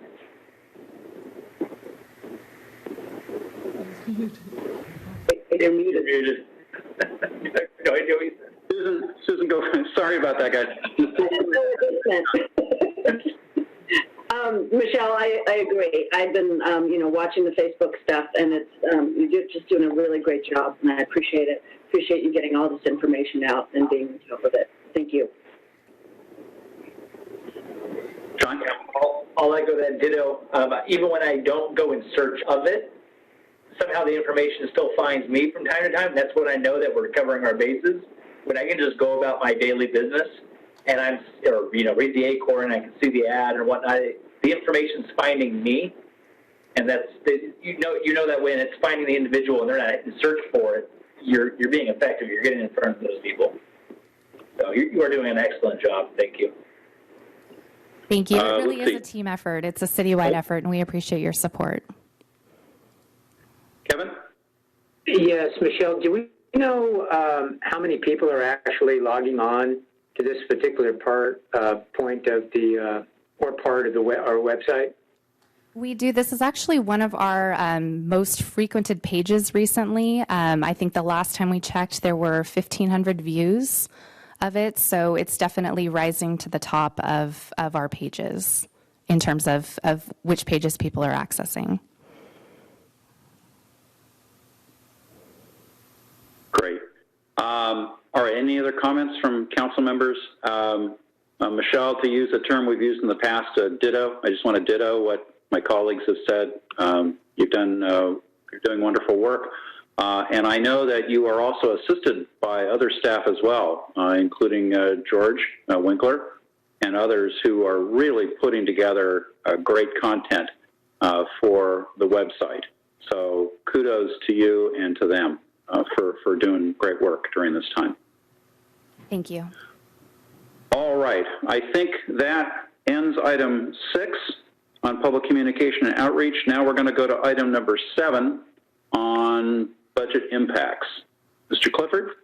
Thank you, Mr. Mayor. The point of this particular slide is just to let you know that city staff is taking a look at budget from numerous perspectives. And the first two items listed here, the delayed sales tax payment and the potential for delayed property tax payments, are important, not because we aren't going to see the payments, we will, but because they're going to be delayed. And in some cases, we anticipate that delay, for example, in the sales tax, could be a year or 18 months. And so that becomes a cash flow issue. And so even though we will be seeing those revenues at some point, we just don't know in reality when that point is. And so we'll be keeping a close watch on these issues with the state to find out what it is they're allowing and permitting, and then bringing that to you as we're going through the budget process to let you know, particularly if we're going to have a cash flow issue. And then in other cases, we're expecting to see reduced revenues that may have an impact on some of our capital projects because of the funding source. And if I look at something like our SB1 funding and our gas tax funding as examples. So at this point, we don't know what that's going to be, but we know it will be something. And so we will keep council appraised as we find more of these, and as we're developing the budget, we will try to look at some of the estimates that are being provided in these areas. We're seeing information from HDL already on some of their estimates, and the story's looking a little bit grim in some of our revenue areas, but we will keep on top of that, and we will start bringing more information to City Council, particularly through the development of next year's budget. Next slide, please. Even though this slide says other areas and issues, it's really an example of what we're doing from a budgetary perspective. And so this slide just outlines that we put the Oscar element work on hold, and this is a way of conserving some of our general fund budget immediately. And it's allowable in this case, since there are no state or local mandates to complete the update at this time. We recognize we will have to in the future, but for now it's buying us a little bit of room within our current year budget on the general fund side of things. And that was all I wanted to discuss at this point relative to budget and the COVID-19 emergency response. Thank you, Mr. Clifford. Questions from council members to Mr. Clifford on this topic? I have a question, Your Honor. Yeah, Mr. Clifford, do you have any updates, and maybe you addressed it, maybe you didn't, about the property tax? I don't think there's been a deferment in this county for that. I believe the date, it's April 10th. That's correct. There's been no change in this county. The date is still April 10th, though the governor has talked about doing something, but we have seen no action at this point. Thank you. Right. Other questions? Ms. Angela. April 20th, I believe, is our budget review meeting. Do I have the date right? I'm wondering, what is that going to look like? Is staff going to make suggestions to us? Or, Oh, definitely. I believe it's April 29th. We're working with finance is working with all the other departments at this time, looking at our budget, looking at making adjustments to the budget. So we will definitely come to City Council with recommendations, but we'll also be looking to City Council for your thoughts and direction on what level of service we should be providing, because we definitely won't be able to provide the same level of service that our citizens have become accustomed to. Thanks. Other questions? I have a couple. Sean or Charlotte, any questions at this point? All right. Let me go ahead and just ask you a few. On the revenue side, is it possible to bring back that prior slide? So we're now more than 9 months into this fiscal year. We're just a very short time from July 1, the beginning of the next fiscal year, and April 29th we'll have a budget session. And some of these, we're not going to have answers on some of these issues that are on the screen right now by April 29th, and we're not going to have answers on a few of them, on some of them leading up to the adoption of the budget for the next fiscal year. So from a revenue side, and I'll get to expenses in a minute, but from a revenue side, are you planning on providing us with projections and perhaps multiple projections or multiple scenarios as appropriate for the balance of this fiscal year and more appropriately for the next fiscal year? In other words, and I'm only picking percentages strictly out of the air, you know, a 30% hit on one source of revenue, and what happens under that circumstance versus a 40% hit. Are you thinking about providing us with those kinds of projections, Mr. Clifford? We'll give it a try. It's going to be extremely difficult to do. If we look back to the 2007 through 2010 period and try to compare it to that, we may have a rough idea, but we've never been in a circumstance like this where we've had so many businesses shut down, and we don't know how many businesses we will be able to come back. We can look at past recessions and look at those numbers. And so, yes, we can give you some rough ideas, but that's all they will be rough ideas. So we're going to have to really, in this particular year coming up, be willing to make changes almost on the fly as the situation becomes more solid. It's just so fluid right now, it's really difficult to project. Even as I look at some of the information that HDL has done initially, some of their ranges are monstrous ranges, and I could just get that myself by rolling a dice. And so it's going to be very difficult. And so we may have to be extremely conservative in what we're doing, and we may really have to cut levels of service. Well, right, and to be fair to HDL, because we're in such a fluid situation right now, we really don't know what the total impact is going to be, and there's not going to be any way to know that for a little while, other than to know that, for example, our second and third quarter calendar year sales tax receipts are going to be, for the calendar year, are going to be very reduced.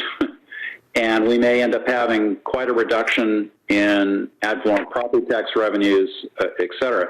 So where I was trying to go with that is, I think we have to be prepared to budget for this next fiscal year utilizing a worst case scenario and then backing it. I mean, one approach is to take an absolute worst case scenario and then back it up by incremental steps off of that, depending on how things shape up the closer we get to the start of the fiscal year and even into the first quarter of the fiscal year.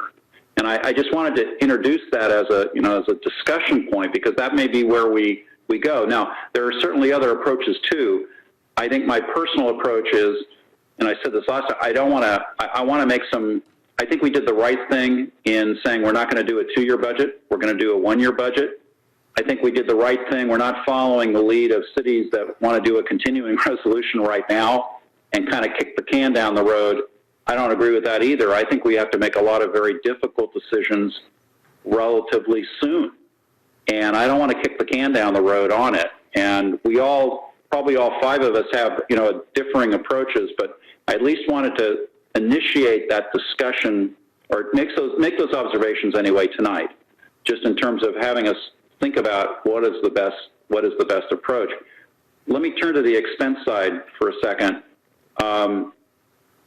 Tully, one of the things I said last week or 2 weeks ago was, what steps can the city take now on the expense reduction side? And we've seen some of them at the last meeting. We've seen some of them tonight, both in the near term and in the midterm.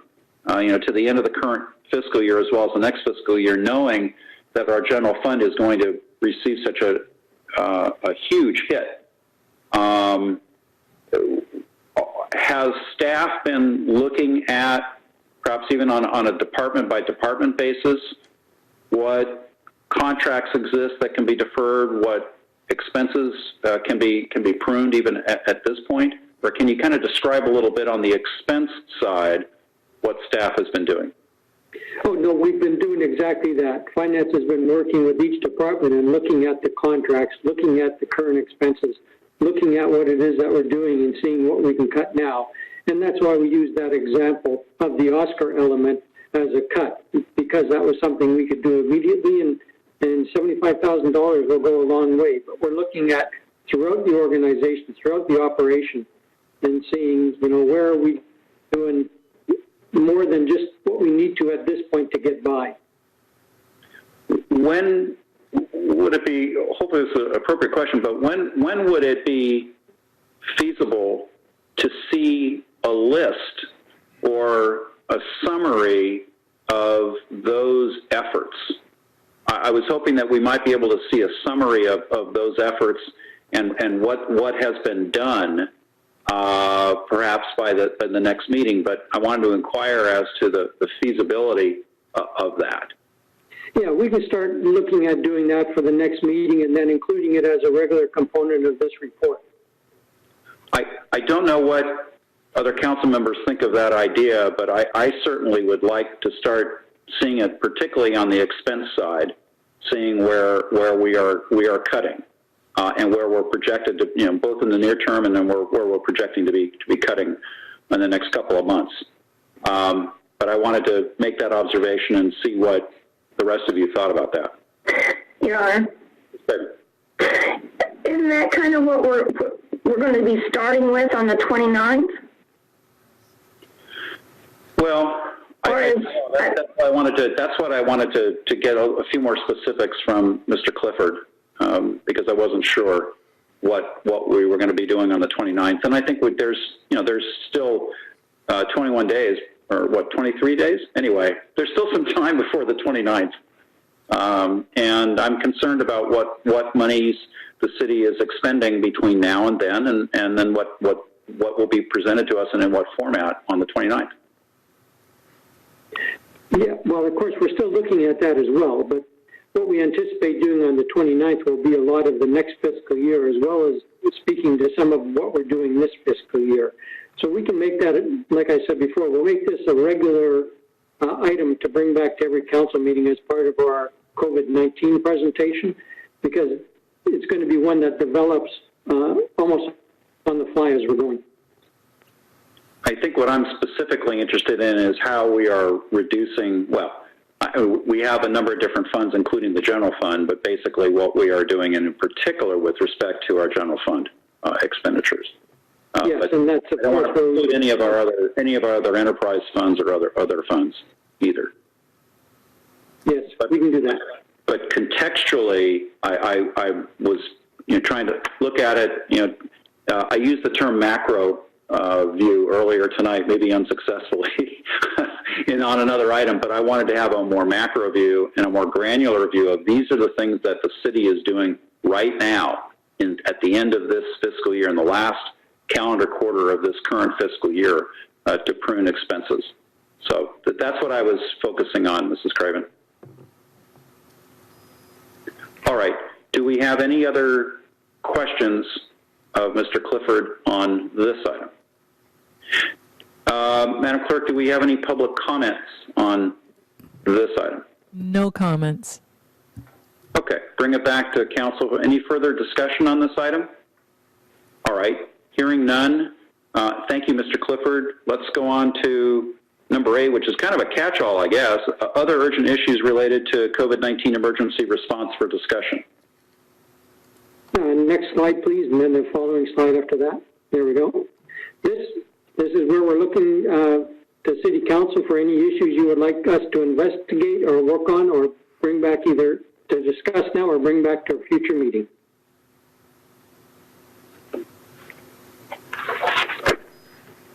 Well, would somebody like to start off on that one, Your Honor? Mr. Khalid. Yeah. And if, I know this is an assumption, but when we do get a determination from the county health officer, are we working on a plan to roll this out? In other words, I've been hearing that it might be a partial rollout. There may be some, people that are able to do what they're going to be doing. There may be some businesses that will be opening up, or are all of them going to open up at the same time, I'm just kind of wondering about, and maybe there has not been a discussion because it's a little premature, but how is it going to look as far as when we can get back to somewhat normality, whatever that may be in the future? Well, one thing that the public health officer mentioned today during the elected officials briefing was that we really have to start developing what he termed as the exit strategies for. So how are we going to get out of this? How do we change the social distancing? What type of protocols do we need in place for what time?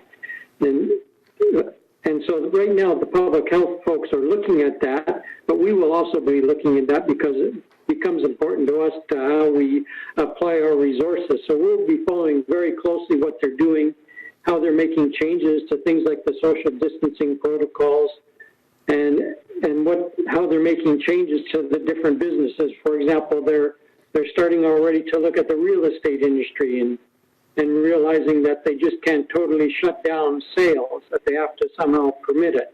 And so they're starting to look at that, and we will look at those as well. So we will work closely with the county.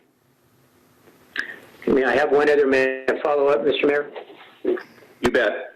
Mr. Clifford, is there talk about people wearing masks in Ventura County? I know there was, I believe the mayor of Los Angeles actually has come out and said, anybody that's out in public will wear masks. Is there any talk with the city managers in Ventura County? Now, I'm not out very much, but when I am, I have noticed that there's a big upswing in people themselves wearing masks when they go out, especially in the public. Is there any talk in the city manager level about how Ventura County's doing in that respect? Well, I think there's talk everywhere about that, and the public health officer today said that he's had a slight change of mind about face coverings, and he's considering issuing another order. I checked my computer a little while ago, and it hasn't been issued yet. But what he is saying right now is the two key components to slowing and flattening the curve with this virus. The first, of course, is that you're safer at home, and that's the one they keep stressing. The second is social distancing, and my third out of two items is to make sure that you wash your hands and use hand sanitizer on a regular basis. The public health officer has indicated that at this point, if all of those are followed, he's not convinced of the need for having a face covering of any kind. But on the other hand, he's also not opposed to people when they're out in public in the shopping center or wherever they happen to be to wearing face coverings. And so we look at some of the other counties who have already issued orders regarding face coverings. Los Angeles, for example, Carson City, San Bernardino, several have. Some of them are very restrictive in saying, for example, in Los Angeles, it requires the employer to provide face coverings and personal protective equipment for all of their employees to wear in their essential businesses. Some of the other ones merely say when you go outside and into it, you're obligated to wear the face covering. It doesn't go into quite that much detail. So it's all over, but we do expect we're going to hear something from the public health officer in his next update. Thank you, Mr. Mayor.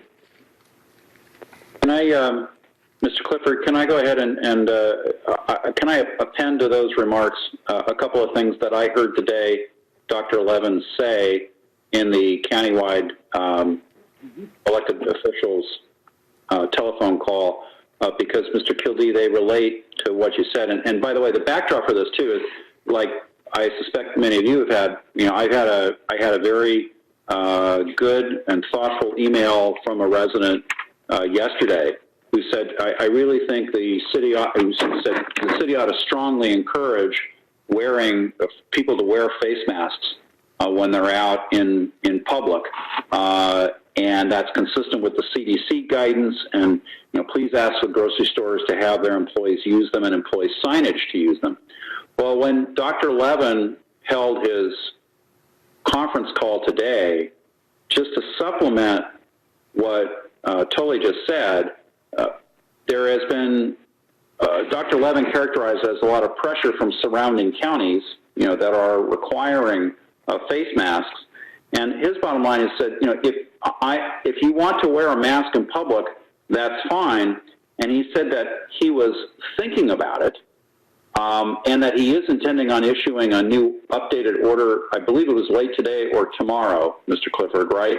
But he doubted as of this morning that he was going to issue, that updated order would include a segment on masks, because he was still thinking about it, because he said, it's okay as long as you wear a cotton, in his view, as long as someone wears a cotton mask. And the whole idea behind a mask was, if I wear a mask, for example, I'm protecting others from me. If I'm asymptomatic, but it's not vice versa. I'm protecting people by me wearing a mask.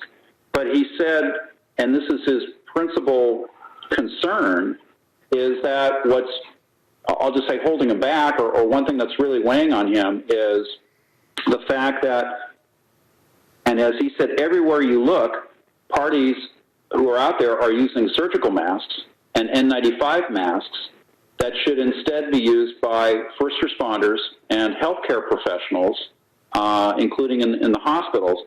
And he said that his concern was that if he ordered the mask, the order might put a strain on people who really do need those surgical and N95 masks and so on. So he's very much trying to think it through, with the note that surgical masks are really needed for hospital and healthcare and law enforcement as well. What Mr. Clifford said a few minutes ago was that if people engaged in all the social distancing regimen that he went through and that Mr. Clifford just went through, if the people were rigorous about it, it would be enough to protect them without a mask. So that's the story on the mask right now. And I came tonight, thinking about, do I want to advocate that the council advocate for people to wear masks? And I think we should wait for additional guidance from Dr. Levin on that issue. Anyway, thanks for letting me share that. Mayor? You got to let the nurse weigh in on the mask, right? Please, Madam Vice Mayor. So, to add to Dr. Levin, because I've followed him for a while, because I've really respected his view on masks. I'm holding a mask. And one of the reasons that the public wearing masks is not the greatest idea is that the public wears masks incorrectly. The public touches the front of the mask or touches the inside of the mask and then touches everything else, and it's contaminated. They don't wash their hands before they put it on. They don't wash their hands before they take it off. Or, I see this all the time, everybody wears it like this because it's very uncomfortable to wear, and people don't realize how uncomfortable it is to wear masks. And then all the germs from them and everything that got on the front of it is now all over the place, and they're doing this and they're touching something else. This ends up being like a concentrated place for germs, and it's moist because of your breath, and it's warm, and that's the perfect place for germs to hang out, and they love to be there. The other thing that happens is a lot of people don't wash their masks. So there is a place for masks if they're worn correctly. The problem is most people don't wear them correctly. So I was actually trying to think of my stance on it tonight, because I am very concerned about grocery store workers that are really unprotected and out there, and that is the place that is like most populated right now by so many people, and people are putting their hands everywhere, and they're on their produce, and they're breathing on the produce. I think that is the one place that it's probably a good idea to wear a mask, and so I would ask people to try to do that. But please wear your mask correctly. So what you do is you wash your hands first, or sanitize them first. You put it on not by touching the front, but by just using the ear loops. And then you don't touch it again. If you're touching the front of it and you're walking through a grocery store and people are coughing and breathing, all that stuff's on the front. So a lot of people say, well, it keeps me from touching my face. But, well, you're still touching the mask, and the mask has germs on it. When you take it off, it's the same thing. Take it off from the ear loops. Don't touch the front of it or the inside of it, and then put it somewhere where you're going to go wash it, and then wash your hands. They need to be washed every day. I've been seeing stuff on the internet that you can throw it in the microwave for 30 seconds. No, it needs to be washed with soap and water and dried. So you know, and what you said, Mayor Tremblay, is correct. This is not protecting me. This is not an N95. It's not fitted to me. N95s are super technical. And actually, when you work and you wear an N95, you have to be fit tested. You actually have to wear it and put a hood on, and there's like smells that they put out, and if you smell it, it's not fitting right. There are different sizes of N95s, and that's because that is meant to protect me. But surgical masks and masks like these are meant to protect other people because it basically just catches my large stuff, the large droplets. It doesn't need to be trapping micron-sized things because that's not what's coming out right of my mouth. So, yes, I wear a mask to protect you. You wear a mask to protect me. But if you're staying home, you don't need a mask at all.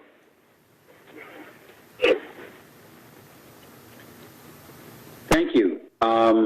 Other comments on this particular item on masks? All right. Thank you for that, Susan.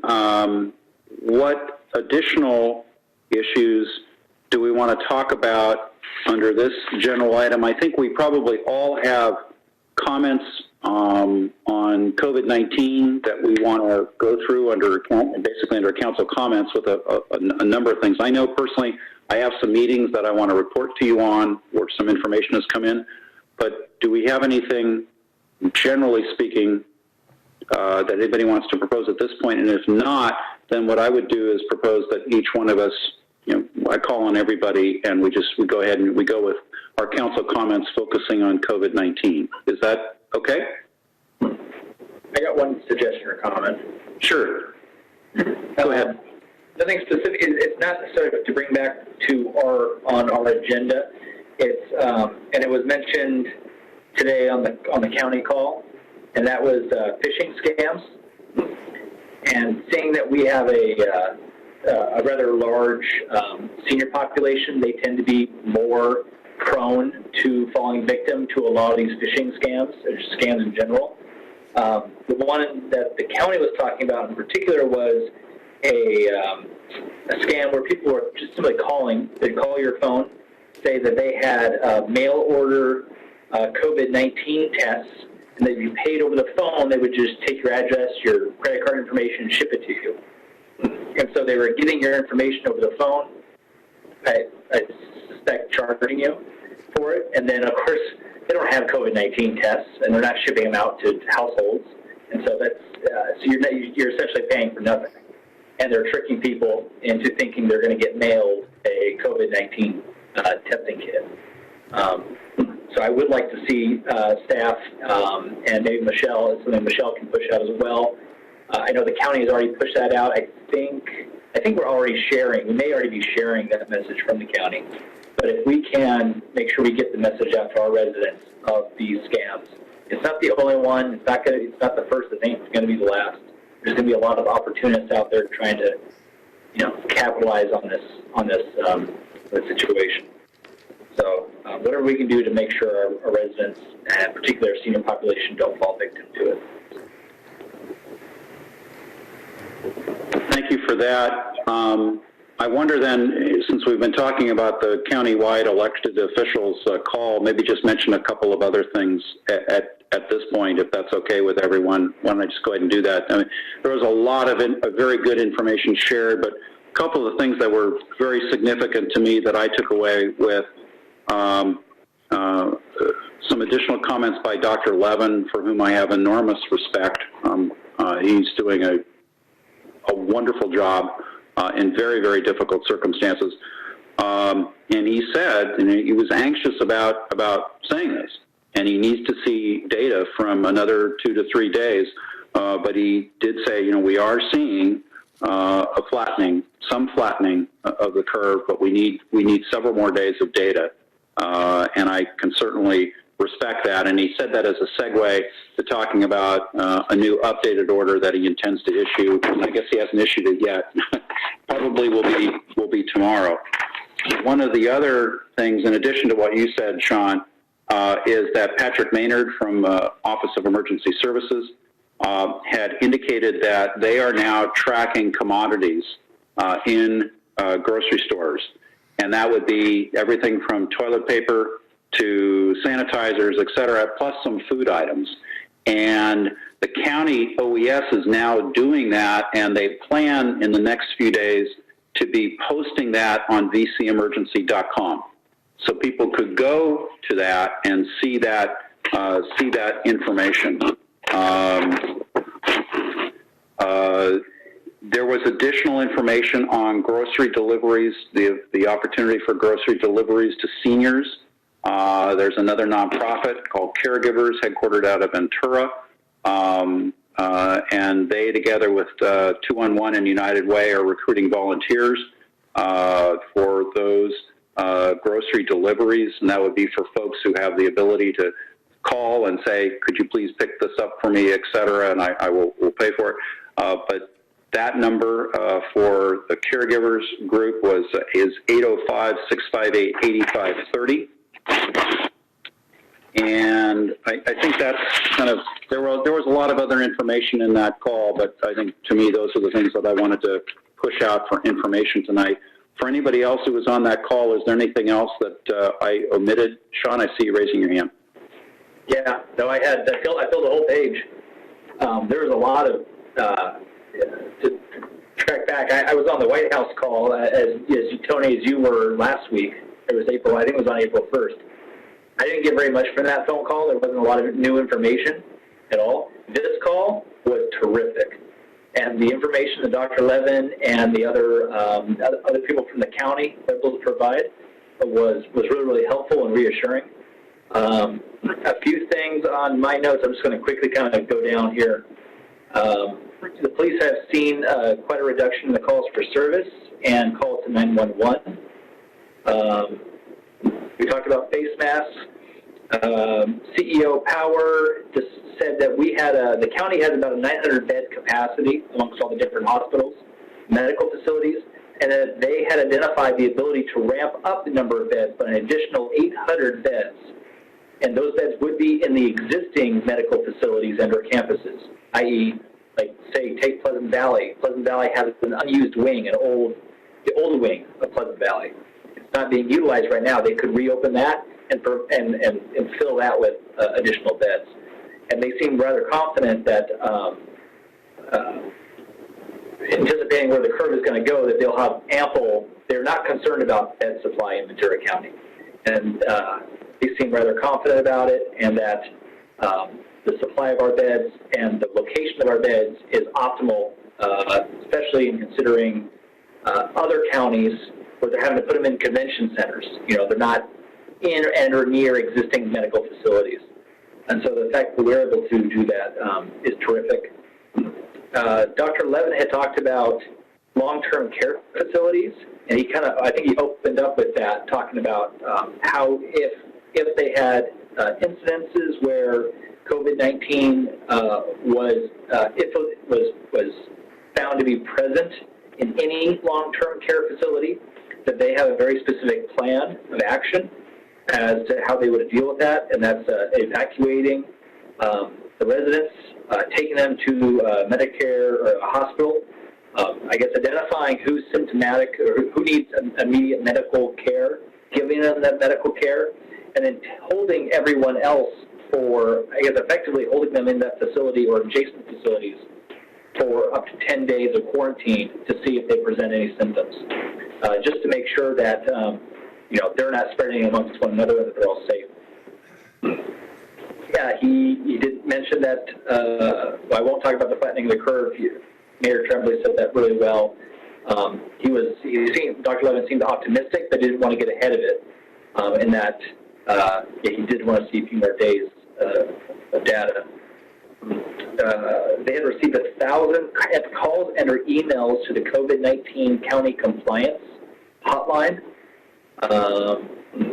Those were either businesses that are open but should have been closed under the health order, and or for social distancing violations. They do anticipate additional testing capacity to be coming online and coming into the county soon. It has been ramping up, and they anticipate that it will continue. The testing capacity will continue to increase in the county. They have placed 208 homeless people in the county have been placed in hotels, and those homeless people comprise of what they've deemed to be the highest at-risk homeless populations.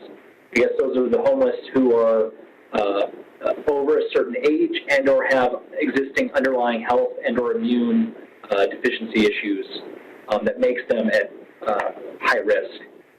Either high risk of contracting it and or high risk of a less than optimal outcome if they do contract it. The serving as seniors, what do they say? The area agency on the aging is directly serving about 3,300 people. Right now, but countywide, there's about 7,300 that are receiving service, primarily through food. I was talking to staff about this earlier today. Dr. Levin someone had asked the question about plasma transfers, and Dr. Levin had made the comment, and I'm pretty sure I heard it correctly. He said that Ventura County has only had one plasma transfer thus far, a plasma transfer from someone who has recovered from COVID-19 into someone who is not in too good a shape. And that, as of right now, at that time, was the only plasma transfer in the entire state of California. So I don't think I misheard that. I think that's what I heard, which is remarkable, and I think they're going to be looking at that more. That's pretty much it. That's my that's my notes. What I got from the call. Thank you very much. I'll just echo that call, which occurs each week, every Wednesday morning at 10:30, is really invaluable, and it's extremely well done.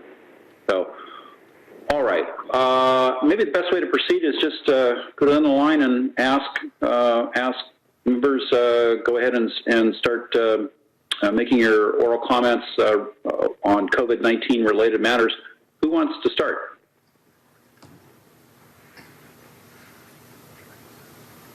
Well, Sean, you're on a roll. It's a quick comment. It was something that I was just thinking about. Obviously, we're in unprecedented times. With the layoffs, unemployment, economic uncertainty. My business has laid off several people as a result. I know a lot of people who've been laid off and or unfortunately had to lay off employees. This hits close home to me just because of what work means to me. I like working, but for a lot of people, work provides them an identity. They identify via their work. And that identity gives them purpose. That's what gives them drive and motivation. And with a lot of people having lost that, hopefully only temporarily, but in losing that, it's really difficult, and it takes a toll on people. When you lose your job, sometimes you lose your identity and you feel like you've lost your purpose. And I just want to encourage anyone who's listening and or watching that if you are one of those people or you know someone who's in that situation,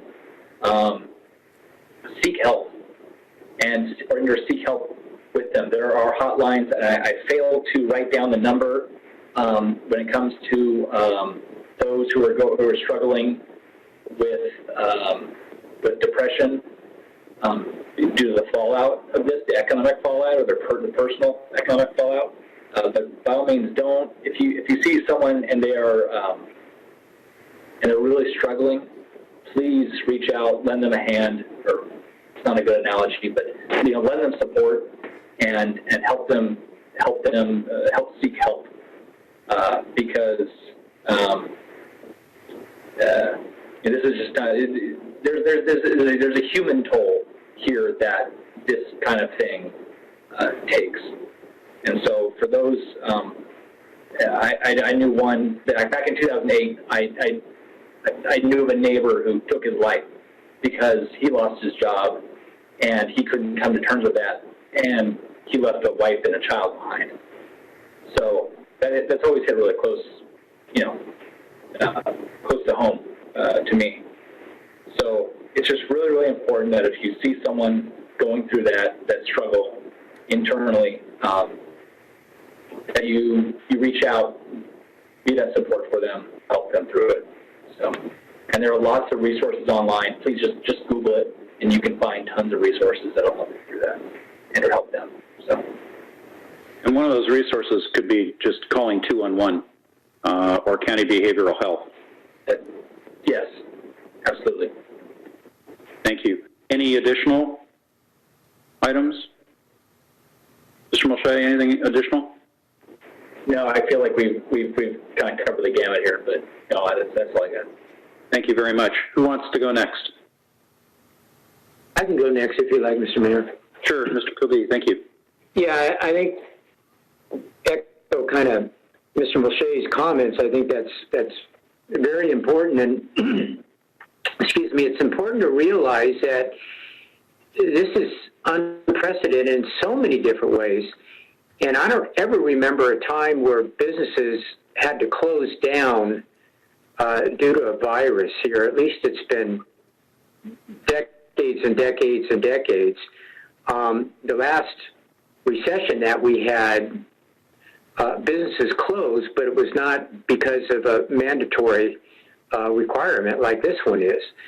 I would strongly encourage business owners to apply for the grants and the monies that are out there. I know it's very cumbersome to do that.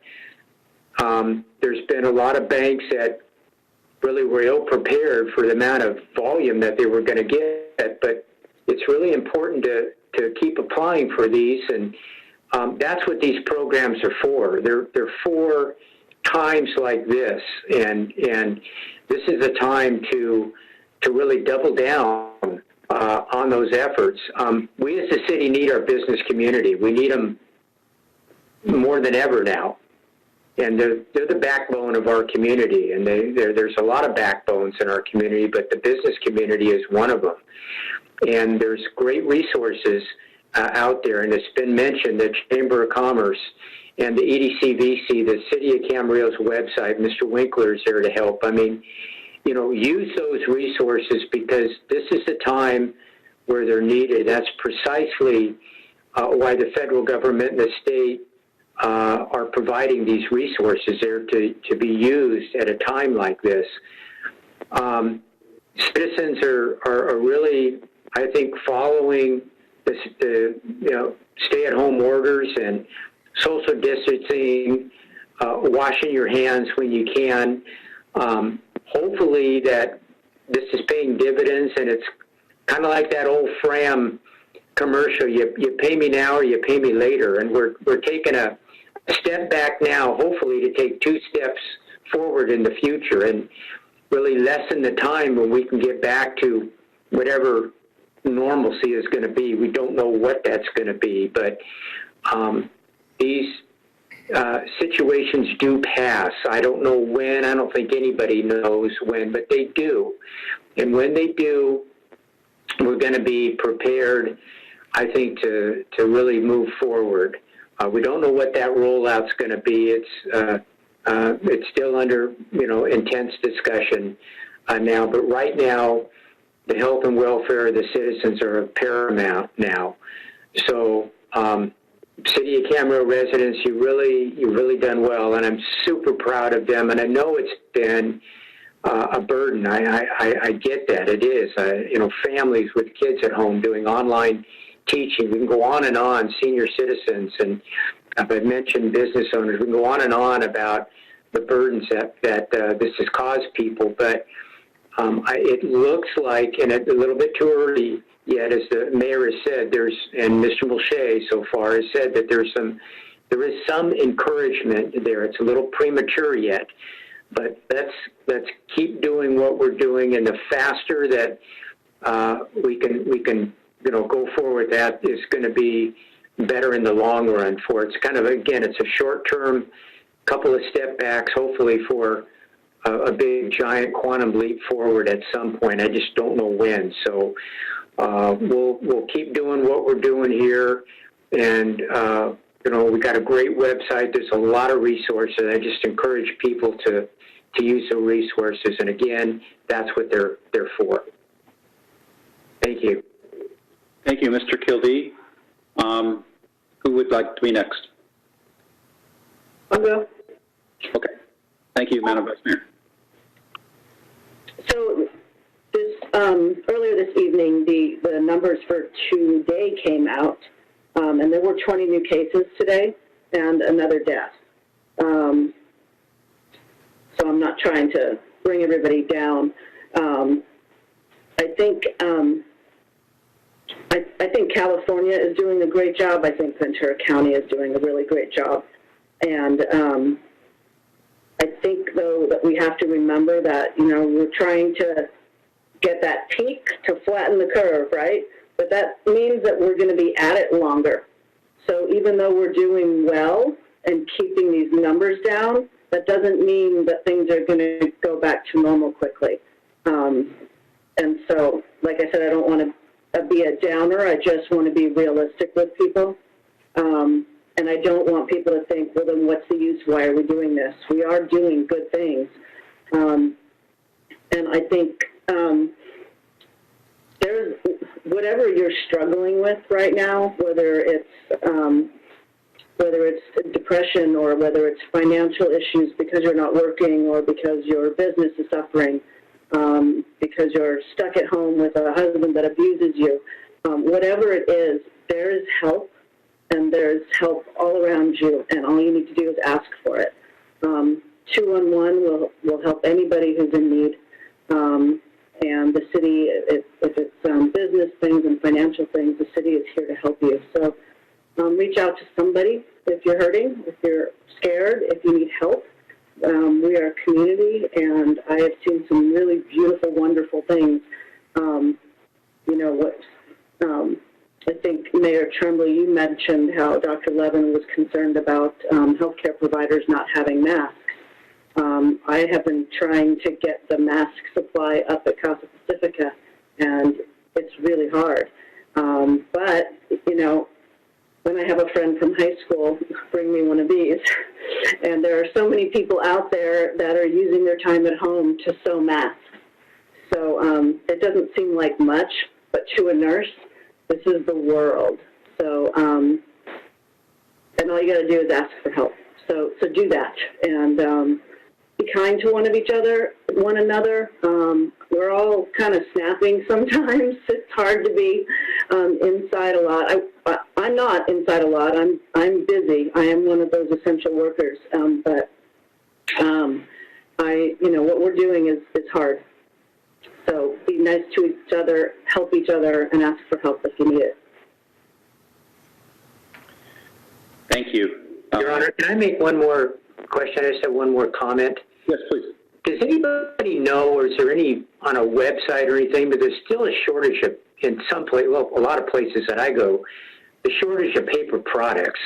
Does anybody address that or anything like that? Is it still kind of hit or miss, or anybody have any updated information on that? I just wanted to share this. The reason that the problem, somebody actually looked into this, and because so many people are at home, they're using the restroom at home, and they're not using their restroom at their place of employment or when they're out of the home.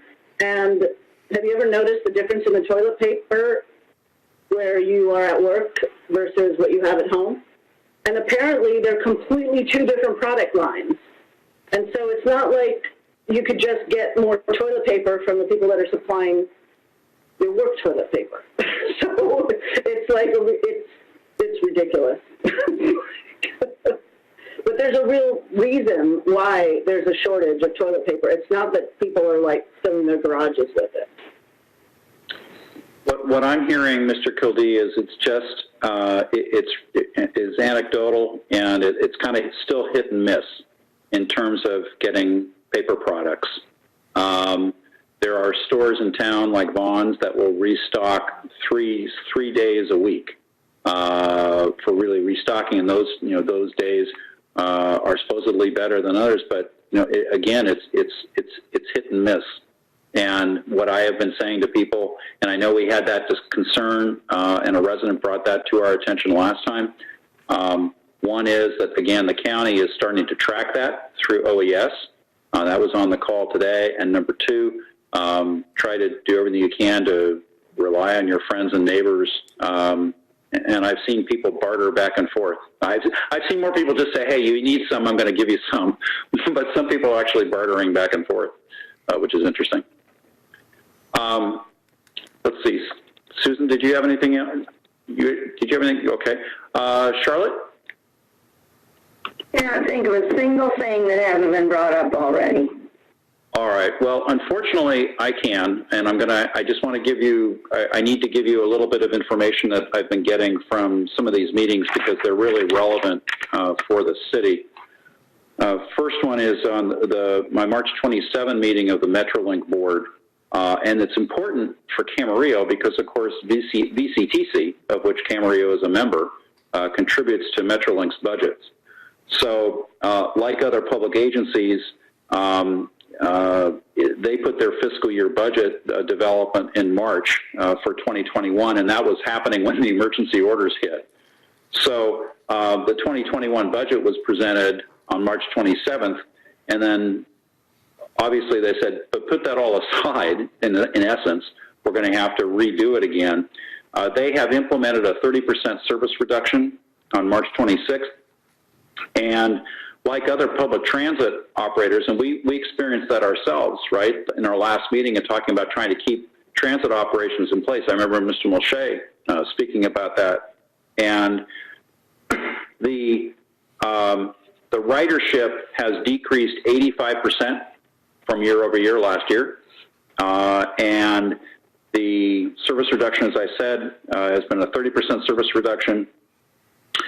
They have a hiring freeze, and they are obviously cutting costs. But on the other hand, they also anticipate a lot of federal relief through the CARES Act and through other federal legislation. A second thing I wanted to make you aware of, because it's relevant from a public transit standpoint, is at our VCTC meeting, same kind of thing. The draft budget for next year, and we're concerned on that because we're part of VCTC, right? And we contribute funds to VCTC, the city does. And they had to present a draft budget, 2021 budget, at our last meeting on April 3. That's required by their administrative code to do it in April, but now there's a recognition of totally different circumstances. So in many ways, with so many unknowns at this point, they're going to have to substantially redo the budget. Under the CARES Act, there is an approximate $71 million allocation for Ventura County transit operators, which would include the city of Camarillo and VCT, et cetera, and that includes cities and transit systems to make up for lost fare box revenue, and it may also cover some transit expenditures. But some of the take-home messages from an impact on the city of Camarillo is that we need to note that the TDA revenue, when we're talking about TDA Article 8 revenue, that's all sales tax derived. And the TDA is approximately 0.25% of the state sales tax.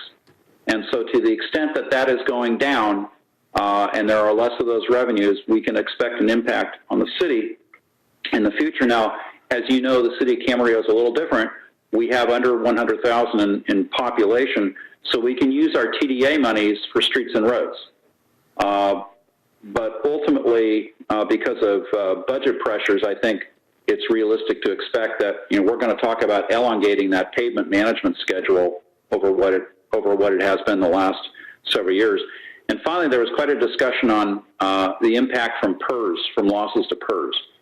The losses to PERS have been staggering in terms of investment losses, and that's going to also impact our city as well, because even though generally there's about a 2-year lag time in valuations and in rates that PERS is requiring entities to pay in, it's without question that both the rates and the unfunded liabilities for individual public entities are going to increase, and they're going to increase substantially. And at the same time as those are increasing substantially, the value of our investments is decreasing or has decreased substantially. And in fact, Mr. Clifford, at the next meeting, I'd like to have a short report on our investments, both from an OPEB standpoint and from a pension fund standpoint. It's interesting because PERS takes a 1-year look, but they amortize the hits, if you will, over a few years. So this is something that's going to be playing out over time. And for VCTC in particular, there has been an 80% to 85% reduction in ridership, kind of like Metrolink, and a 30% service reduction. But again, it's a lifeline for people, and effectively they've gone to a kind of a Saturday schedule. A couple of other things. I agree. Mr. Mulchay spoke earlier about the White House briefing that we had, and I think that was just basically pushing information out on the new federal legislation. The local briefing that was done was far more relevant for us locally. No disrespect, but it's just basically about the federal legislation that I won't go into here. I want to talk a little bit about what's going on at St. John's, and both at regional and at St. John's PVH, because that's directly relevant for all of us. I've been in 2 board meetings of that community board, the non-fiduciary board, one on March 26th and one on April 8th. And let me just deal with the meeting from today. The bottom line is that both regional and St. John's Pleasant Valley Hospital are well prepared. There is an adequate supply of PPE for an immediate surge. That said, the supply of PPE is not unlimited, and so they are still aggressively procuring PPE. There is adequate equipment, and I think, Sean, you spoke earlier about the addition of beds. That was mentioned in the Ventura County elected officials call this morning. Pleasant Valley Hospital has added 26 ICU beds, 20 in the old wing, both ICU and telemetry beds. And one of the things that really distinguishes Ventura County is, I think as you said earlier, Sean, it's not having to establish separate campuses or things like the Javits Convention Center or other separate places. They're all within existing hospital footprints here in the county. So we also have to remember that going forward, the supplies and the equipment are only part of the equation. The other really critical part of the equation is staff and having enough staff. And so St. John's has been very assertively doing a lot of cross-training for its staff, for its existing staff in other departments that may not be that busy. In fact, the emergency room this morning at St. John's Pleasant Valley was almost empty. There wasn't a whole lot going on. And there's not a lot going on in some other areas of the hospital, so some staff are being trained, and there is an additional nursing staff that's being brought in. But I want to say this and be very clear about it, and that is that St. John's Pleasant Valley and St. John's Regional, they are laser focused. Their medical staff, nursing staff, and administration are very focused on this and preparing for the surge. So I was really pleased to hear that, and I wanted to share that news with you. I think there are a couple other quick things that I want to just cover. The first of all is that, our continuing compliance with the stay-at-home orders is essential. I've done more videos this year than I had ever anticipated doing. I'm not sure I anticipated doing any videos this year, but certainly I've been doing that. I am very proud of people's efforts, but we have to stay diligent, and people have to comply with the orders, and the best social distancing is to stay at home unless you absolutely have to go out. Susan said this before, and I think a few others, and it's really important to reach out to your friends and neighbors, be kind to one another, communicate by email and phone, let people know that you're there. We will persevere, and we will get through this together as a community. A couple of things that I just want to, a couple of stories that I've heard, because I think they're, we're hearing about all kinds of stories, wonderful stories now. In addition to making sure that we patronize our local restaurants and our businesses, two stories in particular. One is I got this really beautiful compliment today from, not from me, but a call from a resident who really complimented Trader Joe's, for example, of being really on top of things, having its act together, everyone being treated well, making sure precautions are taken for their customers.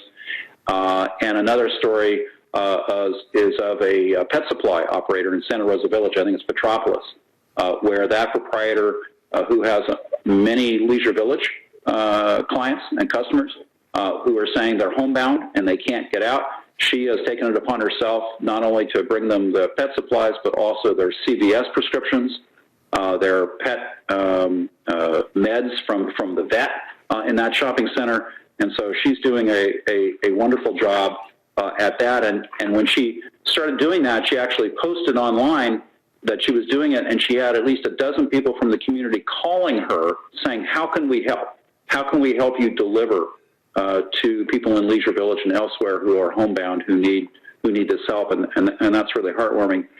Finally, the animal shelter, as I understand it, is accepting donations and taking donations of pet food, and then they're taking that pet food and they're distributing it out to food pantries. So when people are going into and taking advantage of the food pantries, they can also get pet food across the county as well for their pets. I think that's certainly long enough, and I think that's all I had. Oh, other than one other thing, which is important, and Dr. Levin said this. He said this morning that we may be seeing a flattening of the curve, but at the same time, and I thought this was really interesting and worth conveying, that at the same time, we're looking for the exit strategy and how that's going to be done. And of course, I know very much he wants people to keep their foot on the accelerator right now, but he said the first sign will be when the governor lifts the quarantine as we know it.